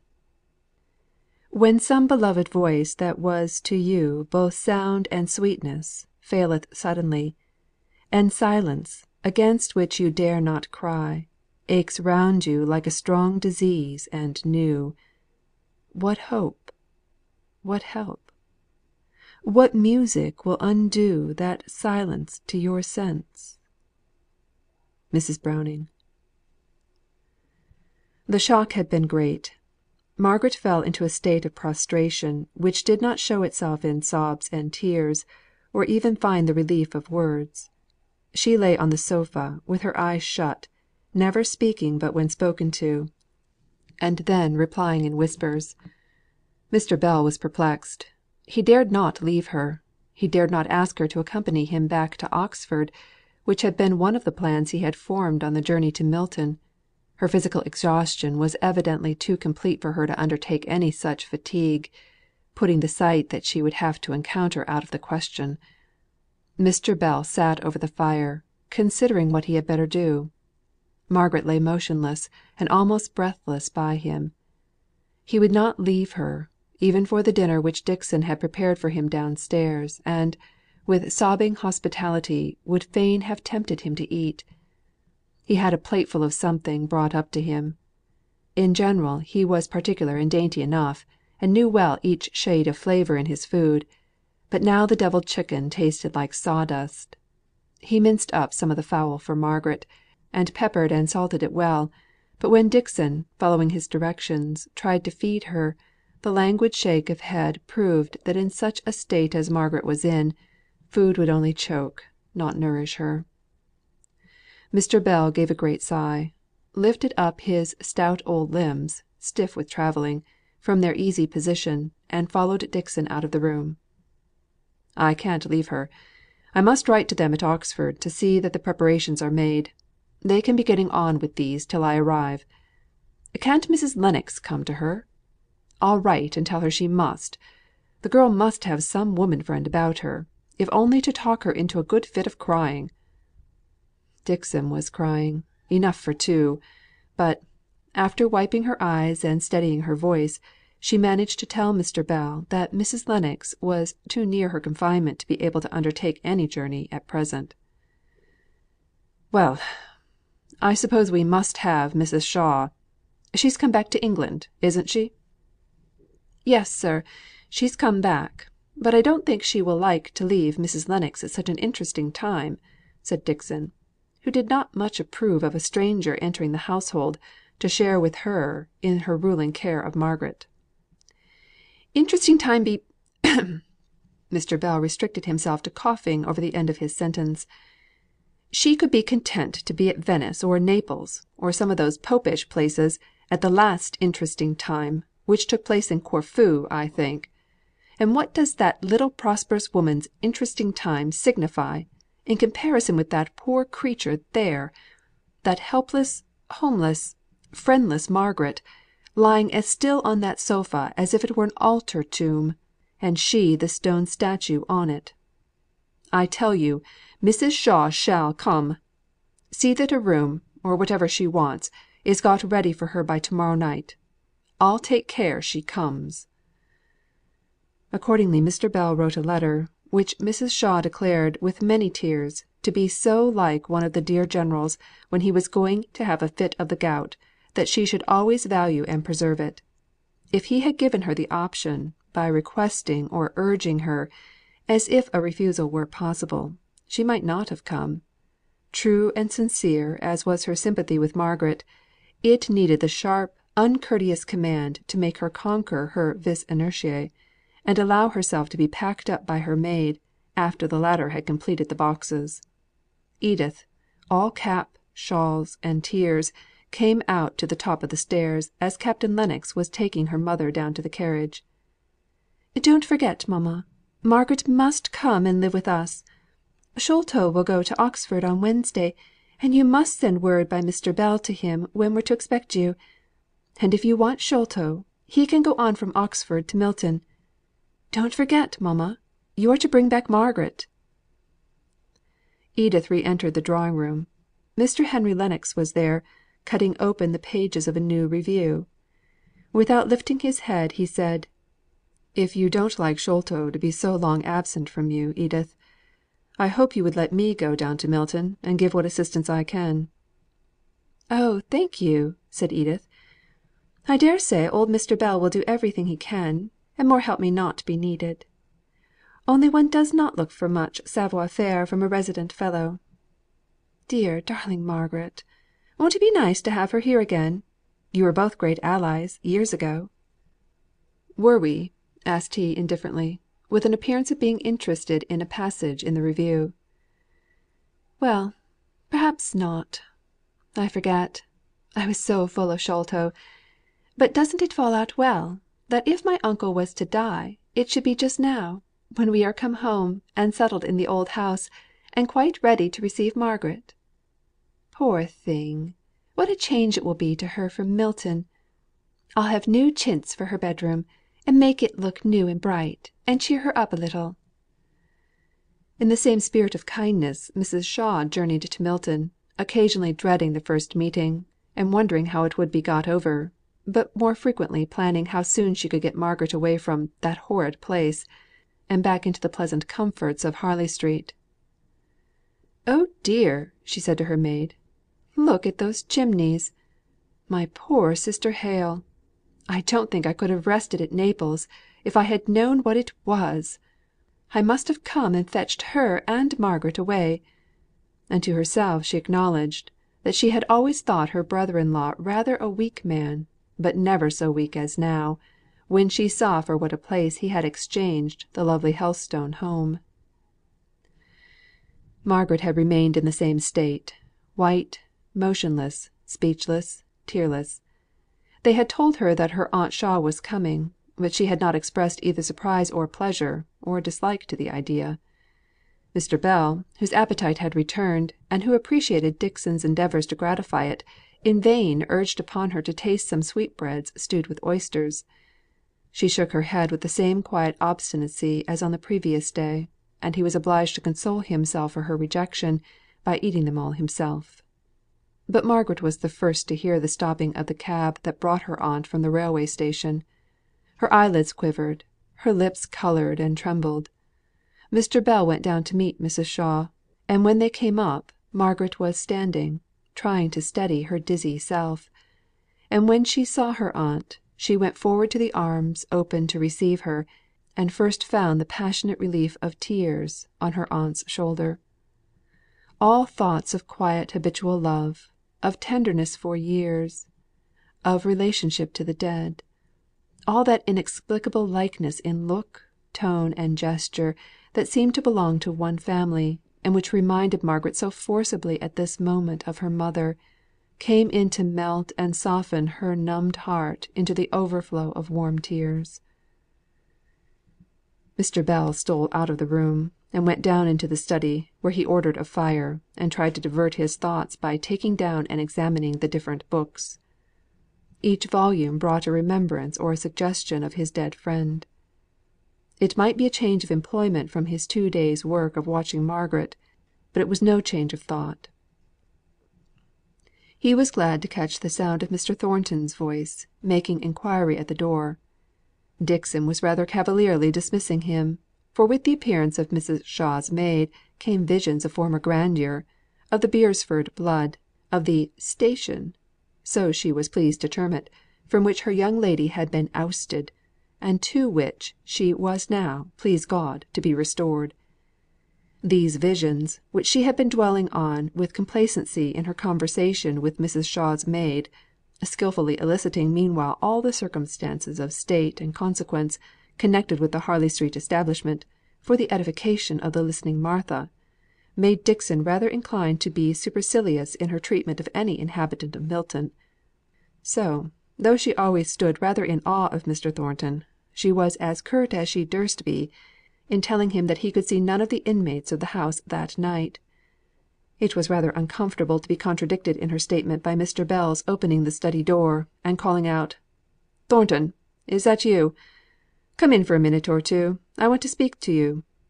So Mr. Thornton went into the study, and Dixon had to retreat into the kitchen, and reinstate herself in her own esteem by a prodigious story of Sir John Beresford's coach and six, when he was High Sheriff. "I don't know what I wanted to say to you after all; only it's dull enough to sit in a room where everything speaks to you of a dear friend. Yet Margaret and her aunt must have the drawing room to themselves." "Is her aunt come?" asked Mr. Thornton. "Come? Yes, maid and all. One would have thought she might have come by herself at such a time; and now I shall have to turn out and find my way to the Clarendon." "You must not go to the Clarendon. We have 5 or 6 empty bedrooms at home." "Well aired?" "I think you may trust my mother for that." "Then I'll only run upstairs and wish that wan girl good night, and make my bow to her aunt, and go off with you straight." Mr. Bell was some time upstairs. Mr. Thornton began to think it long, for he was full of business, and had hardly been able to spare the time for running up to Crampton, and inquiring how Miss Hale was. When they had set out upon their walk, Mr. Bell said: "I was kept by those women in the drawing room. Mrs. Shaw is anxious to get home, on account of her daughter, she says, and wants Margaret to go off with her at once. Now she is no more fit for travelling than I am for flying. Besides, she says, and very justly, that she has friends she must see; that she must wish good bye to several people. And then her aunt worried her about old claims, and was she forgetful of old friends? And she said, with a great burst of crying, she should be glad enough to go from a place where she had suffered so much. Now I must return to Oxford to morrow, and I don't know on which side of the scale to throw in my voice." He paused, as if asking a question, but he received no answer from his companion, the echo of whose thoughts kept repeating, "Where she has suffered so much." Alas! and that was the way in which this 18 months in Milton, to him so unspeakably precious down to its very bitterness, which was worth all the rest of life's sweetness, would be remembered. Neither loss of father nor loss of mother, dear as she was to Mr. Thornton, could have poisoned the remembrance of the weeks, the days, the hours, when a walk of 2 miles, every step of which was pleasant as it brought him nearer and nearer to her, took him to her sweet presence; every step of which was rich, as each recurring moment that bore him away from her made him recall some fresh grace in her demeanour, or pleasant pungency in her character. Yes, whatever had happened to him, external to his relation to her, he could never have spoken of that time, when he could have seen her every day, when he had her within his grasp, as it were, as a time of suffering. It had been a royal time of luxury to him, with all its stings and contumelies, compared to the poverty that crept round and clipped the anticipation of the future down to sordid fact, and life without an atmosphere of either hope or fear. Mrs. Thornton and Fanny were in the dining room, the latter in a flurry of small exultation, as the maid held up one glossy material after another, to try the effect of the wedding dresses by candlelight. Her mother really tried to sympathise with her, but could not. Neither taste nor dress were in her line of subjects, and she heartily wished that Fanny had accepted her brother's offer of having the wedding clothes provided by some first rate London dressmaker, without the endless troublesome discussions, unsettled wavering, that arose out of Fanny's desire to choose and superintend everything herself. Mr. Thornton was only too glad to mark his grateful approbation of any sensible man who could be captivated by Fanny's second rate airs and graces, by giving her ample means for providing herself with the finery which certainly rivalled, if it did not exceed, the lover in her estimation. When her brother and Mr. Bell came in, Fanny blushed and simpered, and fluttered over the signs of her employment, in a way which could not have failed to draw attention from any one else but Mr. Bell. If he thought about her and her silks and satins at all, it was to compare her and them with the pale sorrow he had left behind him, sitting motionless, with bent head and folded hands, in a room where the stillness was so great, that you might almost fancy the rush in your straining ears was occasioned by the spirits of the dead, yet hovering round their beloved. For, when Mr. Bell had first gone upstairs, Mrs. Shaw lay asleep on the sofa, and no sound broke the silence. Mrs. Thornton gave Mr. Bell her formal hospitable welcome. She was never so gracious as when receiving her son's friends in her son's house; and the more unexpected they were, the more honour to her admirable housekeeping preparations for comfort. "How is Miss Hale?" she asked. "About as broken down by this last stroke as she can be." "I am sure it is very well for her that she has such a friend as you." "I wish I were her only friend, madam. I dare say, it sounds very brutal; but here have I been displaced, and turned out of my post of comforter and adviser by a fine lady aunt; and there are cousins and what not claiming her in London, as if she were a lap dog belonging to them; and she is too weak and miserable to have a will of her own." "She must indeed be weak," said Mrs. Thornton, with an implied meaning which her son understood well. "But where," continued Mrs. Thornton, "have these relations been all this time that Miss Hale has appeared almost friendless, and has certainly had a good deal of anxiety to bear?" But she did not feel interest enough in the answer to her question to wait for it. She left the room to make her household arrangements. "They have been living abroad. They have some kind of claim upon her, I will do them that justice. The aunt brought her up, and she and the cousin have been like sisters. The thing vexing me, you see, is that I wanted to take her for a child of my own; and I am jealous of these people, who don't seem to value the privilege of their right. Now it would be different if Frederick claimed her." "Frederick!" exclaimed Mr. Thornton. "Who is he? What right" He stopped short in his vehement question. "Frederick!" said Mr. Bell in surprise. "Why, don't you know? He's her brother. Have you not heard?" "I never heard his name before. Where is he? Who is he?" "Surely I told you about him, when the family first came to Milton. The son who was concerned in that mutiny." "I never heard of him till this moment. Where does he live?" "In Spain. He's liable to be arrested the moment he sets foot on English ground. Poor fellow! He will grieve at not being able to attend his father's funeral. We must be content with Captain Lennox, for I don't know of any other relation to summon." "I hope I may be allowed to go?" "Certainly, thankfully. You're a good fellow, after all, Thornton. Hale liked you. He spoke to me, only the other day, about you at Oxford. He regretted that he had seen so little of you lately. I am obliged to you for wishing to show him respect." "But about Frederick. Does he never come to England?" "Never."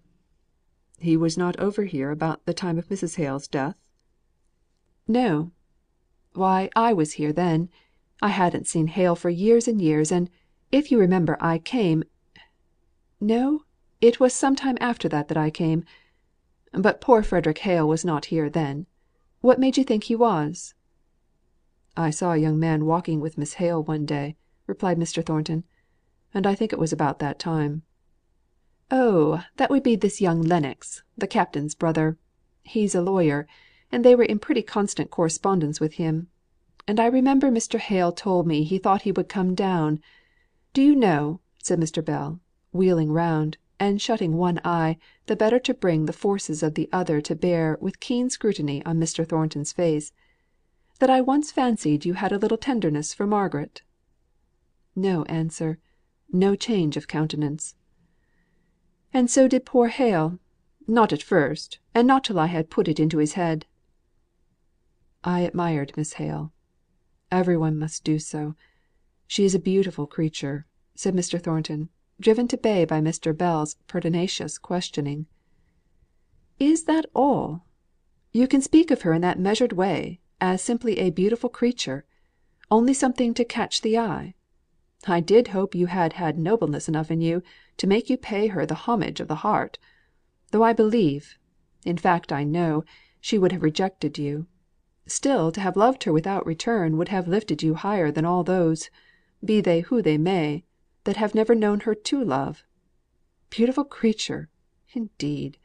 Do you speak of her as you would of a horse or a dog?" Mr. Thornton's eyes glowed like red embers. "Mr. Bell," said he, "before you speak so, you should remember that all men are not as free to express what they feel as you are. Let us talk of something else." For though his heart leaped up, as at a trumpet call, to every word that Mr. Bell had said, and though he knew that what he had said would henceforth bind the thought of the old Oxford fellow closely up with the most precious things of his heart, yet he would not be forced into any expression of what he felt towards Margaret. He was no mocking bird of praise, to try because another extolled what he reverenced and passionately loved, to outdo him in laudation. So he turned to some of the dry matters of business that lay between Mr. Bell and him, as landlord and tenant. "What is that heap of brick and mortar we came against in the yard? Any repairs wanted?" "No, none, thank you." "Are you building on your own account? If you are, I am very much obliged to you." "I am building a dining room for the men I mean the hands." "I thought you were hard to please, if this room wasn't good enough to satisfy you, a bachelor." "I've got acquainted with a strange kind of chap, and I put one or two children in whom he is interested to school. So as I happened to be passing near his house one day, I just went there about some trifling payment to be made. And I saw such a miserable black frizzle of a dinner a greasy cinder of meat as first set me a thinking. But it was not till provisions grew so high this winter that I bethought me how, by buying things wholesale, and cooking a good quantity of provisions together, much money might be saved, and much comfort gained.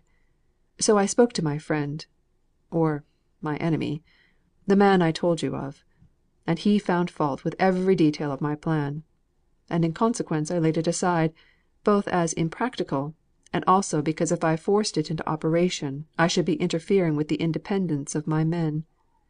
When, suddenly, this Higgins came to me and graciously signified his approval of a scheme so nearly the same as mine, that I might fairly have claimed it; and, moreover, the approval of several of his fellow workmen to whom he had spoken. I was a little riled, I confess, by his manner, and thought of throwing the whole thing overboard to sink or swim. But it seemed childish to relinquish a plan which I had once thought wise and well laid, just because I myself did not receive all the honour and consequence due to the originator. So I coolly took the part assigned me, which is something like that of a steward to a club. I buy the provisions wholesale, and provide a fitting matron or cook." "I hope you give satisfaction in your new capacity. Are you a good judge of potatoes and onions? But I suppose Mrs. Thornton assists you in your marketing?" "Not a bit," replied Mr. Thornton. "She disapproves of the whole plan; and now we never mention it to each other. But I manage pretty well, getting in great stocks from Liverpool, and being served in butcher's meat by our own family butcher. I can assure you, the hot dinners the matron turns out are by no means to be despised." "Do you taste each dish as it goes in virtue of your office? I hope you have a white wand." "I was very scrupulous, at first, in confining myself to the mere purchasing part; and even in that I rather obeyed the men's orders conveyed through the housekeeper, than went by my own judgment. At one time, the beef was too large; at another the mutton was not fat enough. I think they saw how careful I was to leave them free, and not to intrude my own ideas upon them.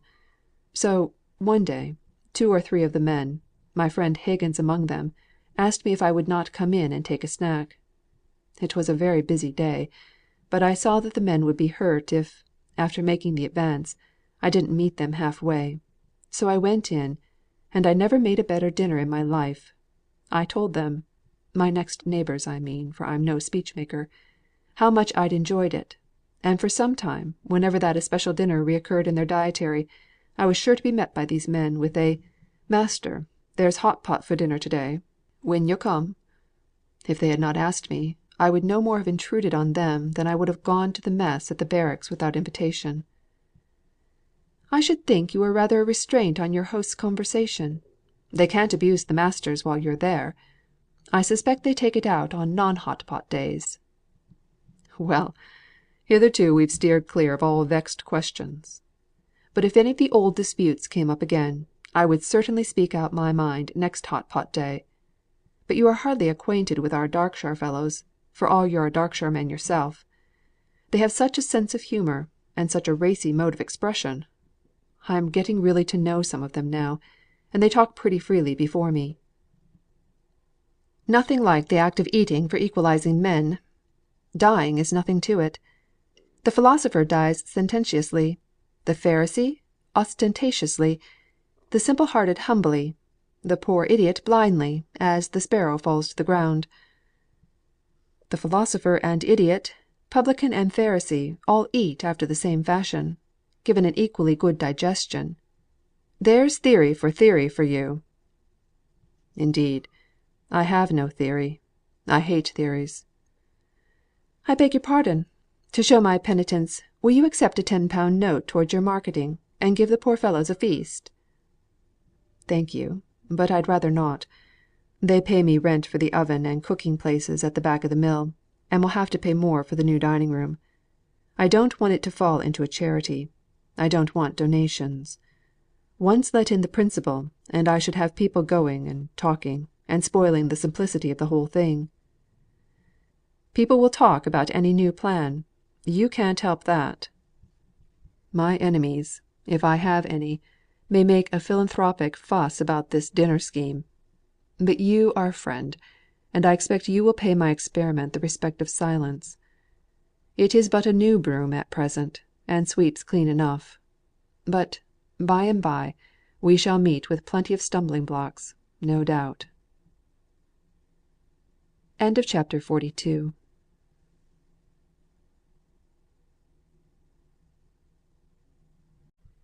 CHAPTER 43. Margaret's Flitting. The meanest thing to which we bid adieu loses its meanness in the parting hour. Eliot. Mrs. Shaw took as vehement a dislike as it was possible for one of her gentle nature to do, against Milton. It was noisy and smoky, and the poor people whom she saw in the streets were dirty, and the rich ladies overdressed, and not a man that she saw, high or low, had his clothes made to fit him. She was sure Margaret would never regain her lost strength while she stayed in Milton, and she herself was afraid of one of her old attacks of the nerves. Margaret must return with her, and that quickly. This, if not the exact force of her words, was at any rate the spirit of what she urged upon Margaret, until the latter, weak, weary, and broken spirited, yielded a reluctant promise that, as soon as Wednesday was over, she would prepare to accompany her aunt back to town, leaving Dixon in charge of all the arrangements for paying bills, disposing of furniture, and shutting up the house. Before that Wednesday, that mournful Wednesday, when Mr. Hale was to be interred, far away from either of the homes he had known in life, and far away from the wife who lay lonely among strangers; and this last was Margaret's great trouble, for she thought that if she had not given way to that overwhelming stupor during the first sad days, she could have arranged things otherwise. Before that Wednesday, Margaret received a letter from Mr. Bell. "My dear Margaret, I did mean to have returned to Milton on Thursday, but unluckily it turns out to be one of the rare occasions when we Plymouth fellows are called upon to perform any kind of duty, and I must not be absent from my post. Captain Lennox and Mr. Thornton are here. The former seems a smart well meaning man, and has proposed to go over to Milton and assist you in any search for the will. Of course there is none, or you would have found it by this time, if you followed my directions. Then the Captain declares that he must take you and his mother in law home; and, in his wife's present state, I don't see how you can expect him to remain any longer than Friday. However, that Dixon of yours is trusty, and can hold her, if not your own, till I come. I will put matters into the hands of my Milton attorney if there is no will, for I doubt this smart Captain is no great man of business. Nevertheless, his mustachios are splendid. There will have to be a sale, so select what things you wish reserved, or you can send a list afterwards. Now 2 things more, and I have done. You know, or if you don't, your poor father did, that you are to have my money and goods when I die. Not that I mean to die yet, but I name this just to explain what is coming. These Lennoxes seem very fond of you, now, and perhaps may continue to be, perhaps not. So it is best to start with a formal agreement, namely, that you will pay them £250 a year, as long as you and they find it pleasant to live together. This of course includes Dixon. Mind you don't be cajoled into paying any more for her. Then you won't be thrown adrift, if some day the Captain wishes to have his house to himself, but you can carry yourself and your £250 off somewhere else, if indeed I have not claimed you to come and keep house for me first. Then as to dress, and Dixon, and personal expenses, and confectionery, all young ladies eat confectionery till wisdom comes by age. I shall consult some lady of my acquaintance, and see how much you will have from your father before fixing this. Now, Margaret, have you flown out before you have read this far, and wondered what right the old man has to settle your affairs for you so cavalierly? I make no doubt you have. Yet the old man has a right. He has loved your father for 35 years. He stood beside him on his wedding day. He closed his eyes in death. Moreover, he is your godfather; and as he cannot do you much good spiritually, having a hidden consciousness of your superiority in such things, he would fain do you the poor good of endowing you materially. And the old man has not a known relation on earth. Who is there to mourn for Adam Bell? And his whole heart is set and bent upon this one thing; and Margaret Hale is not the girl to say him nay. Write by return, if only 2 lines, to tell me your answer; but no thanks." Margaret took up a pen and scrawled with trembling hand, "Margaret Hale is not the girl to say him nay." In her weak state she could not think of any other words, and yet she was vexed to use these. But she was so much fatigued even by this slight exertion, that if she could have thought of another form of acceptance, she could not have sat up to write a syllable of it. She was obliged to lie down again, and try not to think. "My dearest child, has that letter vexed or troubled you?" "No," said Margaret, feebly. "I shall be better when to morrow is over." "I feel sure, darling, you won't be better till I get you out of this horrid air. How you can have borne it this 2 years I can't imagine." "Where could I go? I could not leave papa and mamma." "Well, don't distress yourself, my dear. I dare say it was all for the best; only I had no conception of how you were living. Our butler's wife lives in a better house than this." "It is sometimes very pretty in summer. You can't judge by what it is now. I have been very happy here." And Margaret closed her eyes by way of stopping the conversation. The house teemed with comfort now, compared to what it had done. The evenings were chilly, and by Mrs. Shaw's directions fires were lighted in every bedroom. She petted Margaret in every possible way, and bought every delicacy or soft luxury in which she herself would have burrowed and sought comfort. But Margaret was indifferent to all these things, or, if they forced themselves upon her attention, it was simply as causes for gratitude to her aunt, who was putting herself so much out of her way to think of her. She was restless, though so weak. All day long she kept herself from thinking of the ceremony which was going on at Oxford, by wandering from room to room, and languidly setting aside such articles as she wished to retain. Dixon followed her by Mrs. Shaw's desire, ostensibly to receive instructions, but with a private injunction to soothe her into repose as soon as might be. "These books, Dixon, I will keep. All the rest will you send to Mr. Bell? They are of a kind that he will value for themselves, as well as for papa's sake. This I should like you to take this to Mr. Thornton, after I am gone. Stay, I will write a note with it." And she sate down hastily, as if afraid of thinking, and wrote: "Dear Sir, the accompanying book I am sure will be valued by you for the sake of my father, to whom it belonged. Yours sincerely, Margaret Hale." She set out again upon her travels through the house, turning over articles, known to her from childhood, with a sort of caressing reluctance to leave them, old fashioned, worn, and shabby as they might be. But she hardly spoke again; and Dixon's report to Mrs. Shaw was that she doubted whether Miss Hale heard a word of what she said, though she talked the whole time, in order to divert her attention. The consequence of being on her feet all day was excessive bodily weariness in the evening, and a better night's rest than she had had since she had heard of Mr. Hale's death. At breakfast time the next day she expressed her wish to go and bid one or two friends good bye. Mrs. Shaw objected. "I am sure, my dear, you can have no friends here with whom you are sufficiently intimate to justify you in calling upon them so soon, before you have been at church." "But to day is my only day, if Captain Lennox comes this afternoon; and if I must really go to morrow." "Oh, yes! we shall go to morrow. I am more and more convinced that this air is bad for you, and it makes you look so pale and ill. Besides, Edith expects us, and she may be waiting me; and you cannot be left alone, my dear, at your age. No, if you must pay these calls, I will go with you. Dixon can get us a coach, I suppose?" So Mrs. Shaw went to take care of Margaret, and took her maid with her, to take care of the shawls and air cushions.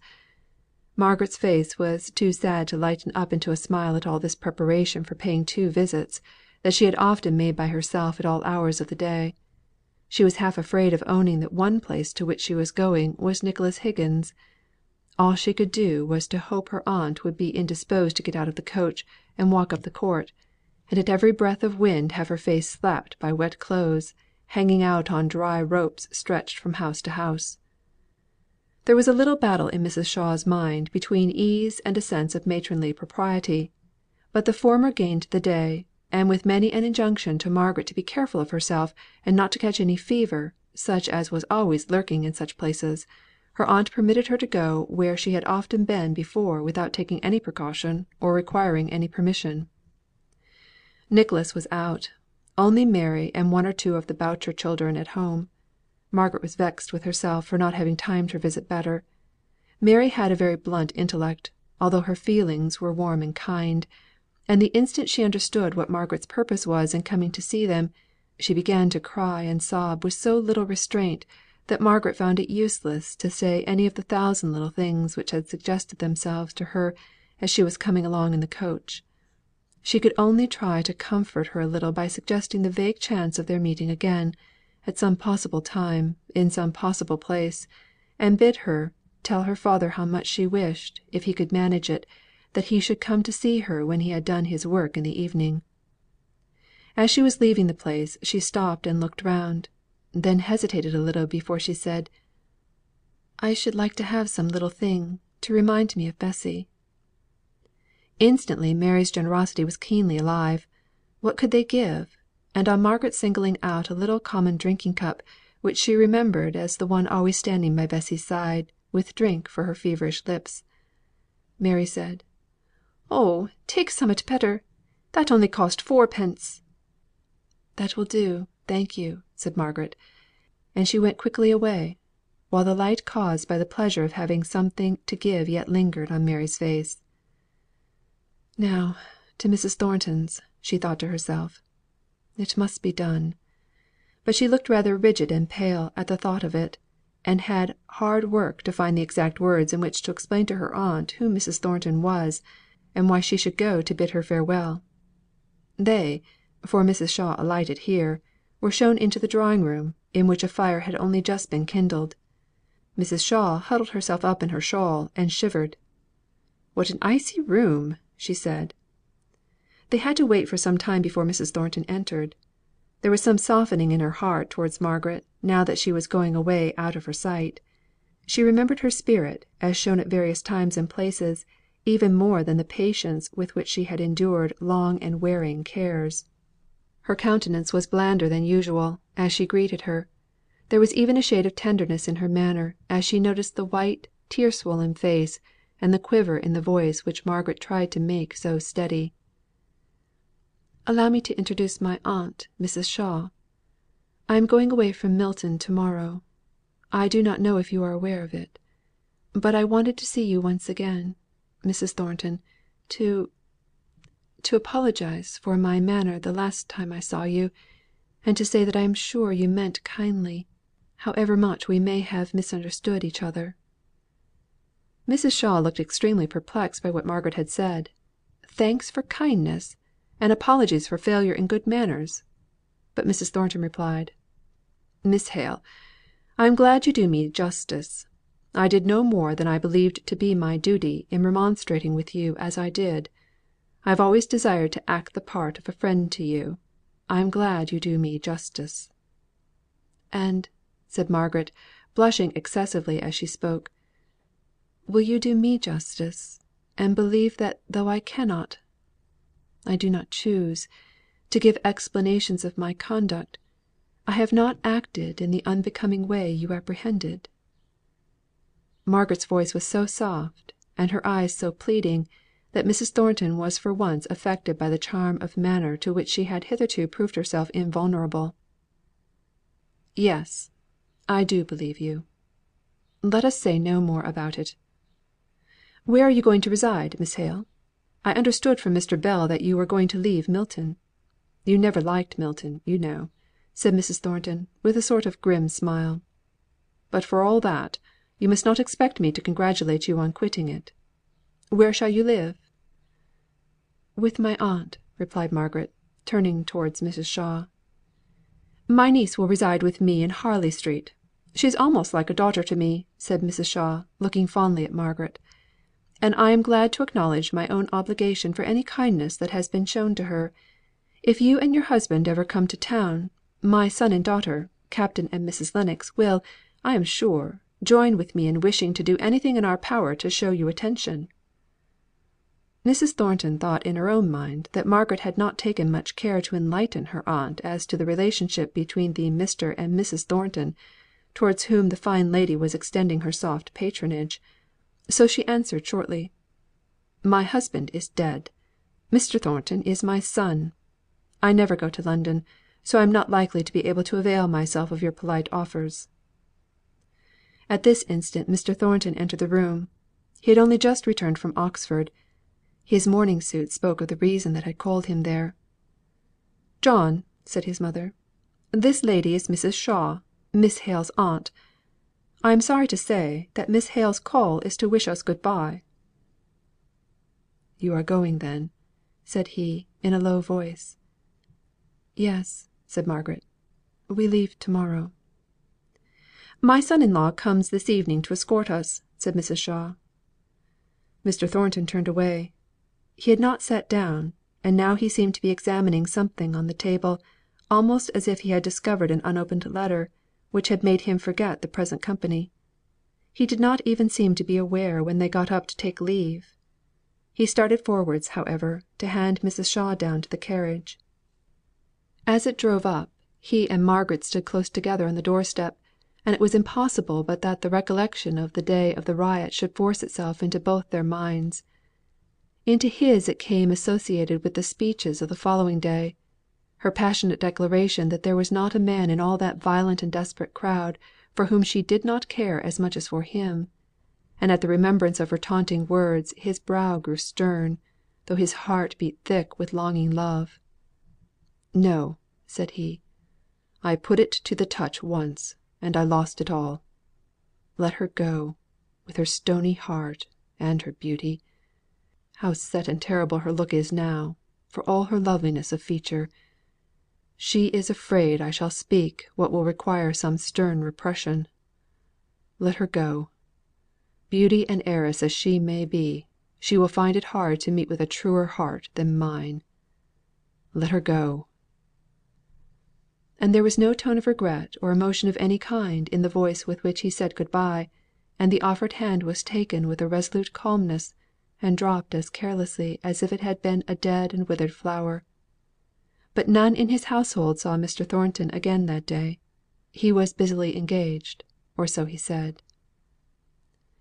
Margaret's strength was so utterly exhausted by these visits that she had to submit to much watching, and petting, and sighing "I told you so's" from her aunt. Dixon said she was quite as bad as she had been on the first day she heard of her father's death; and she and Mrs. Shaw consulted as to the desirableness of delaying the morrow's journey; but when her aunt reluctantly proposed a few days' delay to Margaret, the latter writhed her body as if in acute suffering, and said, "Oh, let us go. I cannot be patient here. I shall not get well here. I want to forget."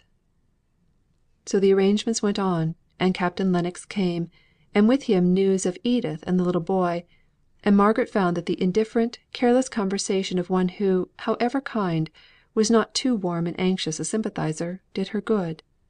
She roused up, and by the time that she knew she might expect Higgins, she was able to leave the room quietly, and await in her own chamber the expected summons. "Eh!" said he, as she came in, "to think of the old gentleman dropping off as he did! You might ha' knocked me down with a straw when they telled me. 'Mr. Hale,' said I, 'him as was the parson.' 'Ay,' said they. 'Then,' said I, 'there's as good a man gone as ever lived on this earth, let who will be t'other.' And I came to see yo', and tell yo' how grieved I were; but them women in the kitchen wouldn't tell yo' I were there. They said yo' were ill, and butter me, but yo' dunnot look like the same wench. And yo're going to be a grand lady up in Lunnon, aren't yo'?" "Not a grand lady," said Margaret, half smiling. "Well, Thornton says he, a day or two ago, 'Higgins, have yo' seen Miss Hale?' 'No,' says I, 'there's a pack o' women who won't let me at her. But I can bide my time, if she's ill. She and I knows each other pretty well. And hoo'll not go doubting that I'm main sorry for the old gentleman's death, just because I can't get at her and tell her so.' And says he, 'Yo'll not have much time for to try and see her, my fine chap. She's not for staying with us a day longer nor she can help. She's got grand relations, and they're carrying her off, and we shan't see her no more.'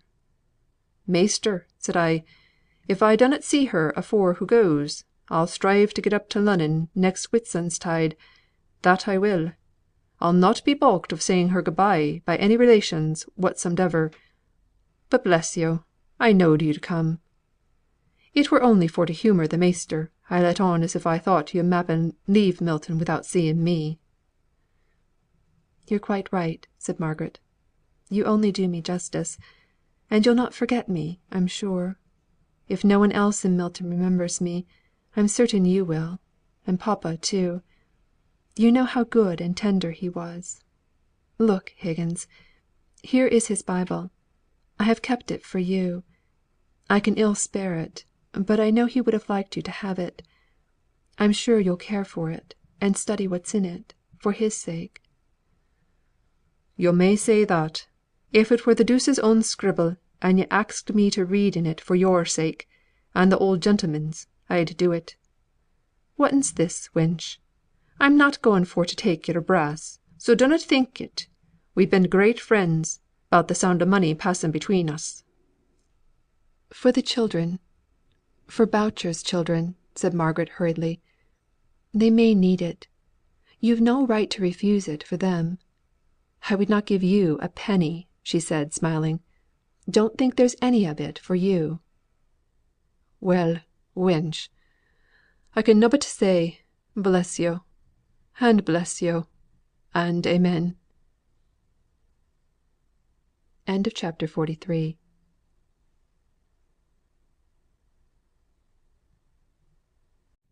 CHAPTER 44. Ease, not peace.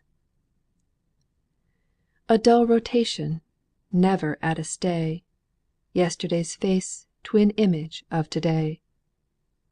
Cowper. Of what each one should be, he sees the form and rule, And till he reach to that, his joy can ne'er be full. Ruckert. It was very well for Margaret that the extreme quiet of the Harley Street house, during Edith's recovery from her confinement, gave her the natural rest which she needed. It gave her time to comprehend the sudden change which had taken place in her circumstances within the last 2 months. She found herself at once an inmate of a luxurious house, where the bare knowledge of the existence of every trouble or care seemed scarcely to have penetrated. The wheels of the machinery of daily life were well oiled, and went along with delicious smoothness. Mrs. Shaw and Edith could hardly make enough of Margaret, on her return to what they persisted in calling her home; and she felt that it was almost ungrateful in her to have a secret feeling that the Helstone vicarage, nay, even the poor little house at Milton, with her anxious father and her invalid mother, and all the small household cares of comparative poverty, composed her idea of home. Edith was impatient to get well, in order to fill Margaret's bedroom with all the soft comforts and pretty knick knacks with which her own abounded.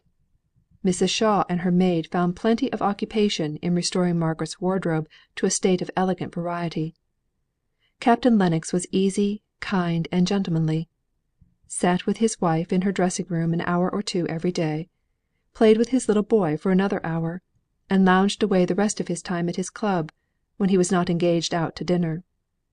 Just before Margaret had recovered from her necessity for quiet and repose, before she had begun to feel her life wanting and dull, Edith came downstairs and resumed her usual part in the household, and Margaret fell into the old habit of watching, and admiring, and ministering to her cousin.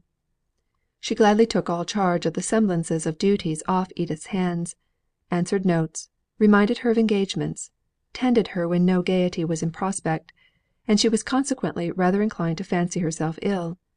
But all the rest of the family were in the full business of the London season, and Margaret was often left alone.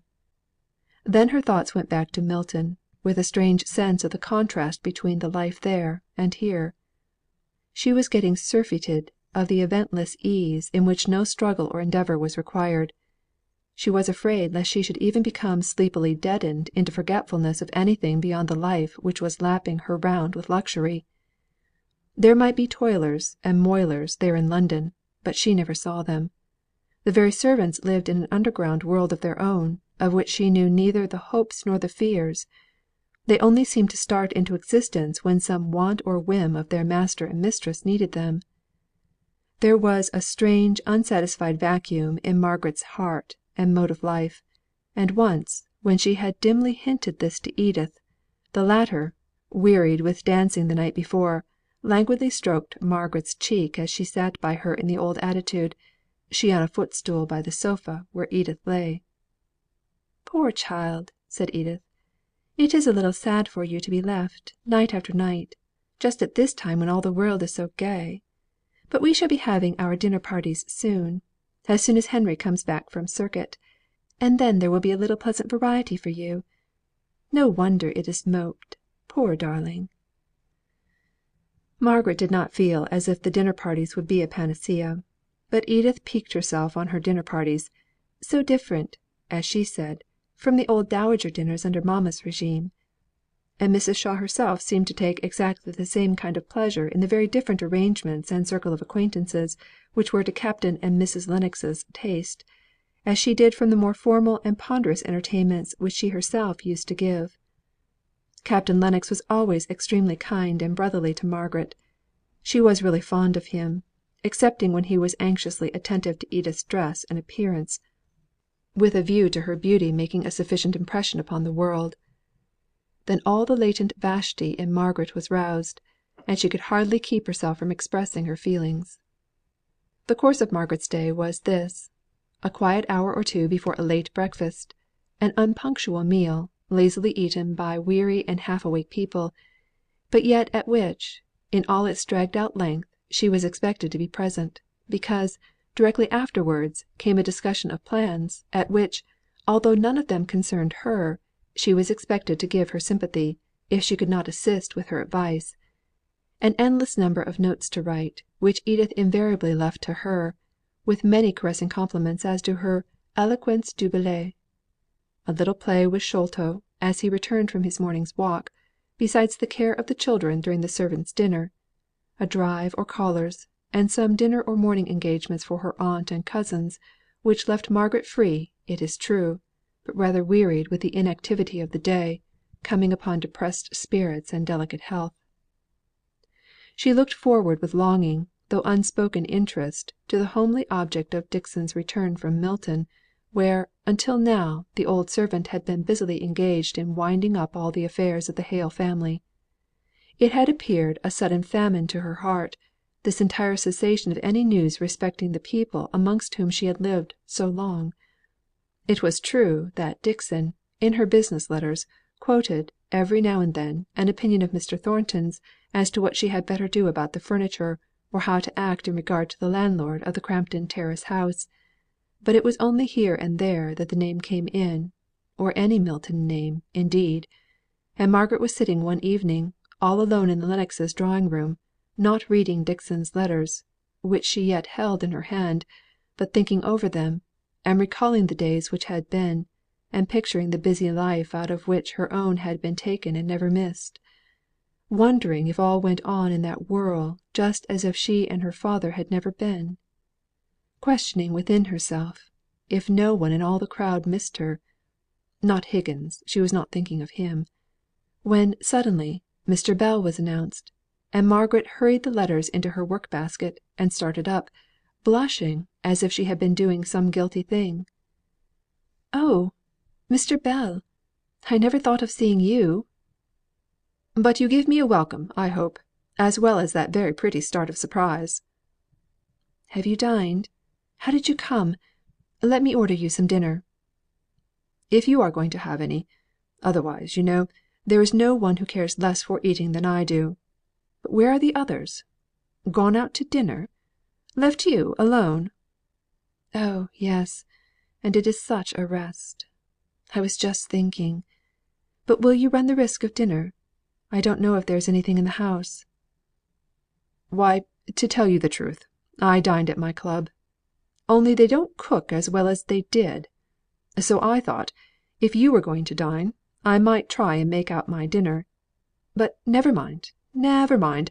There aren't 10 cooks in England to be trusted at impromptu dinners. If their skill and their fires will stand it, their tempers won't. You shall make me some tea, Margaret. And now, what were you thinking of? You were going to tell me. Whose letters were those, god daughter, that you hid away so speedily?" "Only Dixon's," replied Margaret, growing very red. "Whew! Is that all? Who do you think came up in the train with me?" "I don't know," said Margaret, resolved against making a guess. "Your what d'ye call him? What's the right name for a cousin in law's brother?" "Mr. Henry Lennox?" asked Margaret. "Yes," replied Mr. Bell. "You knew him formerly, didn't you? What sort of a person is he, Margaret?" "I liked him long ago," said Margaret, glancing down for a moment; and then she looked straight up and went on in her natural manner. "You know we have been corresponding about Frederick since, but I have not seen him for nearly 3 years, and he may be changed. What did you think of him?" "I don't know.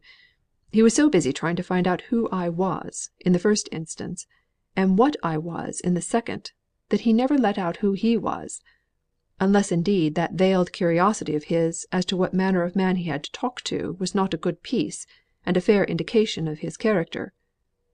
Do you call him good looking, Margaret?" "No, certainly not. Do you?" "Not I.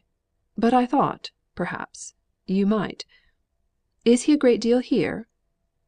"I fancy he is when he is in town. He has been on circuit now since I came. But, Mr. Bell, have you come from Oxford, or from Milton?" "From Milton! Don't you see I'm smoke dried?" "Certainly.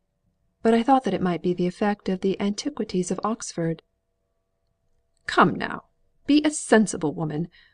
In Oxford I could have managed all the landlords in the place, and had my own way, with half the trouble your Milton landlord has given me, and defeated me after all. He won't take the house off our hands till next June 12th. Luckily Mr. Thornton found a tenant for it. Why don't you ask after Mr. Thornton, Margaret? He has proved himself a very active friend of yours, I can tell you; taken more than half the trouble off my hands." "And how is he? How is Mrs. Thornton?" asked Margaret hurriedly and below her breath, though she tried to speak out. "I suppose they're well. I've been staying at their house till I was driven out of it by the perpetual clack about the Thornton girl's marriage. It was too much for Thornton himself, though she was his sister. He used to go and sit in his own room perpetually. He's getting past the age of caring for such things, either as principal or accessory. I was surprised to find the old lady falling into the current, and carried away by her daughter's enthusiasm for orange blossoms and lace. I thought Mrs. Thornton had been made of sterner stuff." "She would put on any assumption of feeling to veil her daughter's weakness," said Margaret in a low voice. "Perhaps so. You've studied her, have you? She doesn't seem over fond of you, Margaret." "I know it," said Margaret. "Oh, here's tea at last!" exclaimed she, as if relieved. And with tea came Mr. Henry Lennox, who had walked up to Harley Street after a late dinner, and had evidently expected to find his brother and sister in law at home. Margaret suspected him of being as thankful as she was at the presence of a third party, on this their first meeting since the memorable day of his offer, and her refusal, at Helstone. She could hardly tell what to say at first, and was thankful for all the tea table occupations, which gave her an excuse for keeping silence, and him an opportunity of recovering himself. For, to tell the truth, he had rather forced himself up to Harley Street this evening, with a view of getting over an awkward meeting awkward even in the presence of Captain Lennox and Edith, and doubly awkward now that he found her the only lady there, and the person to whom he must naturally and perforce address a great part of his conversation. She was the first to recover her self possession. She began to talk on the subject which came uppermost in her mind, after the first flush of awkward shyness. "Mr. Lennox, I've been so much obliged to you for all you have done about Frederick." "I'm only sorry it has been so unsuccessful," he replied, with a quick glance towards Mr. Bell, as if reconnoitring how much he might say before him. Margaret, as if she read his thought, addressed herself to Mr. Bell, both including him in the conversation, and implying that he was perfectly aware of the endeavours that had been made to clear Frederick. "That Horrocks, the very last witness of all, has proved as unavailing as all the others. Mr. Lennox has discovered that he sailed for Australia only last August, only 2 months before Frederick was in England, and gave us the names of—" "Frederick in England! You never told me that!" exclaimed Mr. Bell in surprise. "I thought you knew. I never doubted you had been told. Of course, it was a great secret, and perhaps I should not have named it now," said Margaret, a little dismayed. "I have never named it to either my brother or your cousin," said Mr. Lennox, with a little professional dryness of implied reproach. "Never mind, Margaret. I'm not living in a talking, babbling world, nor yet among people who are trying to worm facts out of me. You needn't look so frightened because you have let the cat out of the bag to a faithful old hermit like me. I shall never name his having been in England. I shall be out of temptation, for no one will ask me. Stay," interrupting himself rather abruptly. "Was it at your mother's funeral?" "He was with mamma when she died," said Margaret, softly. "To be sure, to be sure. Why, some one asked me if he had not been over then, and I denied it stoutly, not many weeks ago. Who could it have been? Oh, I recollect." But he did not say the name, and although Margaret would have given much to know if her suspicions were right, and it had been Mr. Thornton who had made the inquiry, she could not ask the question of Mr. Bell, much as she longed to do so. There was a pause for a moment or two. Then Mr. Lennox said, addressing himself to Margaret: "I suppose as Mr. Bell is now acquainted with all the circumstances attending your brother's unfortunate dilemma, I cannot do better than inform him exactly how the research into the evidence we once hoped to produce in his favour stands at present. So, if he will do me the honour to breakfast with me to morrow, we will go over the names of these missing gentry."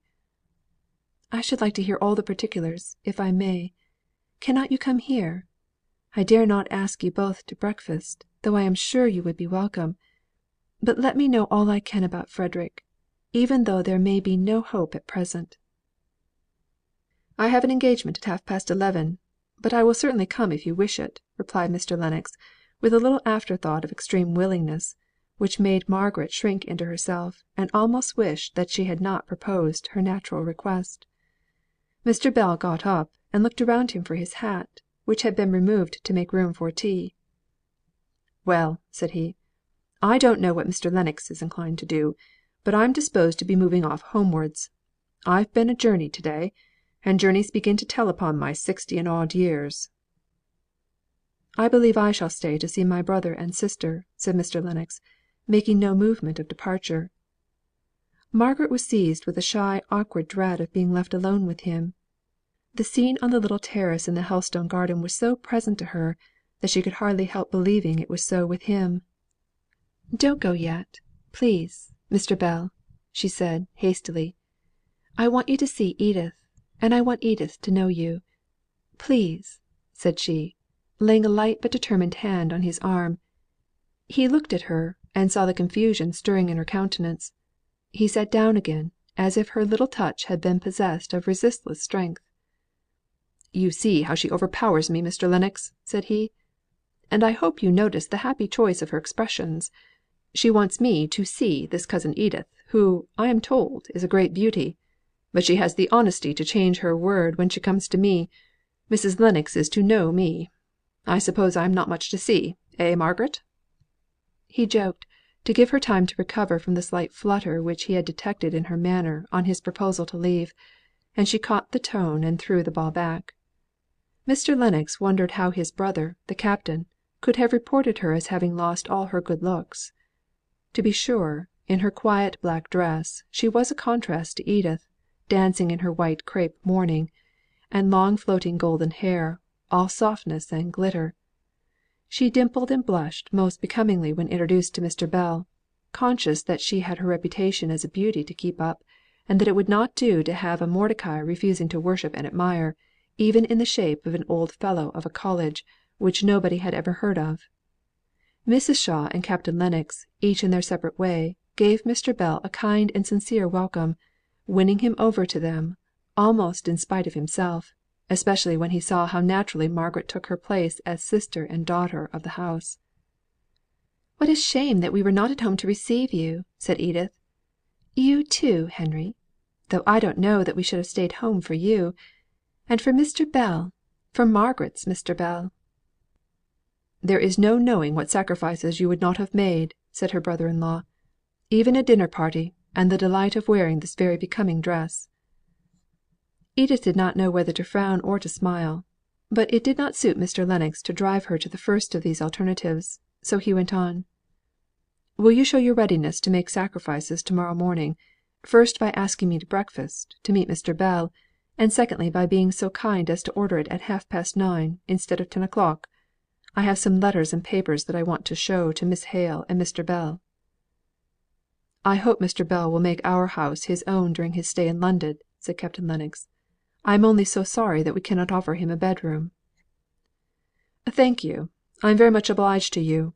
You would only think me a churl if you had, for I should decline it, I believe, in spite of all the temptations of such agreeable company," said Mr. Bell, bowing all round, and secretly congratulating himself on the very neat turn he had given to his sentence, which, if put into plain language, would have been more to this effect: "I couldn't stand the restraints of such a proper behaved and civil spoken set of people as these are. It would be like meat without salt. I'm thankful they haven't a bed. And how well I rounded my sentence! I'm absolutely catching the trick of good manners." His self satisfaction lasted him till he was fairly out in the streets, walking side by side with Henry Lennox. Here he suddenly remembered Margaret's little look of entreaty as she urged him to stay longer, and he also recollected a few hints given him long ago by an acquaintance of Mr. Lennox's as to his admiration of Margaret. It gave a new direction to his thoughts.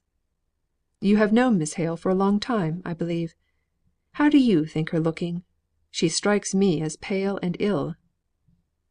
"I thought her looking remarkably well. Perhaps not when I first came in, now I think of it; but certainly, when she grew animated, she looked as well as ever I saw her do." "She has had a great deal to go through," said Mr. Bell. "Yes.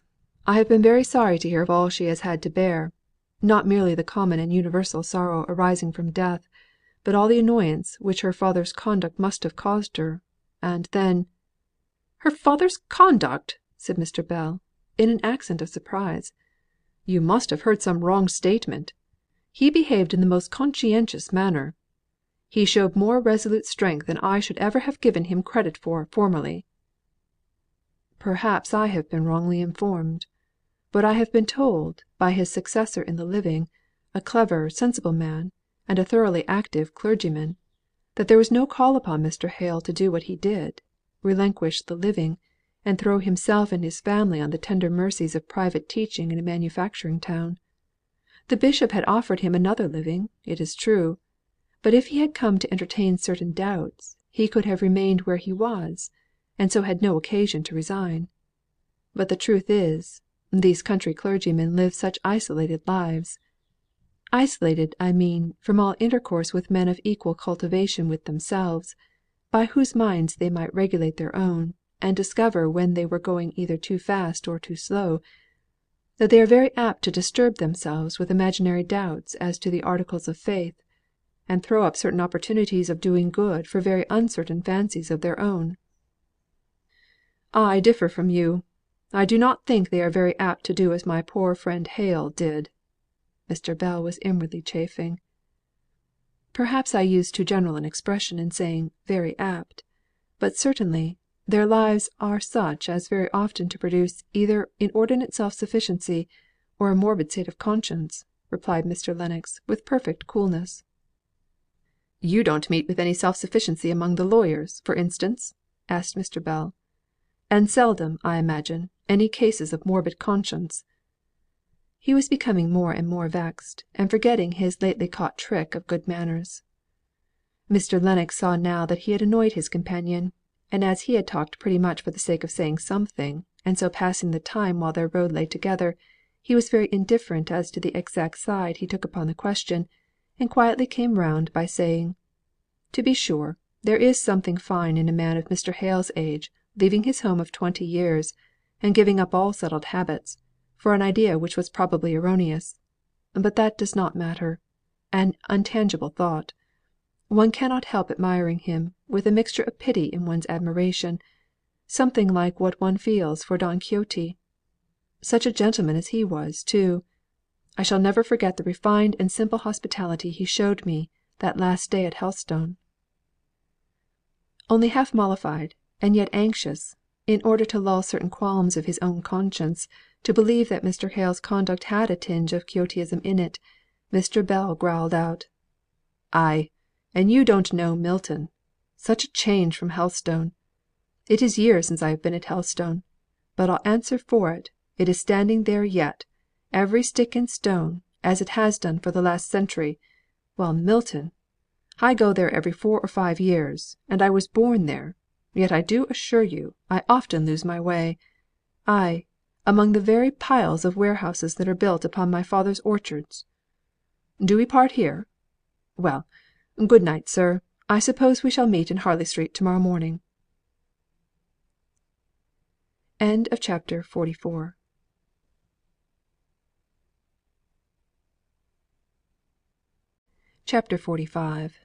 Not all a dream. Where are the sounds that swam along the buoyant air when I was young? The last vibration now is o'er, and they who listen are no more. Ah, let me close my eyes and dream. W. S. Landor. The idea of Helstone had been suggested to Mr. Bell's waking mind by his conversation with Mr. Lennox, and all night long it ran riot through his dreams. He was again the tutor in the college where he now held the rank of fellow. It was again a long vacation, and he was staying with his newly married friend, the proud husband and happy victor of Helstone. Over babbling brooks they took impossible leaps, which seemed to keep them whole days suspended in the air. Time and space were not, though all other things seemed real. Every event was measured by the emotions of the mind, not by its actual existence, for existence it had none.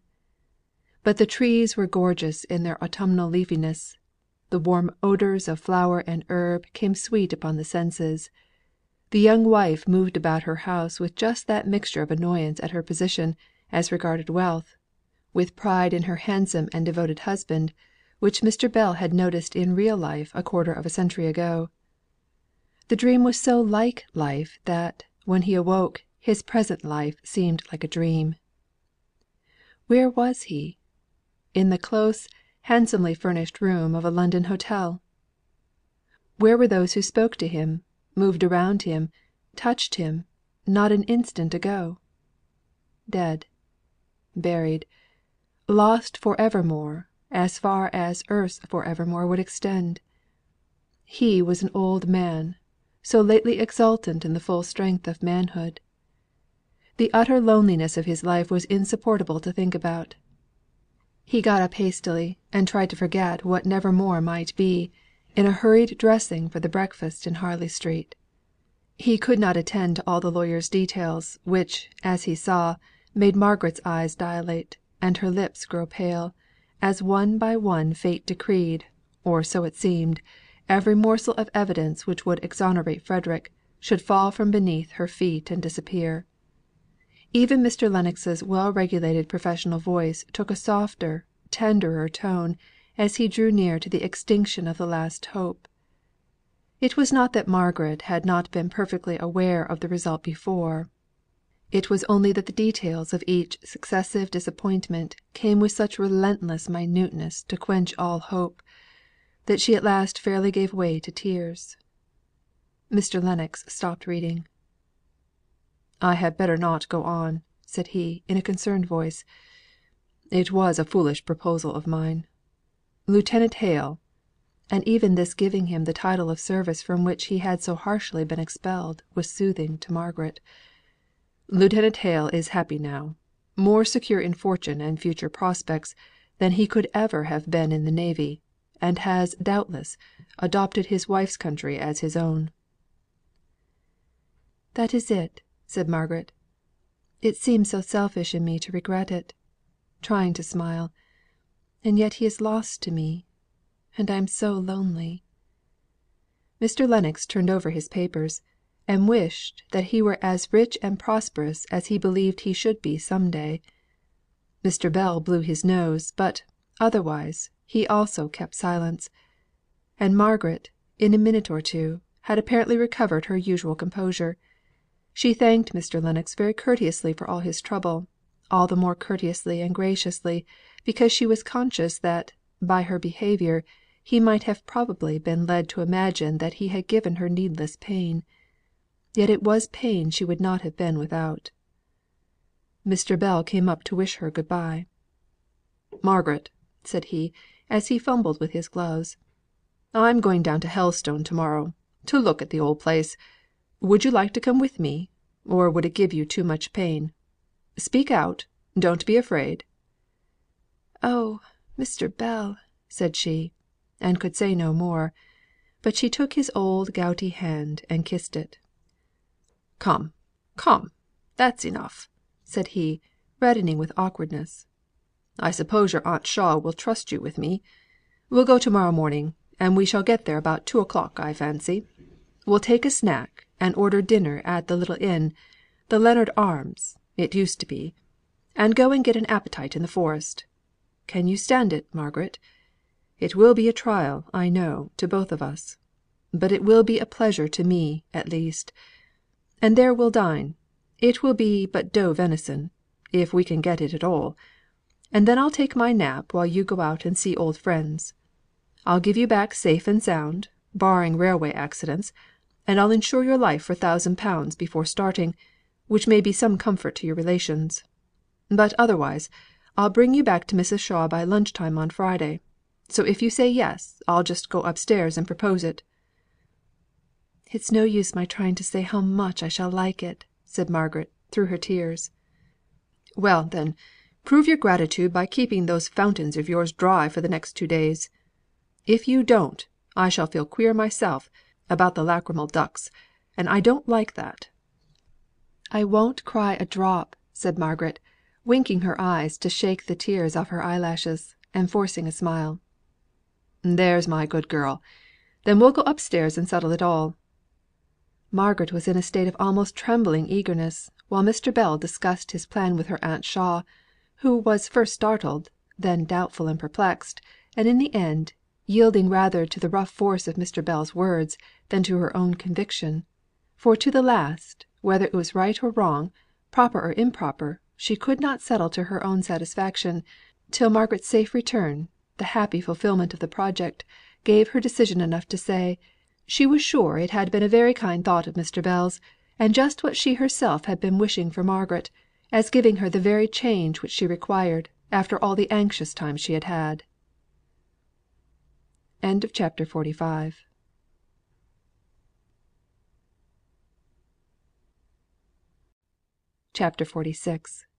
Once and Now.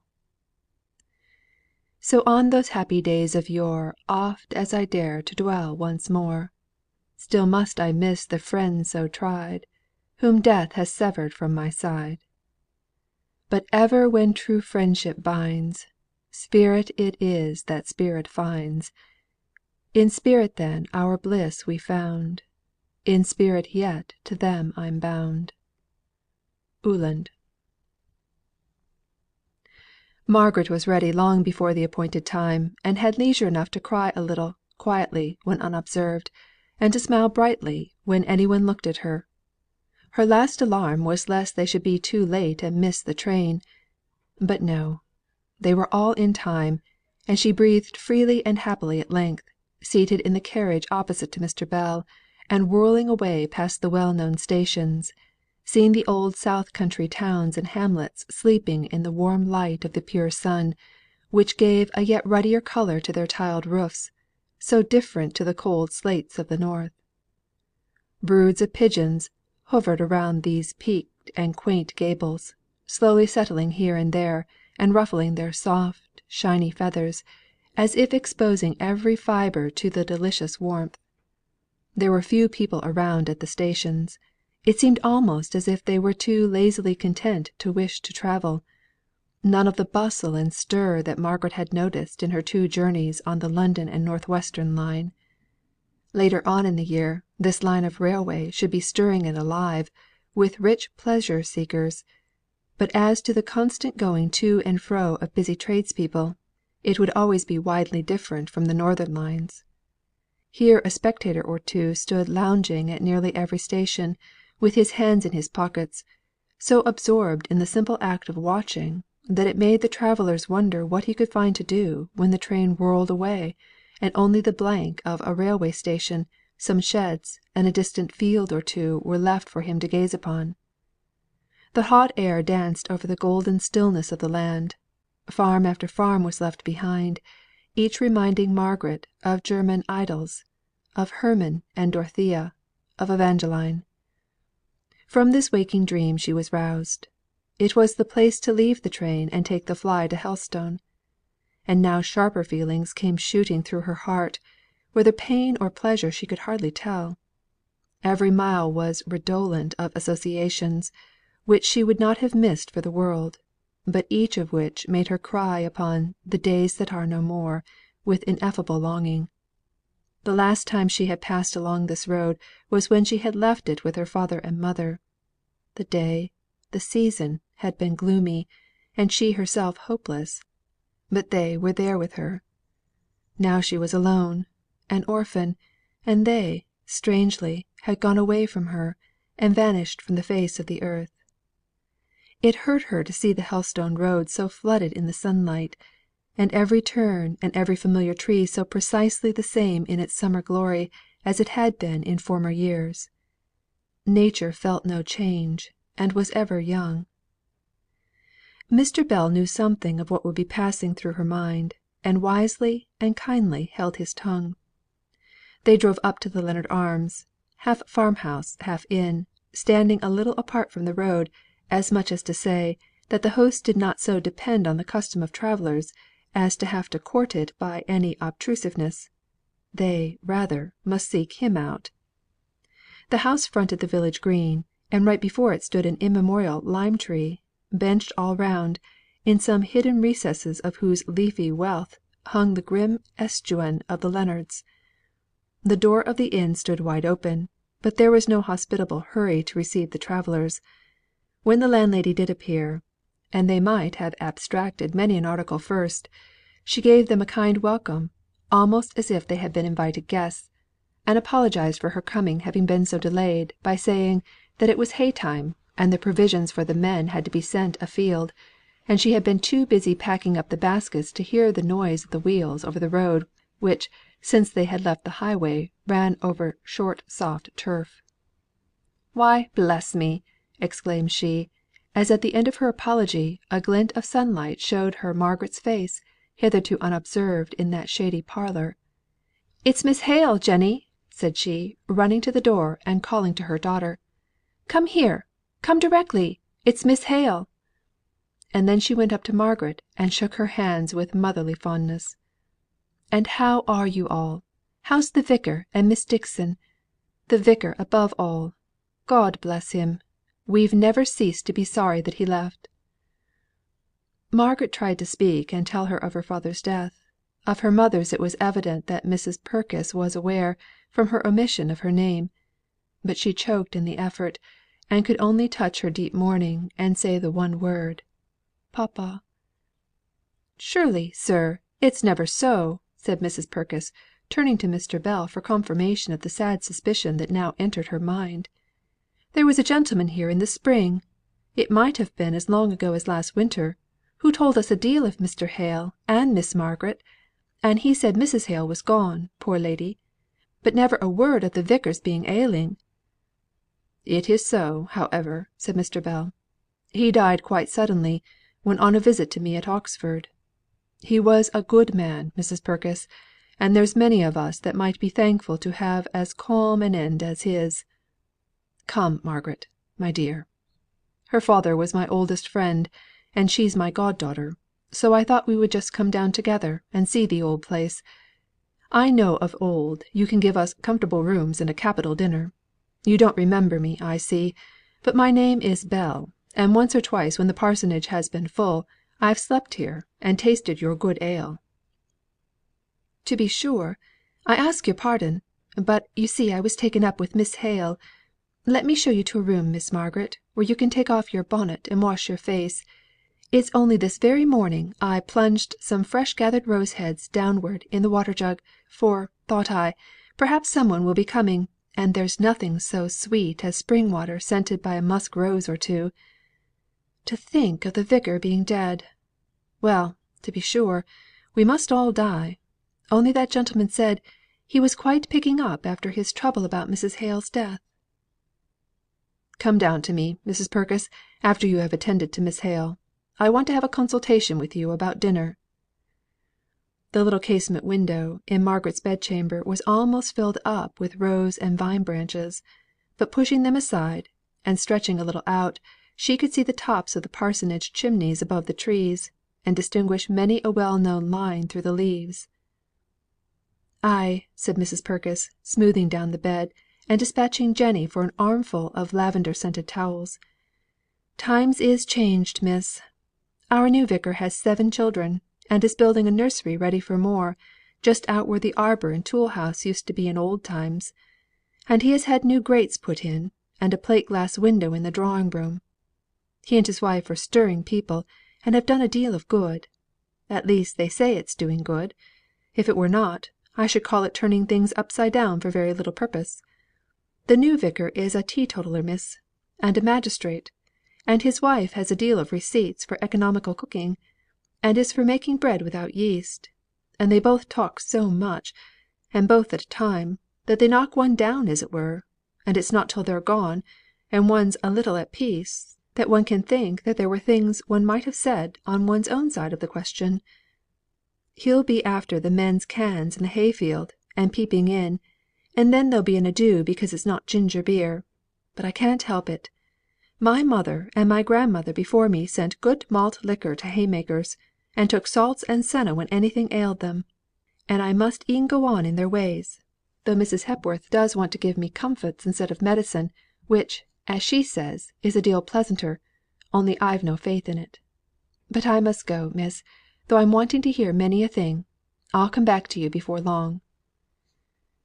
Mr. Bell had strawberries and cream, a loaf of brown bread and a jug of milk, together with a Stilton cheese and a bottle of port for his own private refreshment, ready for Margaret on her coming downstairs; and after this rustic luncheon they set out on a walk, hardly knowing in what direction to turn, so many old familiar inducements were there in each. "Shall we go past the Vicarage?" asked Mr. Bell. "No, not yet. We will go this way, and make a round so as to come back by it," replied Margaret. Here and there old trees had been felled the autumn before, or a squatter's roughly built and decaying cottage had disappeared. Margaret missed them each and all, and grieved over them like old friends. They came past the spot where she and Mr. Lennox had sketched. The white, lightning scarred trunk of the venerable beech, among whose roots they had sat down, was there no more. The old man, the inhabitant of the ruinous cottage, was dead. The cottage had been pulled down, and a new one, tidy and respectable, had been built in its stead. There was a small garden on the place where the beech tree had been. "I did not think I had been so old," said Margaret, after a pause of silence, and she turned away sighing. "Yes," said Mr. Bell. "It is the first changes among familiar things that make such a mystery of time to the young. Afterwards we lose the sense of the mysterious. I take changes in all I see as a matter of course. The instability of all human things is familiar to me.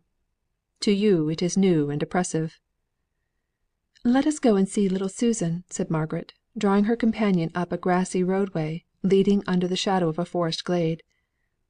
"With all my heart, though I have not an idea who little Susan may be. But I have a kindness for all Susans, for simple Susan's sake." "My little Susan was disappointed when I left without wishing her good bye; and it has been on my conscience ever since, that I gave her pain which a little more exertion on my part might have prevented. But it is a long way. Are you sure you will not be tired?" "Quite sure; that is, if you don't walk so fast. You see, here there are no views that can give one an excuse for stopping to take breath. You would think it romantic to be walking with a person faint and scant of breath, if I were Hamlet, Prince of Denmark. Have compassion on my infirmities, for his sake." "I will walk slower for your own sake. I like you 20 times better than Hamlet." "On the principle that a living ass is better than a dead lion?" "Perhaps so. I don't analyse my feelings." "I am content with your liking me, without examining too curiously into the materials it is made of. Only we need not walk at a snail's pace." "Very well. Walk at your own pace, and I will follow. Or stop and meditate, like the Hamlet you compare yourself to, if I go too fast." "Thank you. But as my mother has not murdered my father, and afterwards married my uncle, I shouldn't know what to think about, unless it were balancing the chances of our having a well cooked dinner or not. What do you think?" "I am in good hopes. She used to be considered a famous cook as far as Helstone opinion went." "But have you considered the distraction of mind produced by all this haymaking?" Margaret felt all Mr. Bell's kindness in trying to make cheerful talk about nothing, to endeavour to prevent her from thinking too curiously about the past; but she would rather have gone over those dear loved walks in silence, if indeed she were not ungrateful enough to wish that she might have been alone. They reached the cottage where Susan's widowed mother lived. Susan was not there; she was gone to the parochial school. Margaret was disappointed, and the poor woman saw it, and began to make a kind of apology. "Oh, it is quite right," said Margaret. "I am very glad to hear it. I might have thought of it; only she used to stop at home with you." "Yes, she did; and I miss her sadly. I used to teach her what little I knew at nights. It were not much to be sure; but she were getting such a handy girl, that I miss her sore. But she's a deal above me in learning now." And the mother sighed. "I'm all wrong," growled Mr. Bell. "Don't mind what I say. I'm 100 years behind the world. But I should say, that the child was getting a better and simpler and more natural education stopping at home, and helping her mother, and learning to read a chapter in the New Testament every night by her side, than from all the schooling under the sun." Margaret did not want to encourage him to go on by replying to him, and so prolonging the discussion before the mother; so she turned to her and asked, "How is old Betty Barnes?" "I don't know," said the woman rather shortly. We's not friends." "Why not?" asked Margaret, who had formerly been the peacemaker in the village. "She stole my cat." "Did she know it was yours?" "I don't know. I reckon not." "Well, could you not get it back again when you told her it was yours?" "No, for she'd burnt it." "Burnt it!" exclaimed both Margaret and Mr. Bell. "Roasted it," explained the woman. It was no explanation. By dint of questioning, Margaret extracted from her the horrible fact that Betty Barnes, having been induced by a gipsy fortune teller to lend the latter her husband's Sunday clothes, on promise of having them faithfully returned on the Saturday night before Goodman Barnes should have missed them, became alarmed at their non appearance, and her consequent dread of her husband's anger; and as, according to one of these savage country superstitions, the cries of a cat, in the agonies of being boiled or roasted alive, compelled, as it were, the powers of darkness to fulfil the wishes of the executioner, resort had been had to the charm. The poor woman evidently believed in its efficacy. Her only feeling was indignation that her cat had been chosen out from all others for a sacrifice. Margaret listened in horror, and endeavoured in vain to enlighten the woman's mind; but she was obliged to give it up in despair. Step by step she got the woman to admit certain facts, of which the logical connection and sequence was perfectly clear to Margaret; but at the end, the bewildered woman simply repeated her first assertion, namely, that "it were very cruel for sure, and she should not like to do it; but that there was nothing like it for giving a person what they wished for. She had heard it all her life; but it were very cruel for all that." Margaret gave it up in despair, and walked away sick at heart. "You are a good girl not to triumph over me," said Mr. Bell. "How? What do you mean?"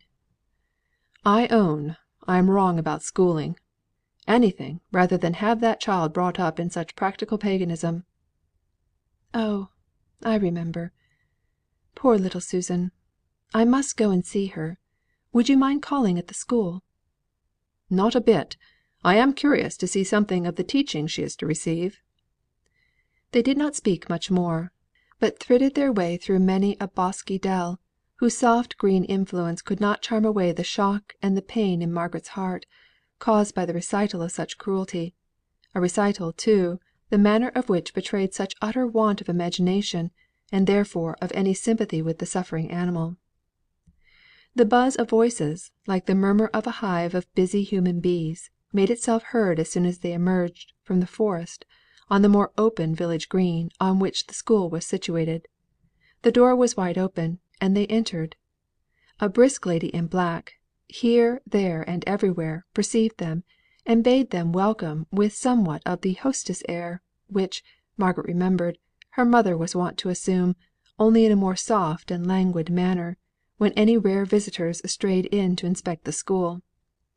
She knew at once it was the present vicar's wife, her mother's successor, and she would have drawn back from the interview had it been possible; but in an instant she had conquered this feeling, and modestly advanced, meeting many a bright glance of recognition, and hearing many a half suppressed murmur of "It's Miss Hale." The vicar's lady heard the name, and her manner at once became more kindly. Margaret wished she could have helped feeling that it also became more patronising. The lady held out a hand to Mr. Bell with "Your father, I presume, Miss Hale. I see it by the likeness. I am sure I am very glad to see you, sir, and so will the vicar be." Margaret explained that it was not her father, and stammered out the fact of his death, wondering all the time how Mr. Hale could have borne coming to revisit Helstone, if it had been as the vicar's lady supposed. She did not hear what Mrs. Hepworth was saying, and left it to Mr. Bell to reply, looking round, meanwhile, for her old acquaintances. "Ah! I see you would like to take a class, Miss Hale. I know it by myself. First class, stand up for a parsing lesson with Miss Hale."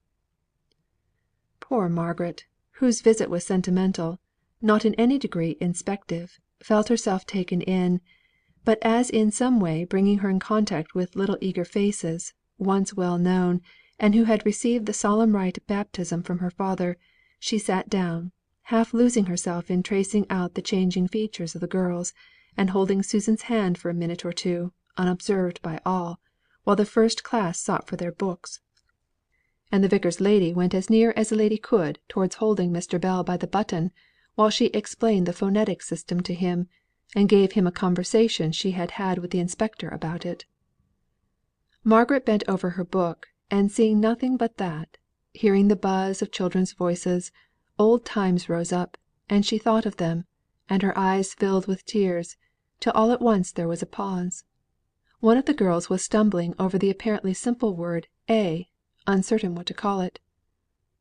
"A, an indefinite article," said Margaret, mildly. "I beg your pardon," said the Vicar's wife, all eyes and ears, "but we are taught by Mr. Milsom to call A who can remember?" "An adjective absolute," said half a dozen voices at once; and Margaret sate abashed. The children knew more than she did. Mr. Bell turned away, and smiled. Margaret spoke no more during the lesson, but after it was over, she went quietly round to one or two old favourites, and talked to them a little. They were growing out of children into great girls, passing out of her recollection in their rapid development, as she, by her 3 years' absence, was vanishing from theirs. Still, she was glad to have seen them all again, though a tinge of sadness mixed itself with her pleasure. When school was over for the day, it was yet early in the summer afternoon, and Mrs. Hepworth proposed to Margaret that she and Mr. Bell should accompany her to the parsonage, and see the word improvements had half slipped out of her mouth, but she substituted the more cautious term alterations, which the present vicar was making. Margaret did not care a straw about seeing the alterations, which jarred upon her fond recollection of what her home had been; but she longed to see the old place once more, even though she shivered away from the pain which she knew she would feel. The parsonage was so altered, both inside and out, that the real pain was less than she had anticipated. It was not like the same place. The garden, the grass plat, formerly so daintily trim that even a stray rose leaf seemed like a fleck on its exquisite arrangement and propriety, was strewed with children's things: a bag of marbles here, a hoop there, a straw hat forced down upon a rose tree as on a peg, to the destruction of a long beautiful tender branch laden with flowers, which in former days would have been trained up tenderly, as if beloved. The little square matted hall was equally filled with signs of merry, healthy, rough childhood. "Ah!" said Mrs. Hepworth, "you must excuse this untidiness, Miss Hale. When the nursery is finished, I shall insist upon a little order. We are building a nursery out of your room, I believe. How did you manage, Miss Hale, without a nursery?" "We were but two," said Margaret. "You have many children, I presume?" "7. Look here. We are throwing out a window to the road on this side. Mr. Hepworth is spending an immense deal of money on this house, but really it was scarcely habitable when we came for so large a family as ours, I mean, of course." Every room in the house was changed, besides the one of which Mrs. Hepworth spoke, which had been Mr. Hale's study formerly, and where the green gloom and delicious quiet of the place had conduced, as he had said, to a habit of meditation, but, perhaps, in some degree to the formation of a character more fitted for thought than action. The new window gave a view of the road, and had many advantages, as Mrs. Hepworth pointed out. From it the wandering sheep of her husband's flock might be seen, who straggled to the tempting beer house, unobserved as they might hope, but not unobserved in reality; for the active vicar kept his eye on the road, even during the composition of his most orthodox sermons, and had a hat and stick hanging ready at hand to seize, before sallying out after his parishioners, who had need of quick legs, if they could take refuge in the Jolly Forester, before the teetotal vicar had arrested them. The whole family were quick, brisk, loud talking, kind hearted, and not troubled with much delicacy of perception. Margaret feared that Mrs. Hepworth would find out that Mr. Bell was playing upon her, in the admiration he thought fit to express for everything that especially grated on his taste. But no, she took it all literally, and with such good faith, that Margaret could not help remonstrating with him as they walked slowly away from the parsonage back to their inn. "Don't scold, Margaret. It was all because of you. If she had not shown you every change with such evident exultation in their superior sense, In perceiving what an improvement this and that would be, I could have behaved well. But if you must go on preaching, keep it till after dinner, when it will send me to sleep, and help my digestion."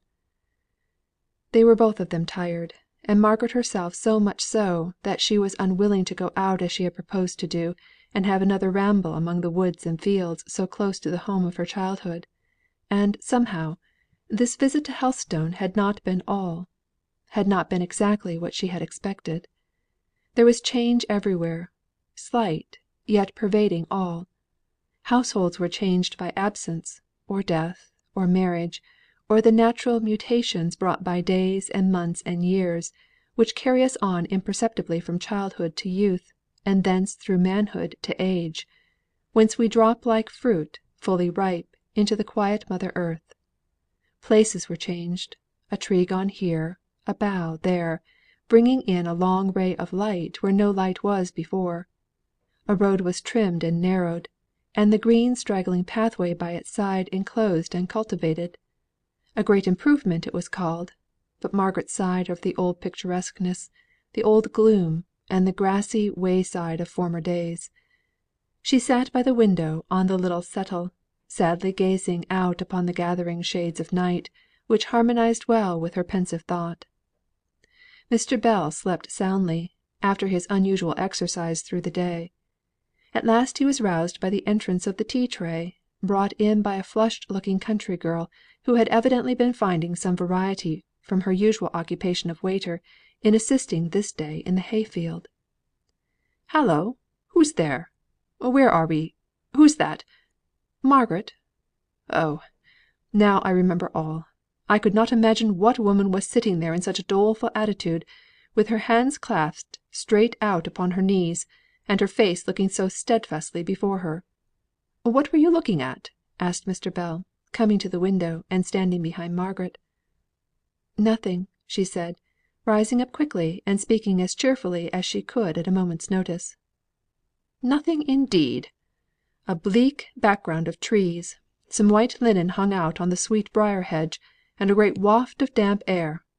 Shut the window, and come in and make tea." Margaret was silent for some time. She played with her teaspoon, and did not attend particularly to what Mr. Bell said. He contradicted her, and she took the same sort of smiling notice of his opinion as if he had agreed with her. Then she sighed, and putting down her spoon, she began, apropos of nothing at all, and in the high pitched voice which usually shows that the speaker has been thinking for some time on the subject that they wish to introduce. "Mr. Bell, you remember what we were saying about Frederick last night, don't you?" "Last night? Where was I? Oh! I remember. Why, it seems a week ago. Yes, to be sure, I recollect we talked about him, poor fellow." "Yes. And do you not remember that Mr. Lennox spoke about his having been in England, about the time of dear mamma's death?" asked Margaret, her voice now lower than usual. "I recollect. I hadn't heard of it before." "And I always thought that papa had told you about it." "No, he never did. But what about it, Margaret?" "I want to tell you of something I did that was very wrong, about that time," said Margaret, suddenly looking up at him with her clear honest eyes.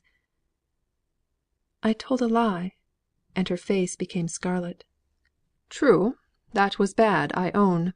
Not but what I have told a pretty round number in my life; not all in downright words, as I suppose you did, but in actions, or in some circumlocutory way, leading people either to disbelieve the truth, or believe a falsehood.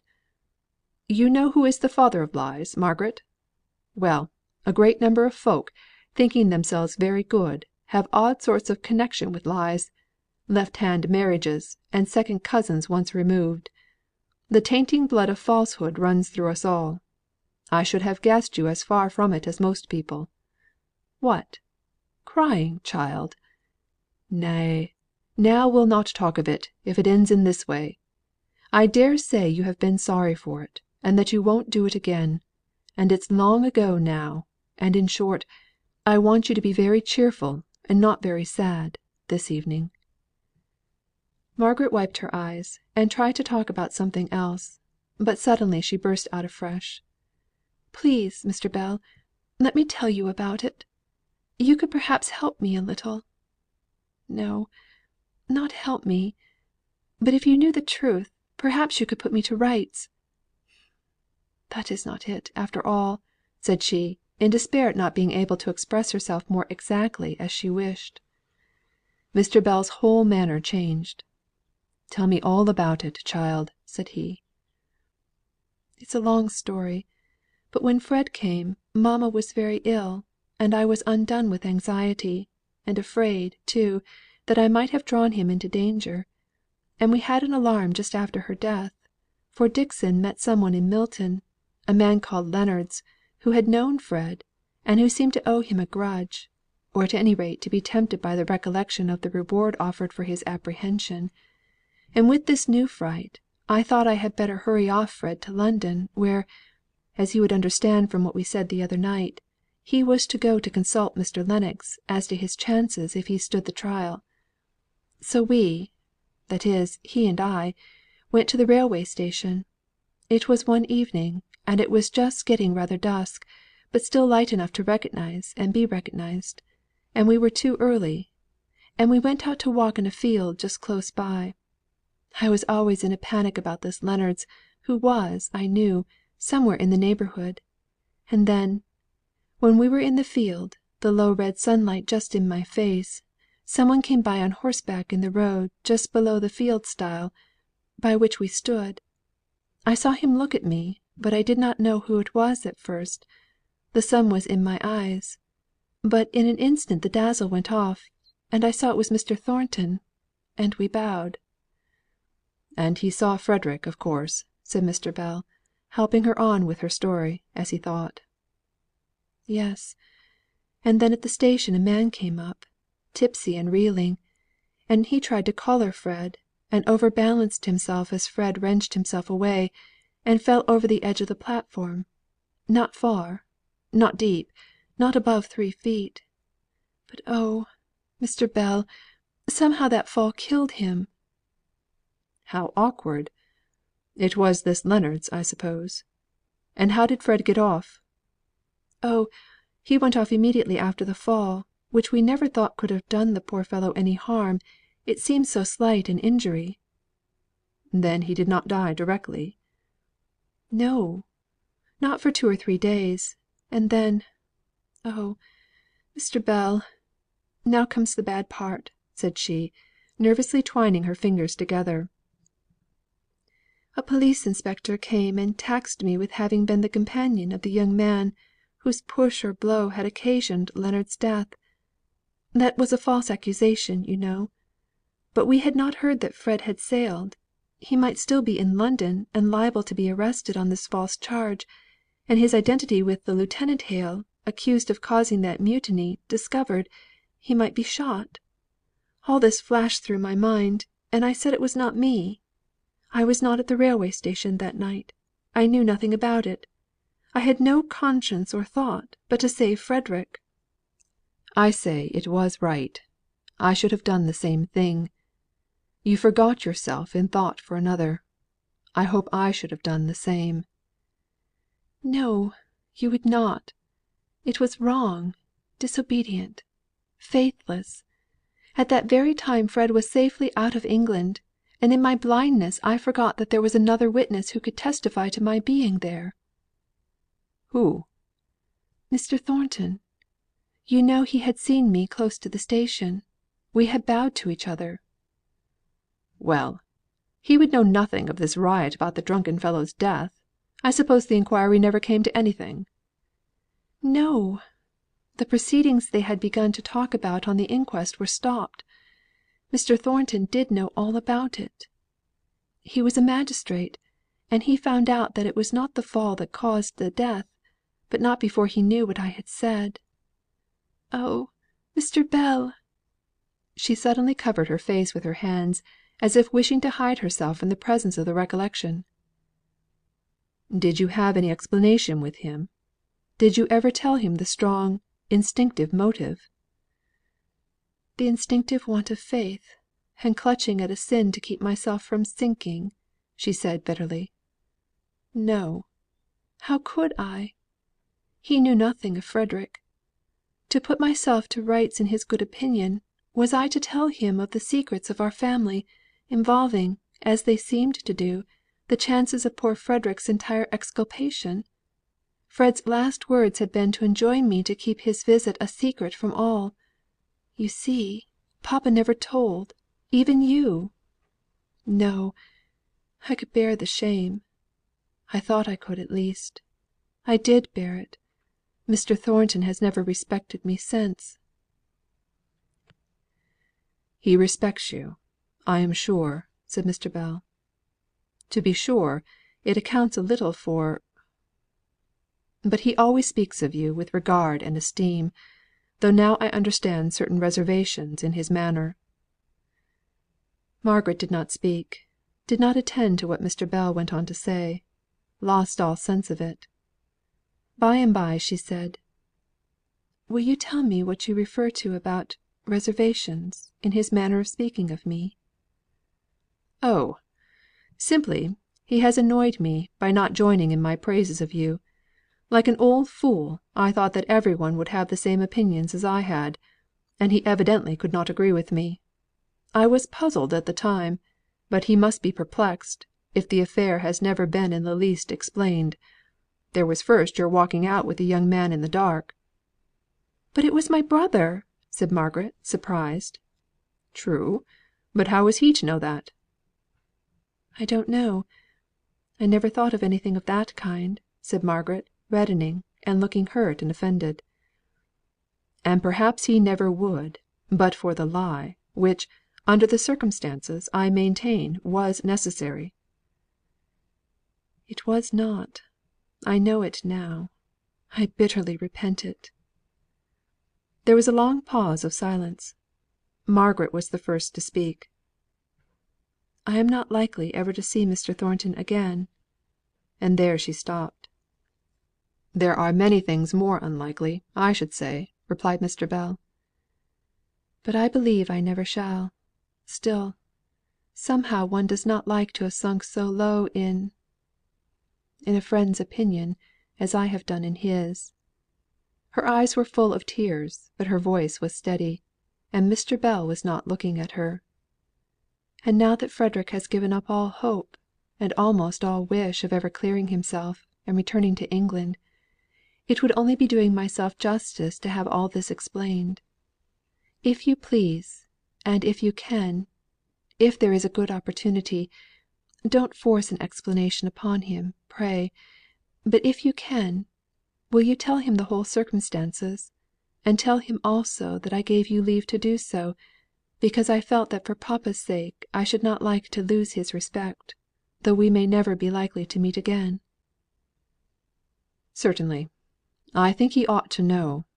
I do not like you to rest even under the shadow of an impropriety. He would not know what to think of seeing you alone with the young man."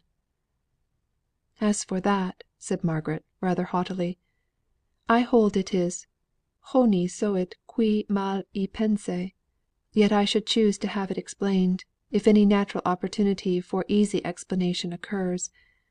But it is not to clear myself of any suspicion of improper conduct that I wish to have him told. If I thought that he had suspected me, I should not care for his good opinion.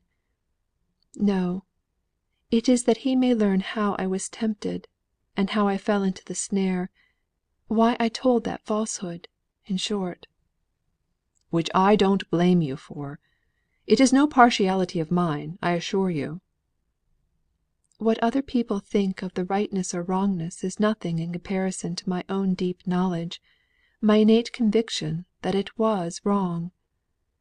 But we will not talk of it any more, if you please. It is done. My sin is sinned. I have now to put it behind me, and be truthful evermore, if I can." "Very well. If you like to be comfortable and morbid, be so. I always keep my conscience as tight shut up as a jack in the box, for when it jumps into existence it surprises me by its size. So I coax it down again, as the fisherman coaxed the genie. Wonderful, say I, to think that you have been concealed so long, and in so small a compass, that I really did not know of your existence. Pray, sir, instead of growing larger and larger every instant, and bewildering me with your misty outlines, would you once more compress yourself into your former dimensions? And when I've got him down, don't I clap the seal on the vase, and take good care how I open it again, and how I go against Solomon, wisest of men, who can find him there?" But it was no smiling matter to Margaret. She hardly attended to what Mr. Bell was saying. Her thoughts ran upon the idea, before entertained, but which now had assumed the strength of a conviction, that Mr. Thornton no longer held his former good opinion of her, that he was disappointed in her. She did not feel as if any explanation could ever reinstate her; not in his love, for that and any return on her part she had resolved never to dwell upon, and she kept rigidly to her resolution; but in the respect and high regard which she had hoped would have ever made him willing, in the spirit of Gerald Griffin's beautiful lines, to turn and look back when thou hearest the sound of my name. She kept choking and swallowing all the time that she thought about it. She tried to comfort herself with the idea, that what he imagined her to be did not alter the fact of what she was; but it was a truism, a phantom, and broke down under the weight of her regret.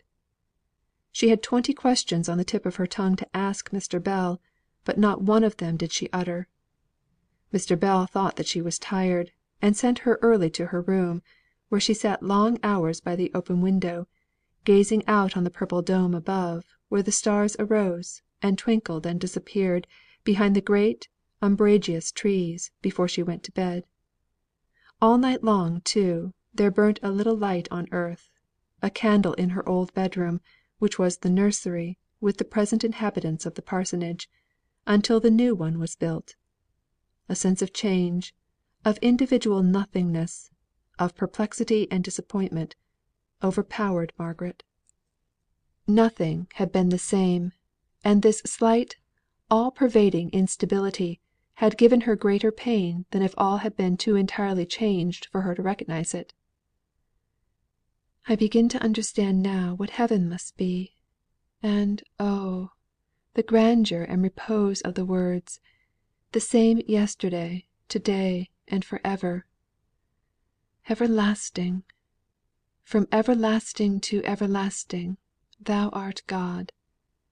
That sky above me looks as though it could not change, and yet it will. I am so tired of being whirled on through all these phases of my life, in which nothing abides by me, no creature, no place. It is like the circle in which the victims of earthly passion eddy continually. I am in the mood in which women of another religion take the veil. I seek heavenly steadfastness in earthly monotony. If I were a Roman Catholic, and could deaden my heart, stun it with some great blow, I might become a nun; but I should pine after my kind. No, not my kind, for love for my species could never fill my heart to the utter exclusion of love for individuals. Perhaps it ought to be so, perhaps not. I cannot decide to night." Wearily she went to bed; wearily she arose in 4 or 5 hours' time; but with the morning came hope, and a brighter view of things. "After all it is right," said she, hearing the voices of children at play while she was dressing. "If the world stood still, it would retrograde and become corrupt, if that is not Irish. Looking out of myself, and my own painful sense of change, the progress all around me is right and necessary. I must not think so much of how circumstances affect me myself, but how they affect others, if I wish to have a right judgment, or a hopeful trustful heart." And with a smile ready in her eyes to quiver down to her lips, she went to the parlour and greeted Mr. Bell. "Ah, missy! you were up late last night, and so you're late this morning. Now, I've got a little piece of news for you. What do you think of an invitation to dinner? A morning call, literally, in the dewy morning. Why, I've had the Vicar here already, on his way to the school. How much the desire of giving our hostess a teetotal lecture for the benefit of the haymakers had to do with his earliness, I don't know; but here he was when I came down just before 9, and we are asked to dine there to day." "But Edith expects me back. I cannot go," said Margaret, thankful to have so good an excuse. "Yes, I know. So I told him. I thought you would not want to go. Still it is open, if you would like it." "Oh no!" said Margaret. "Let us keep to our plan. Let us start at 12. It is very good and kind of them, but indeed I could not go." "Very well. Don't fidget yourself, and I'll arrange it all." Before they left, Margaret stole round to the back of the Vicarage garden, and gathered a little straggling piece of honeysuckle. She would not take a flower the day before, for fear of being observed, and her motives and feelings commented upon. But as she returned across the common, the place was reinvested with the old enchanting atmosphere. The common sounds of life were more musical there than anywhere else in the whole world; the light more golden; the life more tranquil, and full of dreamy delight. As Margaret remembered her feelings yesterday, she said to herself, "And I too change perpetually; now this, now that; now disappointed and peevish because all is not exactly as I had pictured it, and now suddenly discovering that the reality is far more beautiful than I had imagined it. Oh, Helstone! I shall never love any place like you."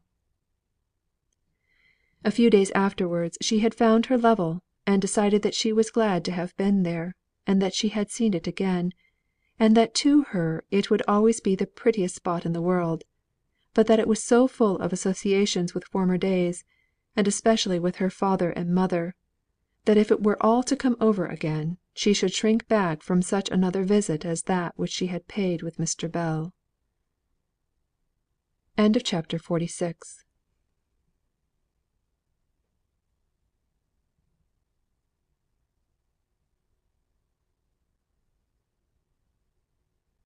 CHAPTER 47.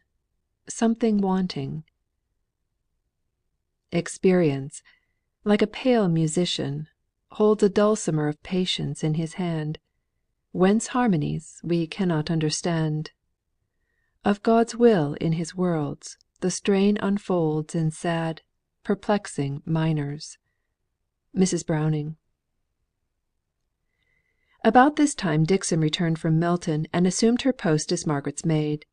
She brought endless pieces of Milton gossip; how Martha had gone to live with Miss Thornton on the latter's marriage, with an account of the bridesmaids, dresses, and breakfasts at that interesting ceremony; how people thought that Mr. Thornton had made too grand a wedding of it, considering he had lost a deal by the strike, and had had to pay so much for the failure of his contracts; how little money articles of furniture, long cherished by Dixon, had fetched at the sale, which was a shame considering how rich folks were at Milton; how Mrs. Thornton had come one day and got 2 or 3 good bargains, and Mr. Thornton had come the next, and in his desire to obtain 1 or 2 things had bid against himself, much to the enjoyment of the bystanders; so as Dixon observed, that made things even.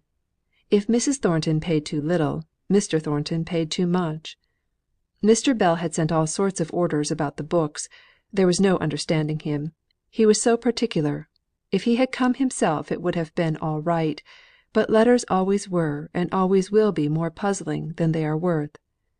Dixon had not much to tell about the Higginses; her memory had an aristocratic bias, and was very treacherous whenever she tried to recall any circumstance connected with those below her in life. Nicholas was very well, she believed; he had been several times at the house asking for news of Miss Margaret, the only person who ever did ask, except once Mr. Thornton.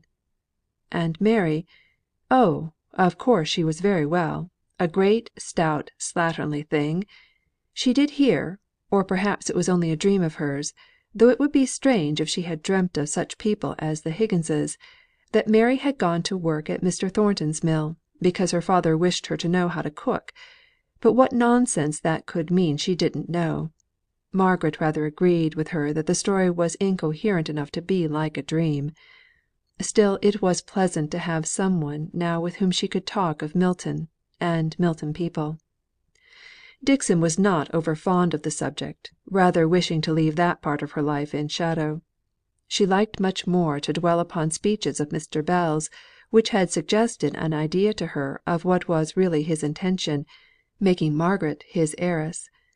But her young lady gave no encouragement, nor in any way gratified her insinuating inquiries, however disguised in the form of suspicions or assertions. All this time, Margaret had a strange undefined longing to hear that Mr. Bell had gone to pay one of his business visits to Milton, for it had been well understood between them, at the time of their conversation at Helstone, that the explanation she had desired should only be given to Mr. Thornton by word of mouth, and even in that manner should be in no wise forced upon him. Mr. Bell was no great correspondent, but he wrote from time to time long or short letters, as the humour took him; and although Margaret was not conscious of any definite hope on receiving them, yet she always put away his notes with a little feeling of disappointment. He was not going to Milton; he said nothing about it at any rate. Well, she must be patient. Sooner or later the mists would be cleared away. Mr. Bell's letters were hardly like his usual self; they were short and complaining, with every now and then a little touch of bitterness that was unusual. He did not look forward to the future; he rather seemed to regret the past, and be weary of the present. Margaret fancied that he could not be well; but in answer to some inquiry of hers as to his health, he sent her a short note, saying there was an old fashioned complaint called the spleen; that he was suffering from that, and it was for her to decide if it was more mental or physical; but that he should like to indulge himself in grumbling, without being obliged to send a bulletin every time. In consequence of this note, Margaret made no more inquiries about his health. One day Edith let out accidentally a fragment of a conversation which she had had with Mr. Bell when he was last in London, which possessed Margaret with the idea that he had some notion of taking her to pay a visit to her brother and new sister in law, at Cadiz, in the autumn. She questioned and cross questioned Edith, till the latter was weary, and declared that there was nothing more to remember. All he had said was that he half thought he should go, and hear for himself what Frederick had to say about the mutiny, and that it would be a good opportunity for Margaret to become acquainted with her new sister in law; that he always went somewhere during the long vacation, and did not see why he should not go to Spain as well as anywhere else. That was all. Edith hoped Margaret did not want to leave them, that she was so anxious about all this; and then, having nothing else particular to do, she cried, and said that she knew she cared more for Margaret than Margaret did for her. Margaret comforted her as well as she could; but she could hardly explain to her how this idea of Spain, a mere château en Espagne as it might be, charmed and delighted her. Edith was in the mood to think that any pleasure enjoyed away from her was a tacit affront, or at best a proof of indifference. So Margaret had to keep her pleasure to herself, and could only let it escape by the safety valve of asking Dixon, when she dressed for dinner, if she would not like to see Master Frederick and his new wife very much indeed. "She's a Papist, miss, isn't she?" "I believe oh, yes, certainly," said Margaret, a little damped for an instant at this recollection. "And they live in a Popish country?" "Yes." "Then I'm afraid I must say that my soul is dearer to me than even Master Frederick, his own dear self. I should be in a perpetual terror, miss, lest I should be converted." "Oh!" said Margaret.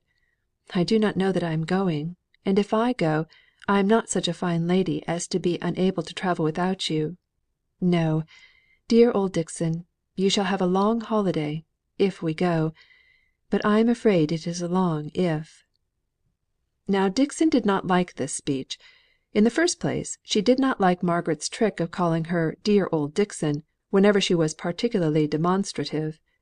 She knew that Miss Hale was apt to call all people that she liked old, as a sort of term of endearment; but Dixon always winced away from the application of the word to herself, who, being not much past 50, was, she thought, in the very prime of life.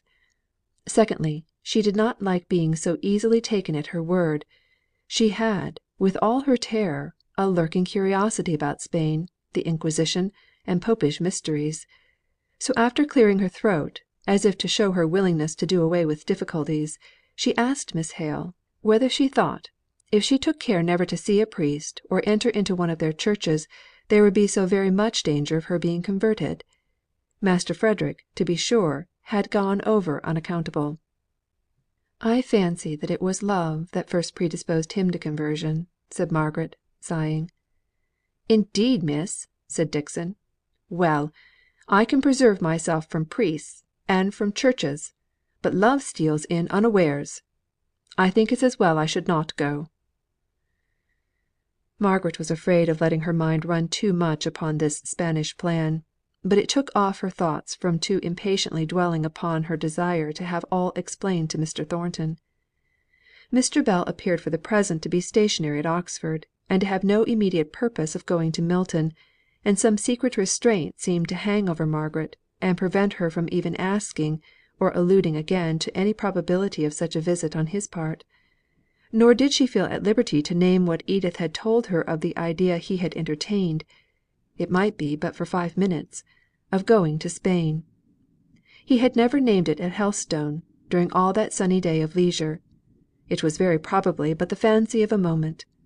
But if it were true, what a bright outlet it would be from the monotony of her present life, which was beginning to fall upon her. One of the great pleasures of Margaret's life at this time was in Edith's boy. He was the pride and plaything of both father and mother, as long as he was good; but he had a strong will of his own, and as soon as he burst out into one of his stormy passions, Edith would throw herself back in despair and fatigue, and sigh out, "Oh dear! what shall I do with him? Do, Margaret, please ring the bell for Hanley." But Margaret almost liked him better in these manifestations of character than in his good blue sashed moods. She would carry him off into a room, where they two alone battled it out; she with a firm power which subdued him into peace, while every sudden charm and wile she possessed was exerted on the side of right, until he would rub his little hot and tear smeared face all over hers, kissing and caressing till he often fell asleep in her arms, or on her shoulder. These were Margaret's sweetest moments. They gave her a taste of the feelings that she believed would be denied to her for ever. Mr. Henry Lennox added a new and not disagreeable element to the course of the household life by his frequent presence. Margaret thought him colder, if more brilliant than formerly; but there were strong intellectual tastes, and much and varied knowledge, which gave flavour to the otherwise rather insipid conversation. Margaret saw glimpses in him of a slight contempt for his brother and sister in law, and for their mode of life, which he seemed to consider as frivolous and purposeless. He once or twice spoke to his brother, in Margaret's presence, in a pretty sharp tone of inquiry, as to whether he meant entirely to relinquish his profession; and on Captain Lennox's reply, that he had quite enough to live upon, she had seen Mr. Lennox's curl of the lip, as he said, "And that is all you live for?" But the brothers were much attached to each other, in the way that any two persons are, when the one is cleverer and always leads the other, and this last is patiently content to be led. Mr. Lennox was pushing on in his profession, cultivating, with profound calculation, all those connections that might eventually be of service to him; keen sighted, far seeing, intelligent, sarcastic, and proud. Since the one long conversation relating to Frederick's affairs which she had with him the first evening in Mr. Bell's presence, she had had no great intercourse with him, further than that which arose out of their close relations with the same household. But this was enough to wear off the shyness on her side, and any symptoms of mortified pride and vanity on his. They met continually, of course, but she thought that he rather avoided being alone with her. She fancied that he, as well as she, perceived that they had drifted strangely apart from their former anchorage, side by side, in many of their opinions, and all their tastes.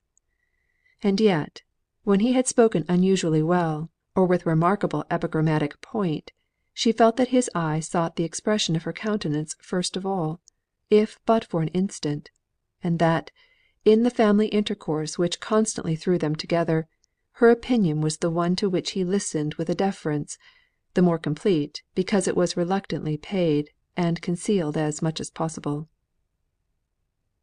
CHAPTER XLVIII.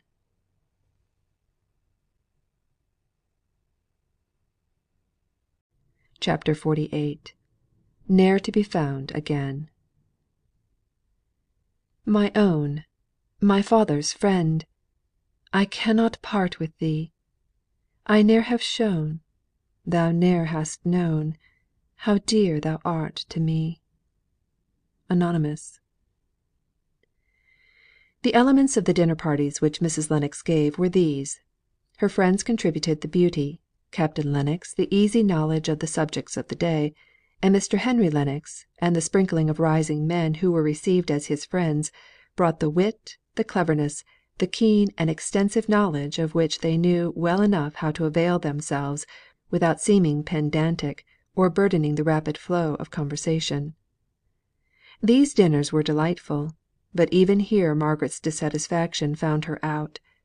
Every talent, every feeling, every acquirement, nay, even every tendency towards virtue was used up as materials for fireworks. The hidden, sacred fire exhausted itself in sparkle and crackle. They talked about art in a merely sensuous way, dwelling on outside effects, instead of allowing themselves to learn what it has to teach.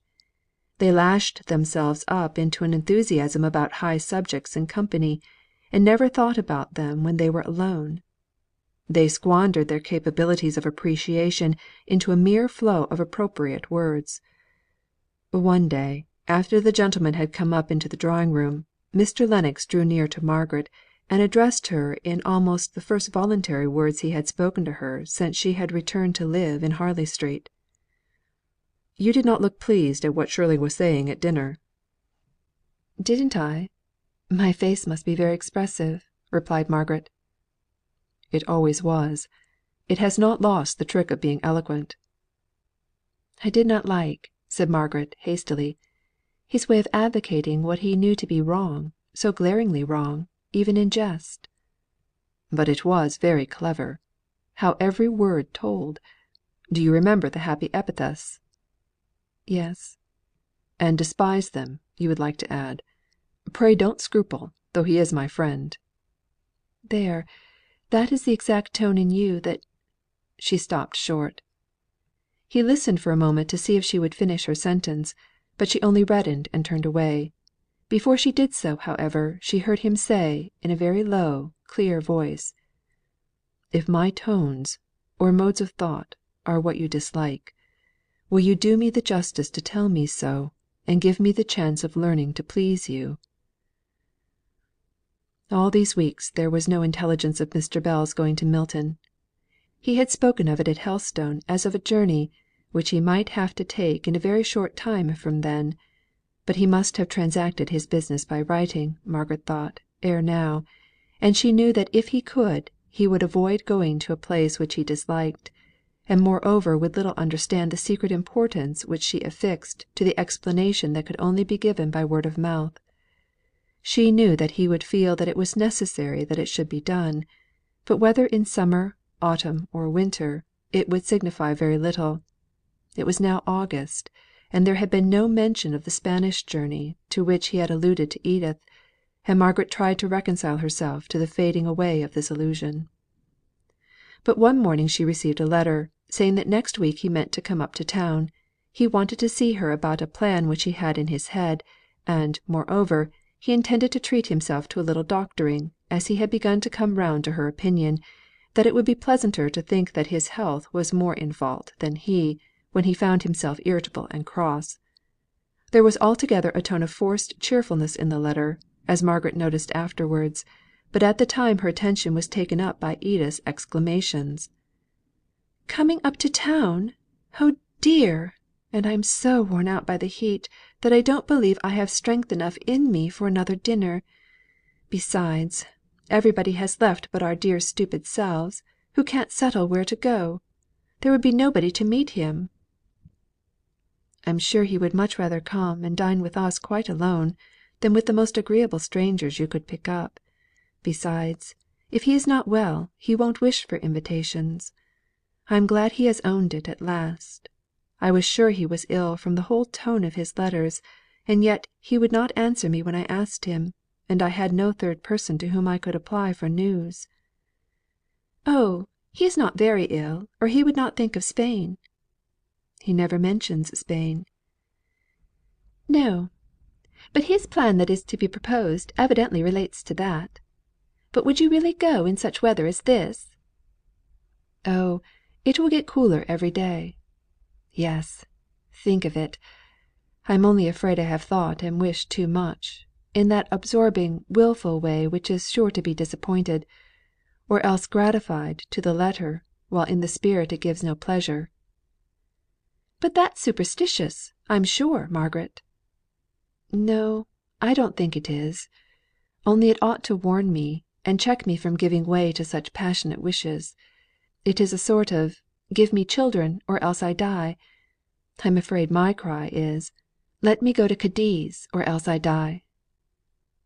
"My dear Margaret, you will be persuaded to stay there, and then what shall I do? Oh, I wish I could find somebody for you to marry here, that I could be sure of you." "I shall never marry." "Nonsense, and double nonsense! Why, as Sholto says, you're such an attraction to the house, that he knows ever so many men who would be glad to visit here next year for your sake." Margaret drew herself up haughtily. "Do you know, Edith, I sometimes think your Corfu life has taught you" "Well?" "Just a shade or two of coarseness." Edith began to sob so bitterly, and to declare so vehemently that Margaret had lost all love for her, and no longer looked upon her as a friend, that Margaret came to think that she had expressed too harsh an opinion for the relief of her own wounded pride, and ended by being Edith's slave for the rest of the day; while that little lady, overcome by wounded feeling, lay like a victim on the sofa, heaving occasionally a profound sigh, till at last she fell asleep. Mr. Bell did not make his appearance even on the day to which he had for a second time deferred his visit. The next morning there came a letter from Wallis, his servant, stating that his master had not been feeling well for some time, which had been the true reason of his putting off his journey, and that at the very time when he should have set out for London he had been seized with an apoplectic fit.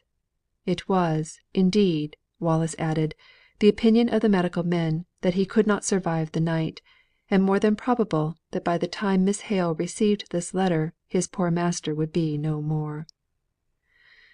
Margaret received this letter at breakfast time, and turned very pale as she read it; then silently putting it into Edith's hands, she left the room.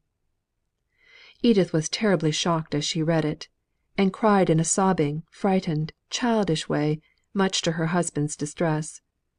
Mrs. Shaw was breakfasting in her own room, and upon him devolved the task of reconciling his wife to the near contact into which she seemed to be brought with death, for the first time that she could remember in her life.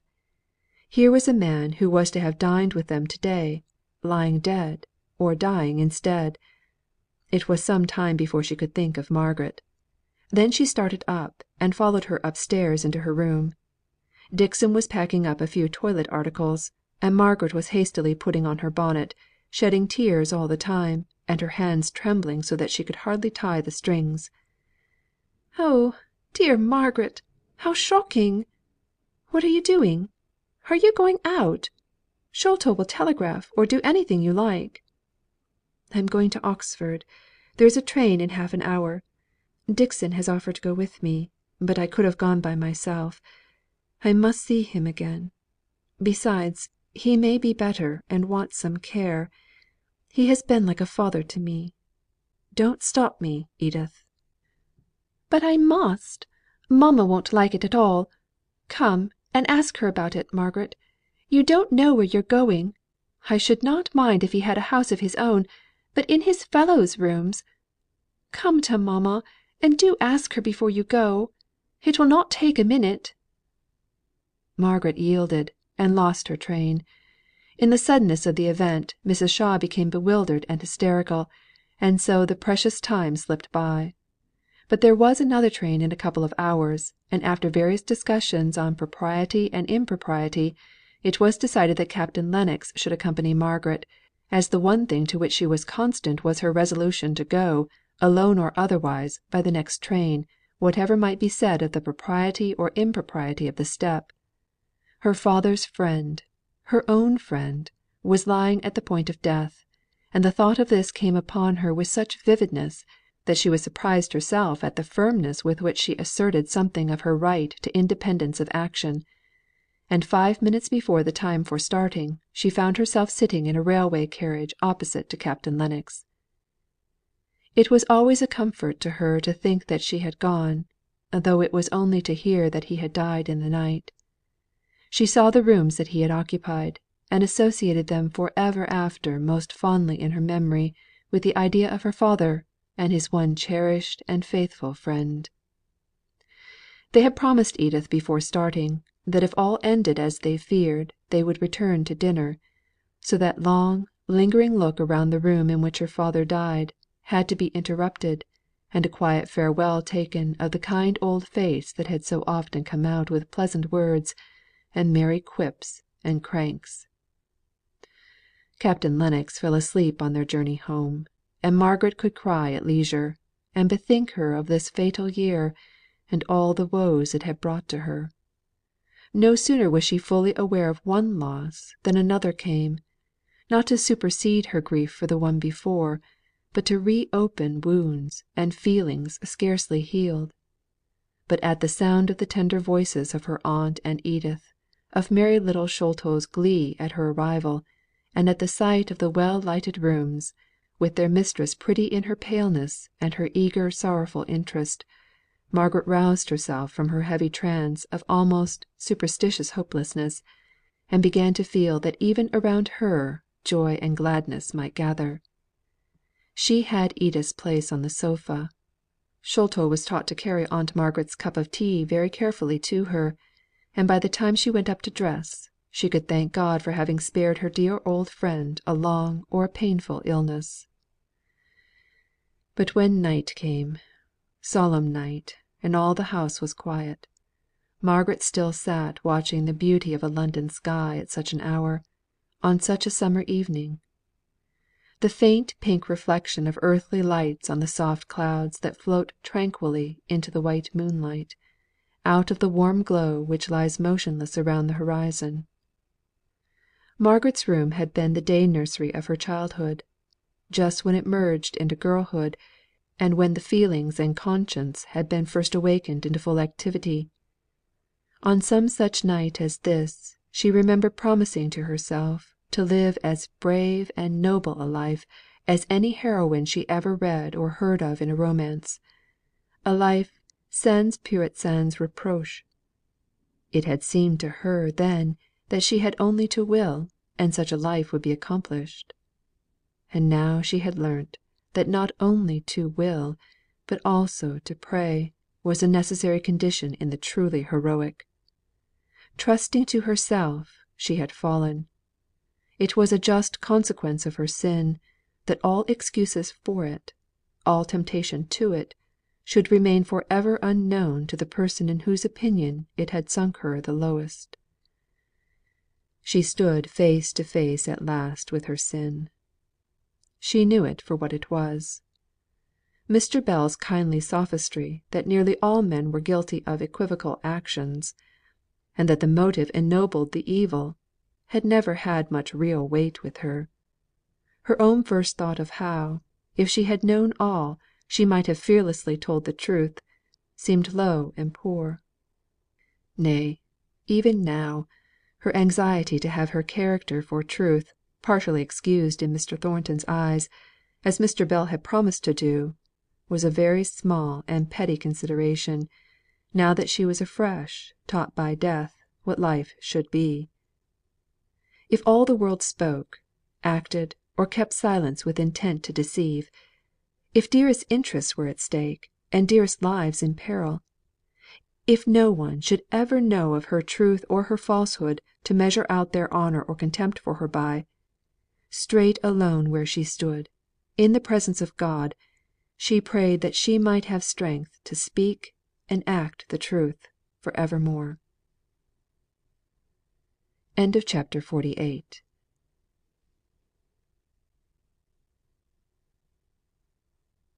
Chapter 49.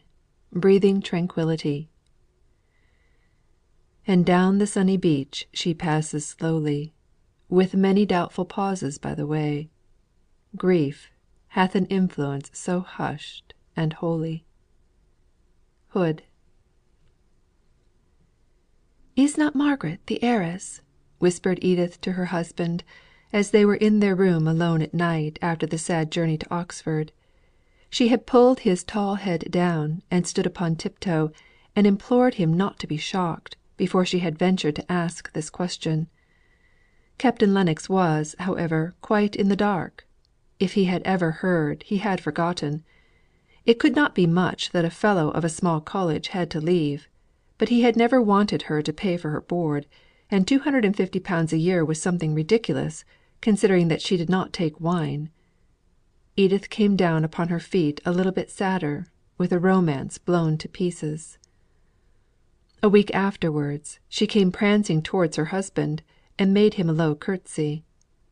"I am right, and you are wrong, most noble Captain. Margaret has had a lawyer's letter, and she is residuary legatee, the legacies being about £2,000, and the remainder about 40,000 at the present value of property in Milton."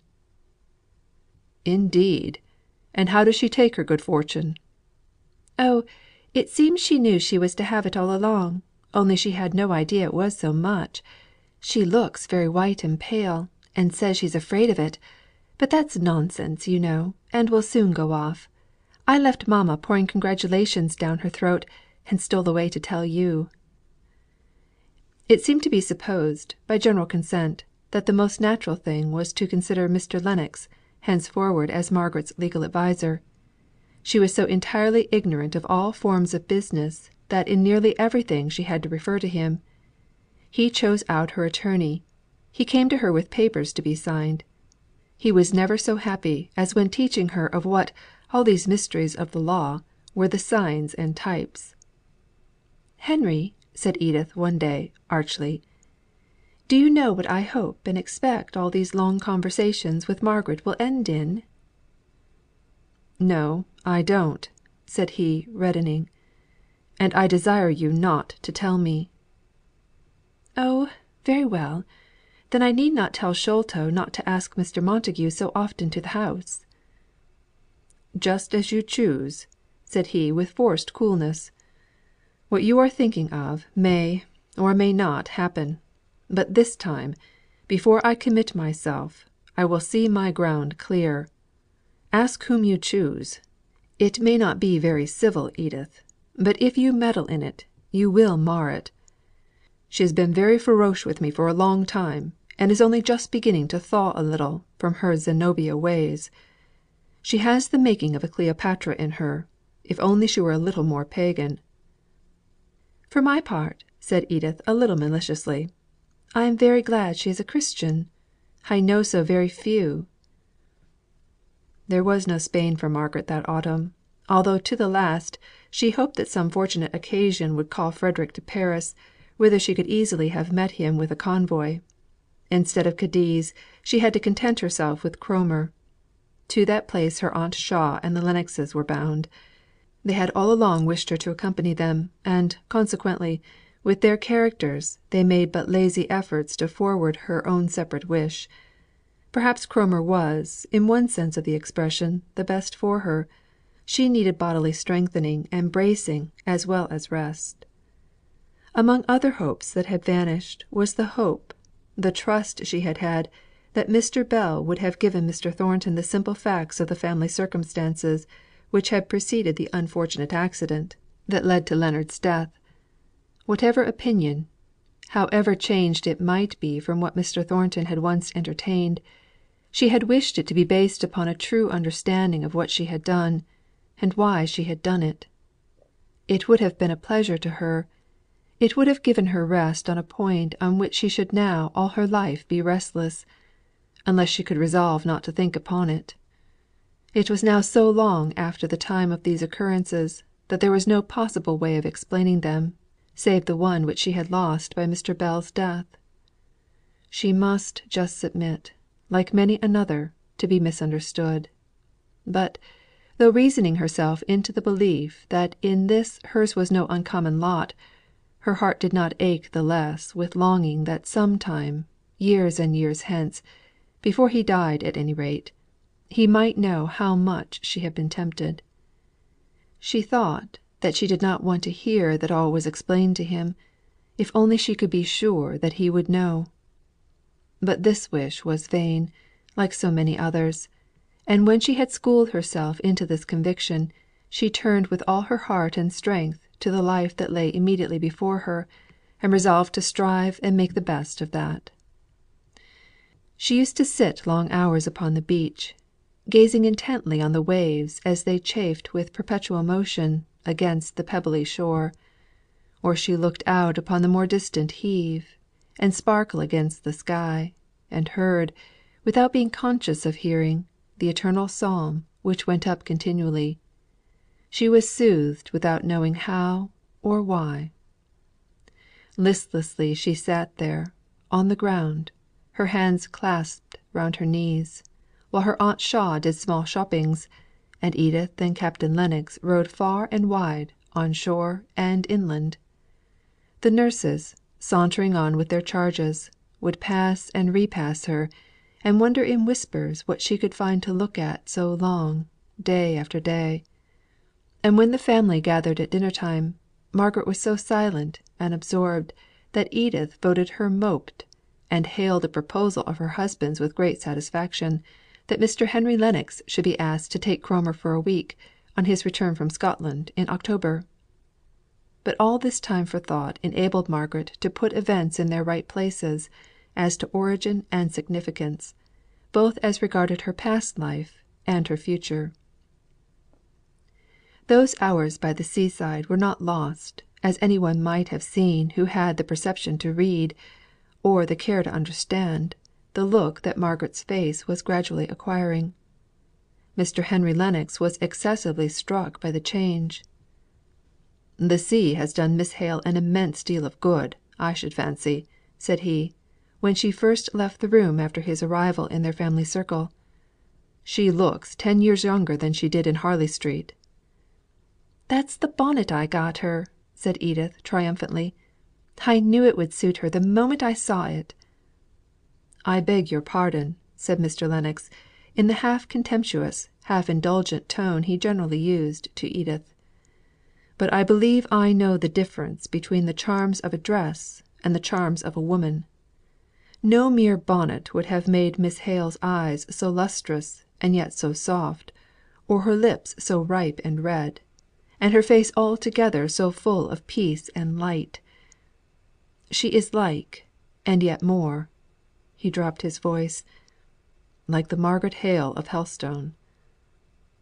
From this time the clever and ambitious man bent all his powers to gaining Margaret. He loved her sweet beauty. He saw the latent sweep of her mind, which could easily, he thought, be led to embrace all the objects on which he had set his heart. He looked upon her fortune only as a part of the complete and superb character of herself and her position; yet he was fully aware of the rise which it would immediately enable him, the poor barrister, to take. Eventually he would earn such success, and such honours, as would enable him to pay her back, with interest, that first advance in wealth which he should owe to her. He had been to Milton on business connected with her property, on his return from Scotland, and with the quick eye of a skilled lawyer, ready ever to take in and weigh contingencies, he had seen that much additional value was yearly accruing to the lands and tenements which she owned in that prosperous and increasing town. He was glad to find that the present relationship between Margaret and himself, of client and legal adviser, was gradually superseding the recollection of that unlucky, mismanaged day at Helstone. He had thus unusual opportunities of intimate intercourse with her, besides those that arose from the connection between the families. Margaret was only too willing to listen as long as he talked of Milton, though he had seen none of the people whom she more especially knew. It had been the tone with her aunt and cousin to speak of Milton with dislike and contempt; just such feelings as Margaret was ashamed to remember she had expressed and felt on first going to live there. But Mr. Lennox almost exceeded Margaret in his appreciation of the character of Milton and its inhabitants. Their energy, their power, their indomitable courage in struggling and fighting, their lurid vividness of existence, captivated and arrested his attention. He was never tired of talking about them, and had never perceived how selfish and material were too many of the ends they proposed to themselves as the result of all their mighty, untiring endeavour, till Margaret, even in the midst of her gratification, had the candour to point this out, as the tainting sin in so much that was noble and to be admired. Still, when other subjects palled upon her, and she gave but short answers to many questions, Henry Lennox found out that an inquiry as to some Darkshire particularity of character called back the light into her eye, the glow into her cheek. When they returned to town, Margaret fulfilled one of her seaside resolves, and took her life into her own hands. Before they went to Cromer, she had been as docile to her aunt's laws as if she were still the scared little stranger who cried herself to sleep that first night in the Harley Street nursery. But she had learnt, in those solemn hours of thought, that she herself must one day answer for her own life, and what she had done with it; and she tried to settle that most difficult problem for women, how much was to be utterly merged in obedience to authority, and how much might be set apart for freedom in working. Mrs. Shaw was as good tempered as could be, and Edith had inherited this charming domestic quality. Margaret herself had probably the worst temper of the three, for her quick perceptions and over lively imagination made her hasty, and her early isolation from sympathy had made her proud. But she had an indescribable childlike sweetness of heart, which made her manners, even in her rarely wilful moods, irresistible of old; and now, chastened even by what the world called her good fortune, she charmed her reluctant aunt into acquiescence with her will. So Margaret gained the acknowledgment of her right to follow her own ideas of duty. "Only don't be strong minded," pleaded Edith. "Mamma wants you to have a footman of your own, and I'm sure you're very welcome, for they're great plagues. Only to please me, darling, don't go and have a strong mind. It's the only thing I ask. Footman or no footman, don't be strong minded." "Don't be afraid, Edith. I'll faint on your hands at the servants' dinner time, the very first opportunity; and then, what with Sholto playing with the fire, and the baby crying, you'll begin to wish for a strong minded woman, equal to any emergency." "And you'll not grow too good to joke and be merry?" "Not I. I shall be merrier than I ever have been, now I have got my own way." "And you'll not go a figure, but let me buy your dresses for you?" "Indeed, I mean to buy them for myself. You shall come with me if you like; but no one can please me but myself." "Oh! I was afraid you'd dress in brown and dust colour, not to show the dirt you'll pick up in all those places. I'm glad you're going to keep one or two vanities, just by way of specimens of the old Adam." "I'm going to be just the same, Edith, if you and my aunt could but fancy so. Only as I have neither husband nor child to give me natural duties, I must make myself some, in addition to ordering my gowns." In the family conclave, which was made up of Edith, her mother, and her husband, it was decided that perhaps all these plans of hers would only secure her the more for Henry Lennox. They kept her out of the way of other friends who might have eligible sons or brothers; and it was also agreed that she never seemed to take much pleasure in the society of any one but Henry out of their own family.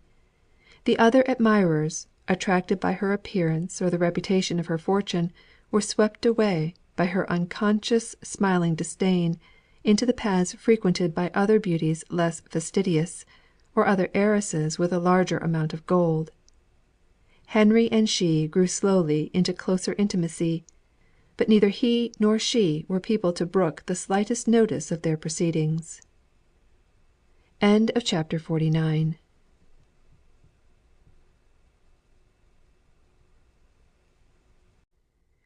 50. Changes at Milton. "Here we go up, up, up, and here we go down, down, downy." Nursery Song. Meanwhile, at Milton the chimneys smoked; the ceaseless roar and mighty beat and dizzying whirl of machinery, struggled and strove perpetually.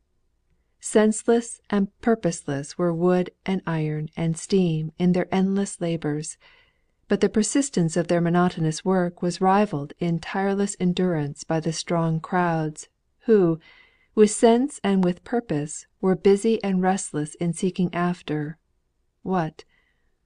In the streets there were few loiterers, none walking for mere pleasure; every man's face was set in lines of eagerness or anxiety; news was sought for with fierce avidity; and men jostled each other aside in the mart and in the Exchange, as they did in life, in the deep selfishness of competition. There was gloom over the town. Few came to buy, and those who did were looked at suspiciously by the sellers; for credit was insecure, and the most stable might have their fortunes affected by the sweep in the great neighbouring port among the shipping houses. Hitherto there had been no failures in Milton, but, from the immense speculations that had come to light in making a bad end in America, and yet nearer home, it was known that some Milton houses of business must suffer so severely that every day men's faces asked, if their tongues did not, "What news? Who is gone? How will it affect me?" And if two or three spoke together, they dwelt rather on the names of those who were safe, than dared to hint at those likely, in their opinion, to go; for idle breath may, at such times, cause the downfall of some who might otherwise weather the storm; and one going down drags many after. "Thornton is safe," they say. "His business is large, extending every year; but such a head as he has, and so prudent with all his daring!" Then one man draws another aside, and walks a little apart, and, with head inclined into his neighbour's ear, he says, "Thornton's business is large, but he has spent his profits in extending it; he has no capital laid by. His machinery is new within these 2 years, and has cost him we won't say what. A word to the wise." But that Mr. Harrison was a croaker, a man who had succeeded to his father's trade made fortune, when he had feared to lose by altering his mode of business to any having a larger scope; yet he grudged every penny made by others more daring and far sighted. But the truth was, Mr. Thornton was hard pressed. He felt it acutely in his vulnerable point, his pride in the commercial character which he had established for himself. Architect of his own fortunes, he attributed this to no special merit or qualities of his own, but to the power, which he believed that commerce gave to every brave, honest, and persevering man, to raise himself to a level from which he might see and read the great games of worldly success, and honestly, by such far sightedness, command more power and influence than in any other mode of life. Far away, in the East and in the West, where his person would never be known, his name was to be regarded, and his wishes to be fulfilled, and his word pass like gold. That was the idea of merchant life with which Mr. Thornton had started. "Her merchants be like princes," said his mother, reading the text aloud, as if it were a trumpet call to invite her boy to the struggle. He was but like many others, men, women, and children, alive to distant and dead to near things. He sought to possess the influence of a name in foreign countries and far away seas, to become the head of a firm that should be known for generations; and it had taken him long silent years to come even to a glimmering of what he might be now, to day, here in his own town, his own factory, among his own people. He and they had led parallel lives, very close, but never touching, till the accident, or so it seemed, of his acquaintance with Higgins.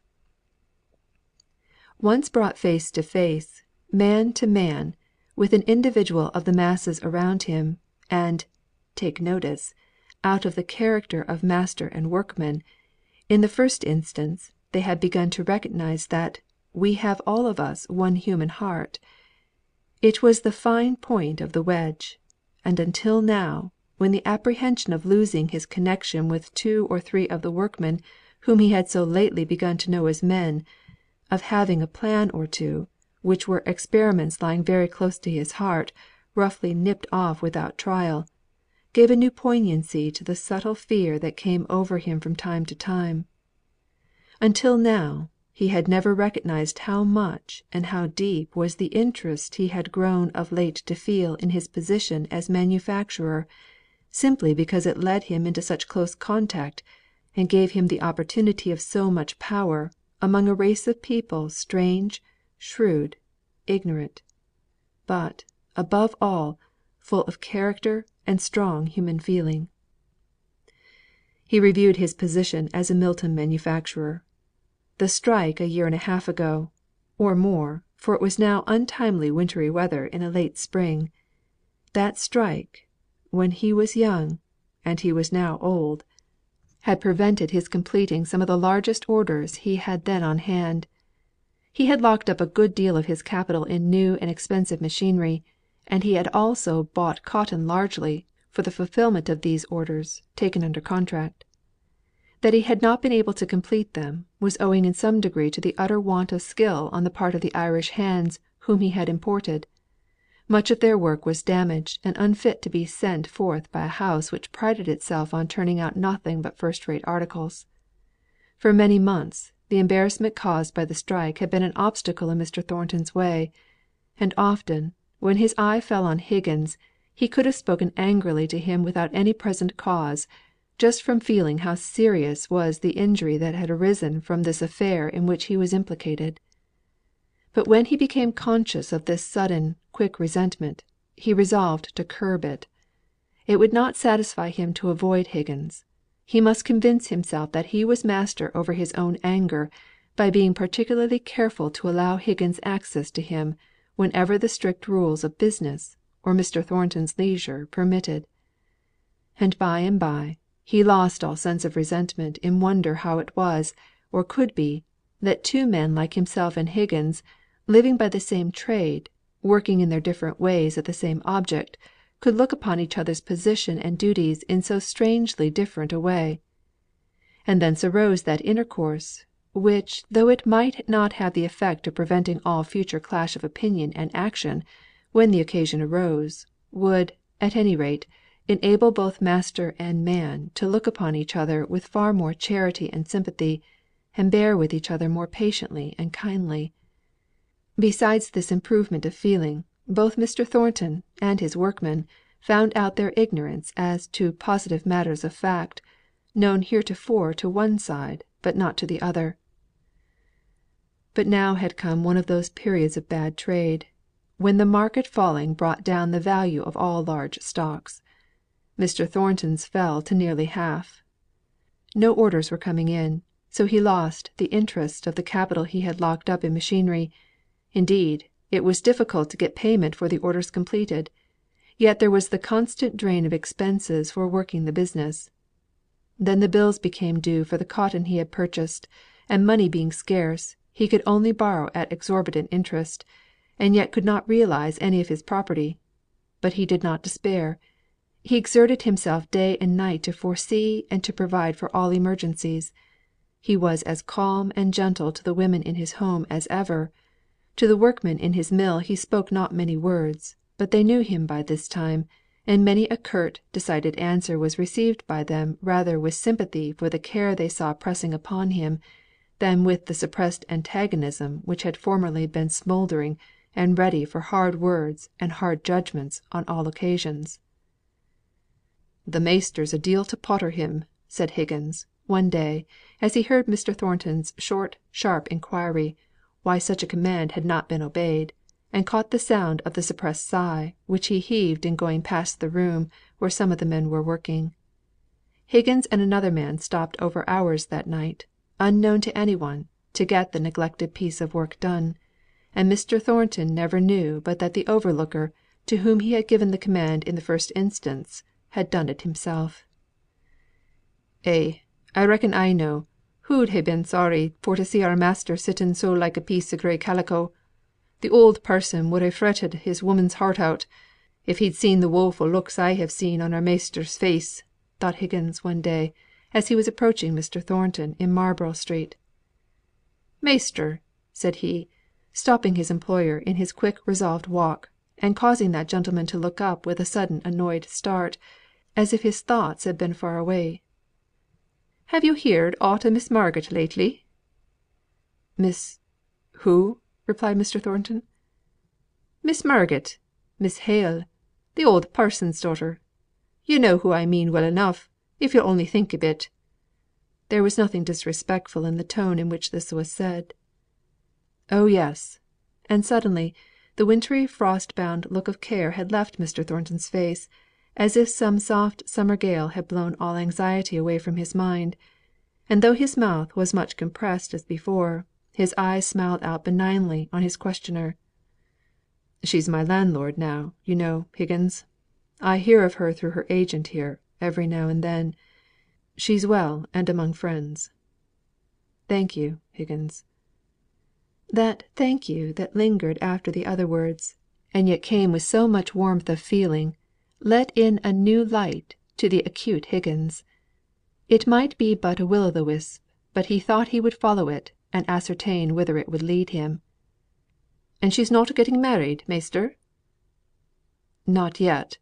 The face was cloudy once more. "There's some talk of it, as I understand, with a connection of the family."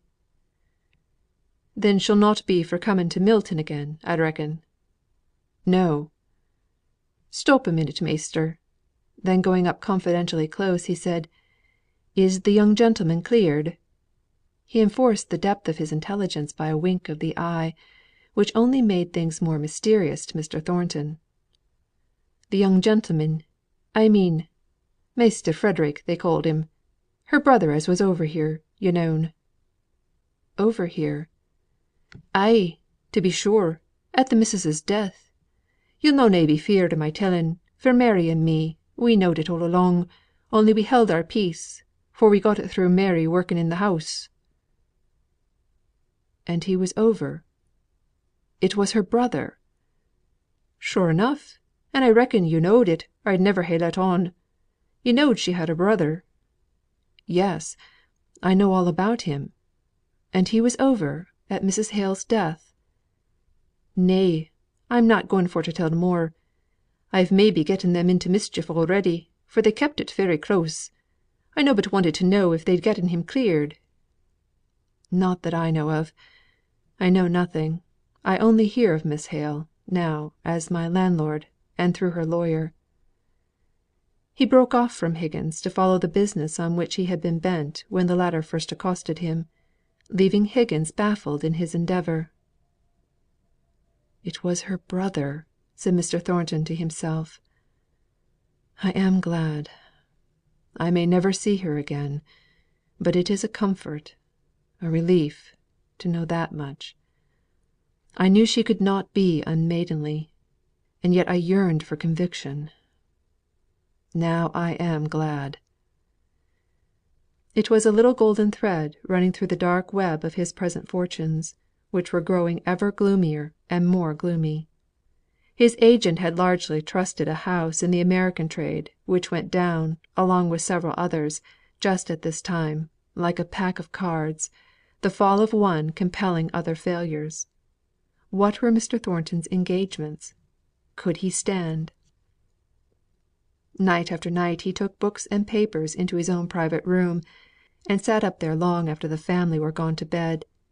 He thought that no one knew of this occupation of the hours he should have spent in sleep.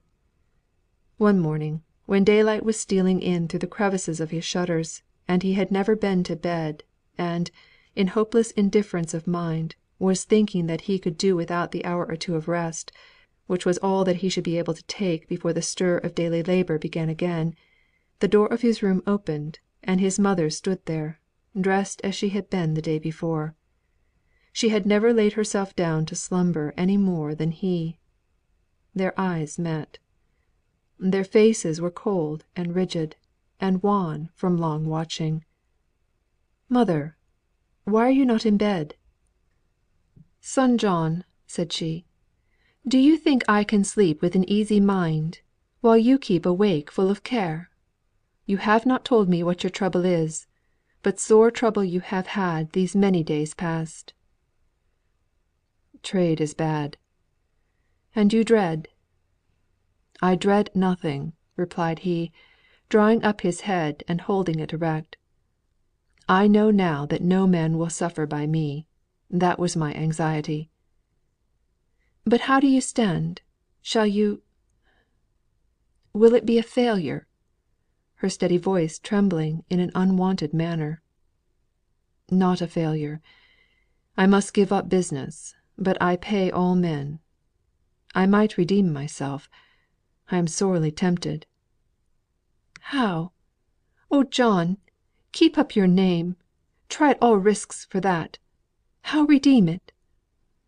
"By a speculation offered to me, full of risk; but, if successful, placing me above water mark, so that no one need ever know of the strait I am in. Still, if it fails " "And if it fails," said she, advancing and laying her hand on his arm, her eyes full of eager light. She held her breath to hear the end of his speech. "Honest men are ruined by a rogue," said he gloomily. "As I stand now, my creditors money is safe, every farthing of it; but I don't know where to find my own. It may all be gone, and I penniless at this moment. Therefore, it is my creditors' money that I should risk."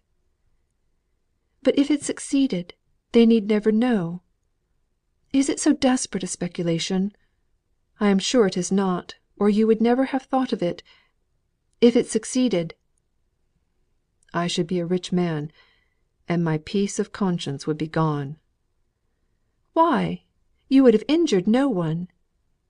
"No; but I should have run the risk of ruining many for my own paltry aggrandisement. Mother, I have decided. You won't much grieve over our leaving this house, shall you, dear mother?" "No. But to have you other than what you are will break my heart. What can you do?" "Be always the same John Thornton, in whatever circumstances; endeavouring to do right and making great blunders, and then trying to be brave in setting to afresh. But it is hard, mother.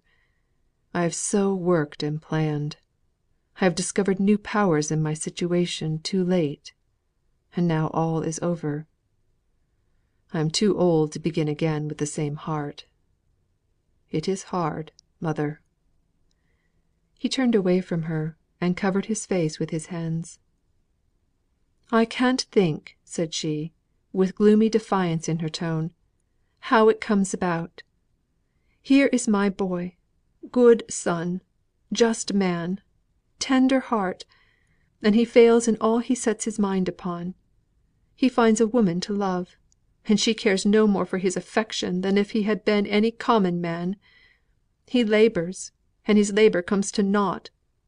Other people prosper and grow rich, and hold their paltry names high and dry above shame." "Shame never touched me," said he, in a low voice.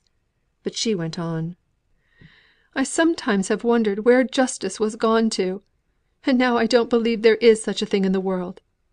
Now you are come to this you, my own John Thornton, though you and I must be beggars together. My own dear son!" She fell upon his neck and kissed him through her tears. "Mother," said he, holding her gently in his arms, "who has sent me my lot in life, of both good and evil?"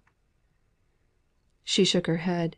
She would have nothing to do with religion just then.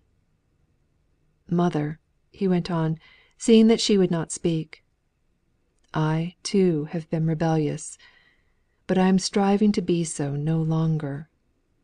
Help me, as you helped me when I was a child. Then you said many good words, when my father died, and we were sometimes sorely short of comforts, which we shall never be now. You said brave, noble, trustful words then, mother, which I have never forgotten, though they may have lain dormant. Speak to me again in the old way, mother. Do not let us have to think that the world has too much hardened our hearts. If you would say the old good words, It would make me feel something of the pious simplicity of my childhood. I say them to myself, but they would come differently from you, remembering all the cares and trials you have had to bear." "I have had many," said she, sobbing, "but none so sore as this. To see you cast down from your rightful place! I could say it for myself, John, but not for you. Not for you! God has seen fit to be very hard on you very." She shook with the sobs that come so convulsively when an old person weeps. The silence around her struck her at last. She quieted herself to listen. No sound. She looked. Her son sat by the table, his arms thrown half across it, his face bent downwards. "Oh, John!" said she, and she lifted his face up. Such a strange, pallid look of gloom was on it, that for a moment it struck her that this look was the forerunner of death. But as the rigidity melted out of the countenance, and the natural colour returned, she saw that he was himself once again. All the worldly mortification sank to nothing before the consciousness of the great blessing that he himself by his simple existence was to her. She thanked God for this, and this alone, with a fervour that swept away all rebellious feelings from her mind. He did not speak readily, but he went and opened the shutters, and let the ruddy light of dawn flood the room. But the wind was in the east, the weather was piercing cold, as it had been for weeks. There would be no demand for light summer goods this year. That hope for the revival of trade must utterly be given up. It was a great comfort to have had this conversation with his mother, and to feel sure that, however they might henceforward keep silence on all these anxieties, they yet understood each other's feelings, and were, if not in harmony, at least not in discord with each other in their way of viewing them. Fanny's husband was vexed at Thornton's refusal to take any share in the speculation which he had offered to him, and withdrew from any possibility of being supposed able to assist him with the ready money which indeed the speculator needed for his own venture. There was nothing for it at last, but that which Mr. Thornton had dreaded for many weeks. He had to give up the business in which he had been so long engaged with so much honour and success, and look out for a subordinate situation. Marlborough Mills and the adjacent dwelling were held under a long lease. They must, if possible, be relet. There was an immediate choice of situations offered to Mr. Thornton. Mr. Hamper would have been only too glad to have secured him as a steady and experienced partner for his son, whom he was setting up with a large capital in a neighbouring town. But the young man was half educated as regarded information, and wholly uneducated as regarded any other responsibility than that of getting money, and brutalised both as to his pleasures and his pains.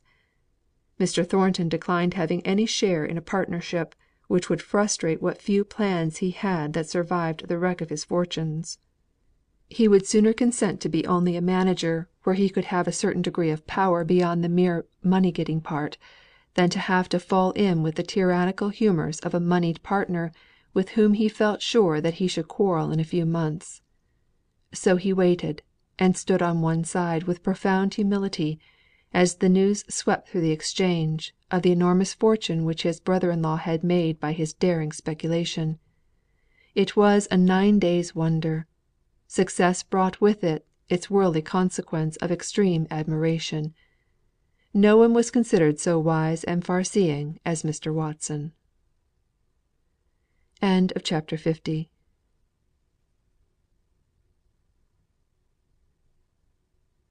CHAPTER 51. Meeting again. Bear up, brave heart, we will be calm and strong. Sure we can master eyes, or cheek, or tongue, nor let the smallest tell-tale sign appear she ever was, and is, and will be dear. Rhyming play. It was a hot summer's evening. Edith came into Margaret's bedroom, the first time in her habit, the second ready dressed for dinner. No one was there at first. The next time Edith found Dixon laying out Margaret's dress on the bed, but no Margaret. Edith remained to fidget about. "Oh, Dixon! Not those horrid blue flowers to that dead gold coloured gown! What taste! Wait a minute, I will bring you some pomegranate blossoms." "It's not a dead gold colour, ma'am. It's a straw colour; and blue always goes with straw colour." But Edith had brought the brilliant scarlet flowers before Dixon had got half through her remonstrance. "Where is Miss Hale?" asked Edith, as soon as she had tried the effect of the garniture. "I can't think," she went on pettishly, "how my aunt allowed her to get into such rambling habits in Milton. I'm sure I'm always expecting to hear of her having met with something horrible among all those wretched places she pokes herself into. I should never dare to go down some of those streets without a servant. They're not fit for ladies." Dixon was still huffed about her despised taste, so she replied, rather shortly: "It's no wonder to my mind, when I hear ladies talk such a deal about being ladies, and when they're such fearful, delicate, dainty ladies too. I say it's no wonder to me that there are no longer any saints on earth." "Oh, Margaret, here you are! I have been so wanting you. But how your cheeks are flushed with the heat, poor child! Only think what that tiresome Henry has done. Really, he exceeds brother in law's limits. Just when my party was made up so beautifully, fitted in so precisely for Mr. Colthurst, there has Henry come, with an apology it is true, and making use of your name for an excuse, and asked me if he might bring that Mr. Thornton of Milton, your tenant, you know, who is in London about some law business. It will spoil my number quite." "I don't mind dinner. I don't want any," said Margaret, in a low voice. "Dixon can bring me a cup of tea here, and I will be in the drawing room by the time you come up. I shall really be glad to lie down." "No, no, that will never do. You do look wretchedly white, to be sure; but that is just the heat, and we can't do without you possibly. Those flowers a little lower, Dixon. They look glorious flames, Margaret, in your black hair. You know we planned you to talk about Milton to Mr. Colthurst. Oh, to be sure, and this man comes from Milton. I believe it will be capital after all. Mr. Colthurst can pump him well on all subjects in which he is interested, and it would be great fun to trace out your experiences, and this Mr. Thornton's wisdom, in Mr. Colthurst's next speech in the House. Really, I think it is a happy hit of Henry's. I asked him if he was a man one would be ashamed of, and he replied, 'Not if you've any sense in you, my little sister.' So I suppose he is able to sound his H's, which is not a common Darkshire accomplishment, Margaret?" "Mr. Lennox did not say why Mr. Thornton was come up to town. Was it law business connected with the property?" asked Margaret, in a constrained voice. "Oh, he's failed, or something of the kind, that Henry told you of that day you had such a headache. What was it? There, that's capital, Dixon. Miss Hale does us credit, does she not? I wish I were as tall as a queen, and as brown as a gipsy, Margaret." "But about Mr. Thornton?" "Oh, I really have such a terrible head for law business. Henry will like nothing better than to tell you all about it. I know the impression he made upon me was, that Mr. Thornton is very badly off, and a very respectable man, and that I'm to be very civil to him, and as I do not know how, I came to ask you to help me. And now come down with me, and rest on the sofa for a quarter of an hour." The privileged brother in law came early, and Margaret, reddening as she spoke, began to ask him the questions she wanted to hear answered about Mr. Thornton. "He came up about this subletting the property, Marlborough Mills, and the house and premises adjoining, I mean. He is unable to keep it on, and there are deeds and leases to be looked over, and agreements to be drawn up. I hope Edith will receive him properly, but she was rather put out, as I could see, by the liberty I had taken in begging for an invitation for him. But I thought you would like to have some attention shown him, and one would be particularly scrupulous in paying every respect to a man who is going down in the world." He had dropped his voice to speak to Margaret, by whom he was sitting, but as he ended he sprang up, and introduced Mr. Thornton, who had that moment entered, to Edith and Captain Lennox. Margaret looked with an anxious eye at Mr. Thornton while he was thus occupied. It was considerably more than a year since she had seen him, and events had occurred to change him much in that time. His fine figure yet bore him above the common height of men, and gave him a distinguished appearance, from the ease of motion which arose out of it, and was natural to him. But his face looked older, and careworn; yet a noble composure sat upon it, which impressed those who had just been hearing of his changed position with a sense of inherent dignity and manly strength. He was aware, from the first glance he had given round the room, that Margaret was there. He had seen her intent look of occupation as she listened to Mr. Henry Lennox, and he came up to her with the perfectly regulated manner of an old friend. With his first calm words, a vivid colour flashed into her cheeks, which never left them again during the evening. She did not seem to have much to say to him. She disappointed him by the quiet way in which she asked what seemed to him to be the merely necessary questions respecting her old acquaintances in Milton. But others came in, more intimate in the house than he, and he fell into the background, where he and Mr. Lennox talked together from time to time. "You think Miss Hale looking well?" said Mr. Lennox. "Don't you? Milton didn't agree with her, I imagine; for when she first came to London, I thought I had never seen any one so much changed. To night she is looking radiant; but she is much stronger. Last autumn she was fatigued with a walk of a couple of miles. On Friday evening we walked to Hampstead and back; yet on Saturday she looked as well as she does now." "We! Who? They two alone?" Mr. Colthurst was a very clever man, and a rising member of Parliament. He had a quick eye and a discerning character, and was struck by a remark which Mr. Thornton made at dinner time. He inquired from Edith who that gentleman was, and, rather to her surprise, she found, from the tone of his "Indeed," that Mr. Thornton of Milton was not such an unknown name to him as she had imagined it would be. Her dinner was going off well. Henry was in good humour, and brought out his dry caustic wit admirably. Mr. Thornton and Mr. Colthurst found one or two mutual subjects of interest, which they could only touch upon then, reserving them for more private after dinner talk. Margaret looked beautiful in the pomegranate flowers, and if she did lean back in her chair and speak but little, Edith was not annoyed, for the conversation flowed on smoothly without her. Margaret was watching Mr. Thornton's face. He never looked at her, so she might study him unobserved, and note the changes which even this short time had wrought in him.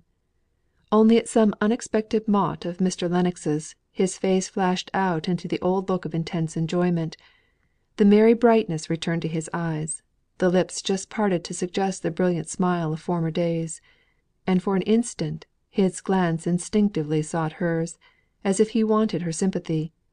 But when their eyes met, his whole countenance changed. He was grave and anxious once more, and he resolutely avoided even looking near her again during dinner.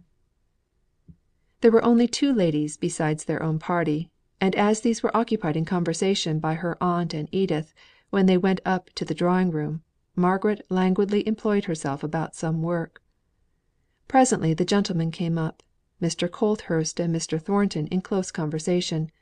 Mr. Lennox drew near to Margaret, and said in a low voice: "I really think Edith owes me thanks for my contribution to her party. You've no idea what an agreeable, sensible fellow this tenant of yours is. He's been the very man to give Colthurst all the facts he wanted coaching in. I can't conceive how he contrived to mismanage his affairs." "With his powers and opportunities you would have succeeded," said Margaret. He did not relish the tone in which she spoke, although the words expressed a thought which had passed through his own mind. As he was silent, they caught a swell in the sound of conversation going on near the fireplace between Mr. Colthurst and Mr. Thornton. "I assure you, I heard it spoken of with great interest curiosity as to its result, perhaps I should rather say. I heard your name frequently mentioned during my short stay in the neighbourhood." Then they lost some words, and when next they could hear Mr. Thornton was speaking. "I have not the elements for popularity. If they spoke of me in that way, they were mistaken. I fall slowly into new projects, and I find it difficult to let myself be known, even by those whom I desire to know, and with whom I would fain have no reserve. Yet, even with all these drawbacks, I felt that I was on the right path, and that, starting from a kind of friendship with one, I was becoming acquainted with many. The advantages were mutual; we were both unconsciously and consciously teaching each other." "You say 'were.' I trust you are intending to pursue the same course?" "I must stop Colthurst," said Henry Lennox, hastily; and by an abrupt yet apropos question he turned the current of the conversation, so as not to give Mr. Thornton the mortification of acknowledging his want of success and consequent change of position. But as soon as the newly started subject had come to a close, Mr. Thornton resumed the conversation just where it had been interrupted, and gave Mr. Colthurst the reply to his inquiry. "I have been unsuccessful in business, and have had to give up my position as a master. I am on the look out for a situation in Milton, where I may meet with employment under some one who will be willing to let me go along my own way in such matters as these. I can depend upon myself for having no go ahead theories that I would rashly bring into practice. My only wish is to have the opportunity of cultivating some intercourse with the hands beyond the mere cash nexus. But it might be the point Archimedes sought from which to move the earth, to judge from the importance attached to it by some of our manufacturers, who shake their heads and look grave as soon as I name the one or two experiments that I should like to try." "You call them experiments, I notice," said Mr. Colthurst, with a delicate increase of respect in his manner. "Because I believe them to be such. I am not sure of the consequences that may result from them; but I am sure they ought to be tried. I have arrived at the conviction that no mere institutions, however wise, and however much thought may have been required to organize and arrange them, can attach class to class as they should be attached, unless the working out of such institutions bring the individuals of the different classes into actual personal contact. Such intercourse is the very breath of life. A working man can hardly be made to feel and know how much his employer may have laboured in his study at plans for the benefit of his workpeople. A complete plan emerges like a piece of machinery, apparently fitted for every emergency; but the hands accept it as they do machinery, without understanding the intense mental labour and forethought required to bring it to such perfection. But I would take an idea, the working out of which would necessitate personal intercourse. It might not go well at first, but at every hitch interest would be felt by an increasing number of men, and at last its success in working come to be desired by all, as all had borne a part of the formation of the plan; and even then I am sure that it would lose its vitality, cease to be living, as soon as it was no longer carried on by that sort of common interest which invariably makes people find means and ways of seeing each other, and becoming acquainted with each other's characters and persons, and even tricks of temper and modes of speech. We should understand each other better, and I'll venture to say that we should like each other more." "And you think they may prevent the recurrence of strikes?" "Not at all. My utmost expectation only goes so far as this, that they may render strikes not the bitter, venomous sources of hatred they have hitherto been. A more hopeful man might imagine that a closer and more genial intercourse between classes might do away with strikes; but I am not a hopeful man." Suddenly, as if a new idea had struck him, he crossed over to where Margaret was sitting, and began, without preface, as if he knew she had been listening to all that had passed: "Miss Hale, I had a round robin from some of my men, I suspect in Higgins' handwriting, stating their wish to work for me, if ever I was in a position to employ men again on my own behalf. That was good, wasn't it?" "Yes, just right. I am glad of it," said Margaret, looking up straight into his face with her speaking eyes, and then dropping them under his eloquent glance.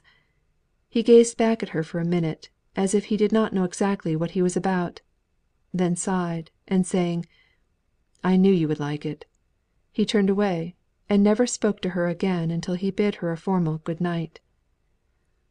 As Mr. Lennox took his departure, Margaret said, with a blush that she could not repress, and with some hesitation: "Can I speak to you to morrow?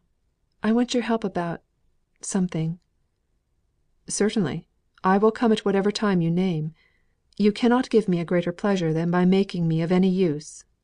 At 11? Very well." His eye brightened with exultation. How she was learning to depend upon him! It seemed as if any day now might give him the certainty, without having which he had determined never to offer to her again. CHAPTER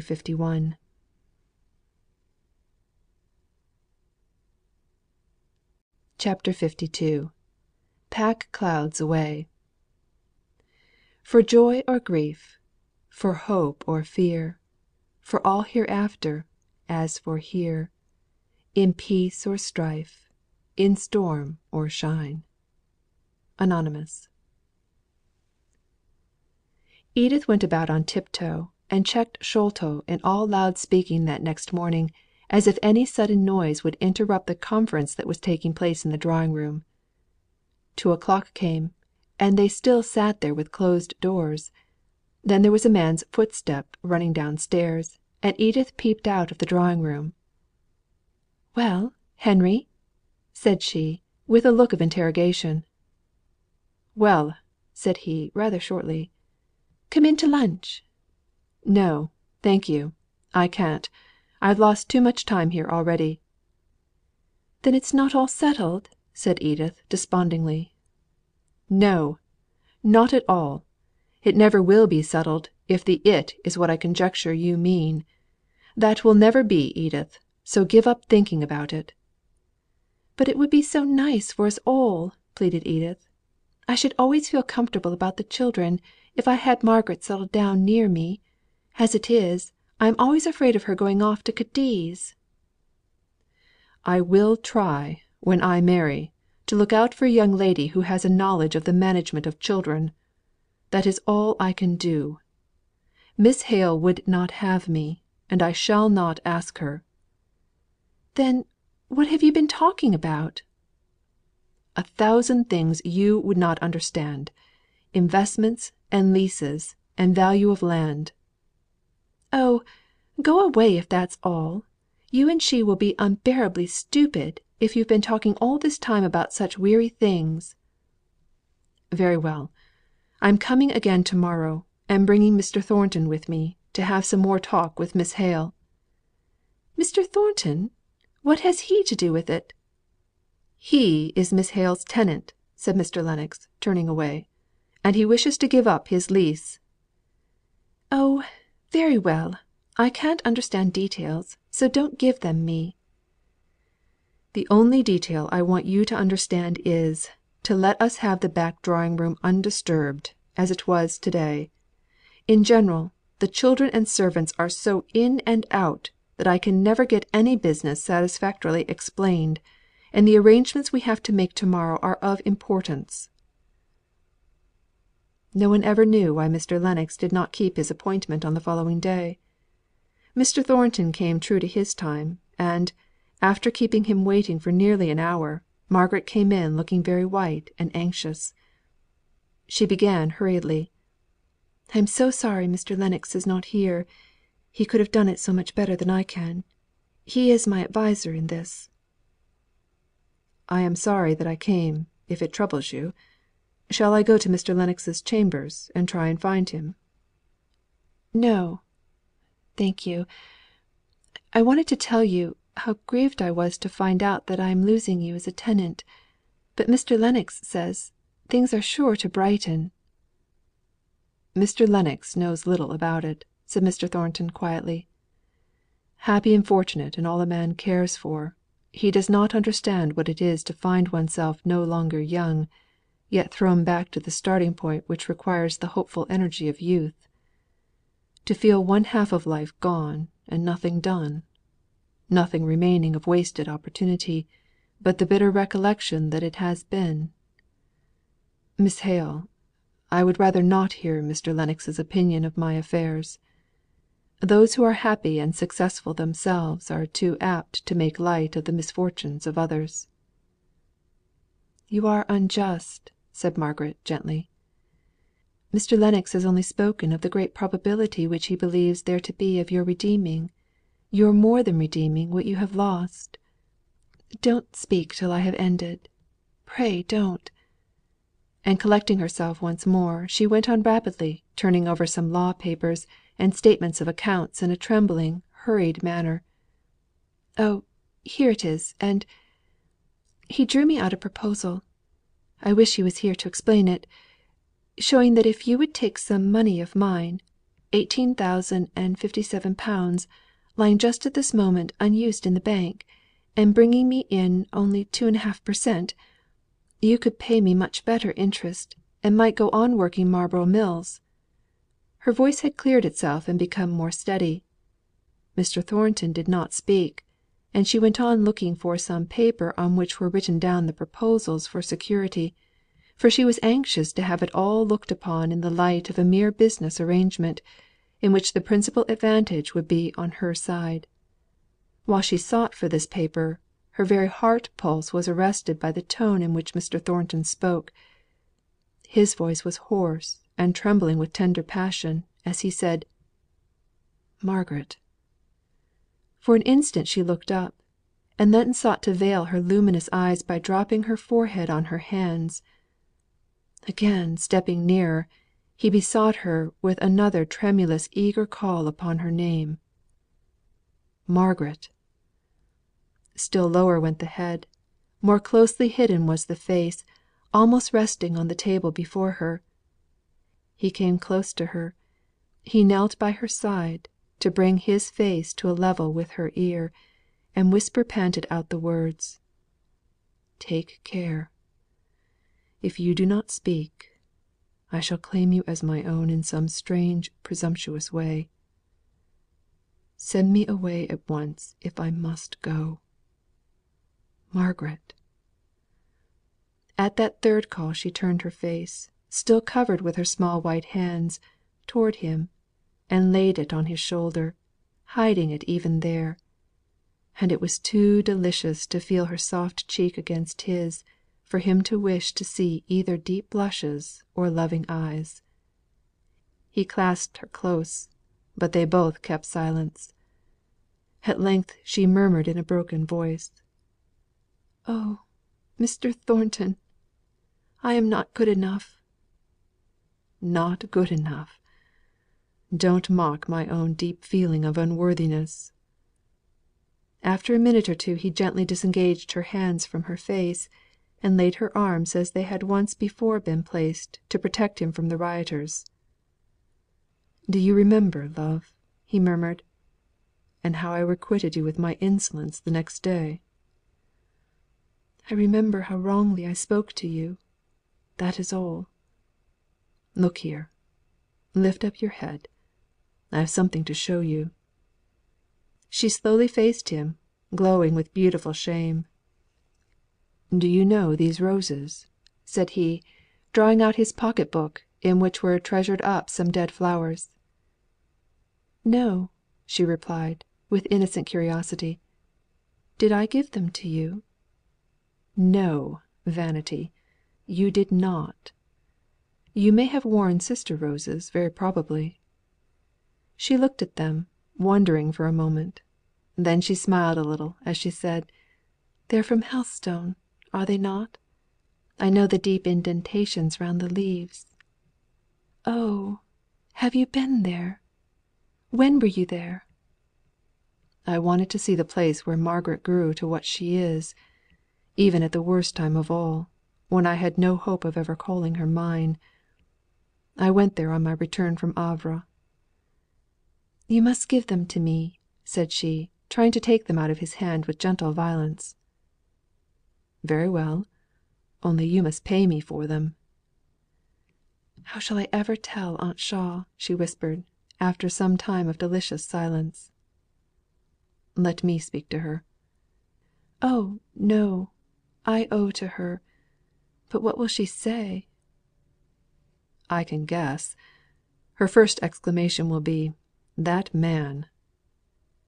"Hush!" said Margaret, "or I shall try to show you your mother's indignant tones as she says, 'That woman!'"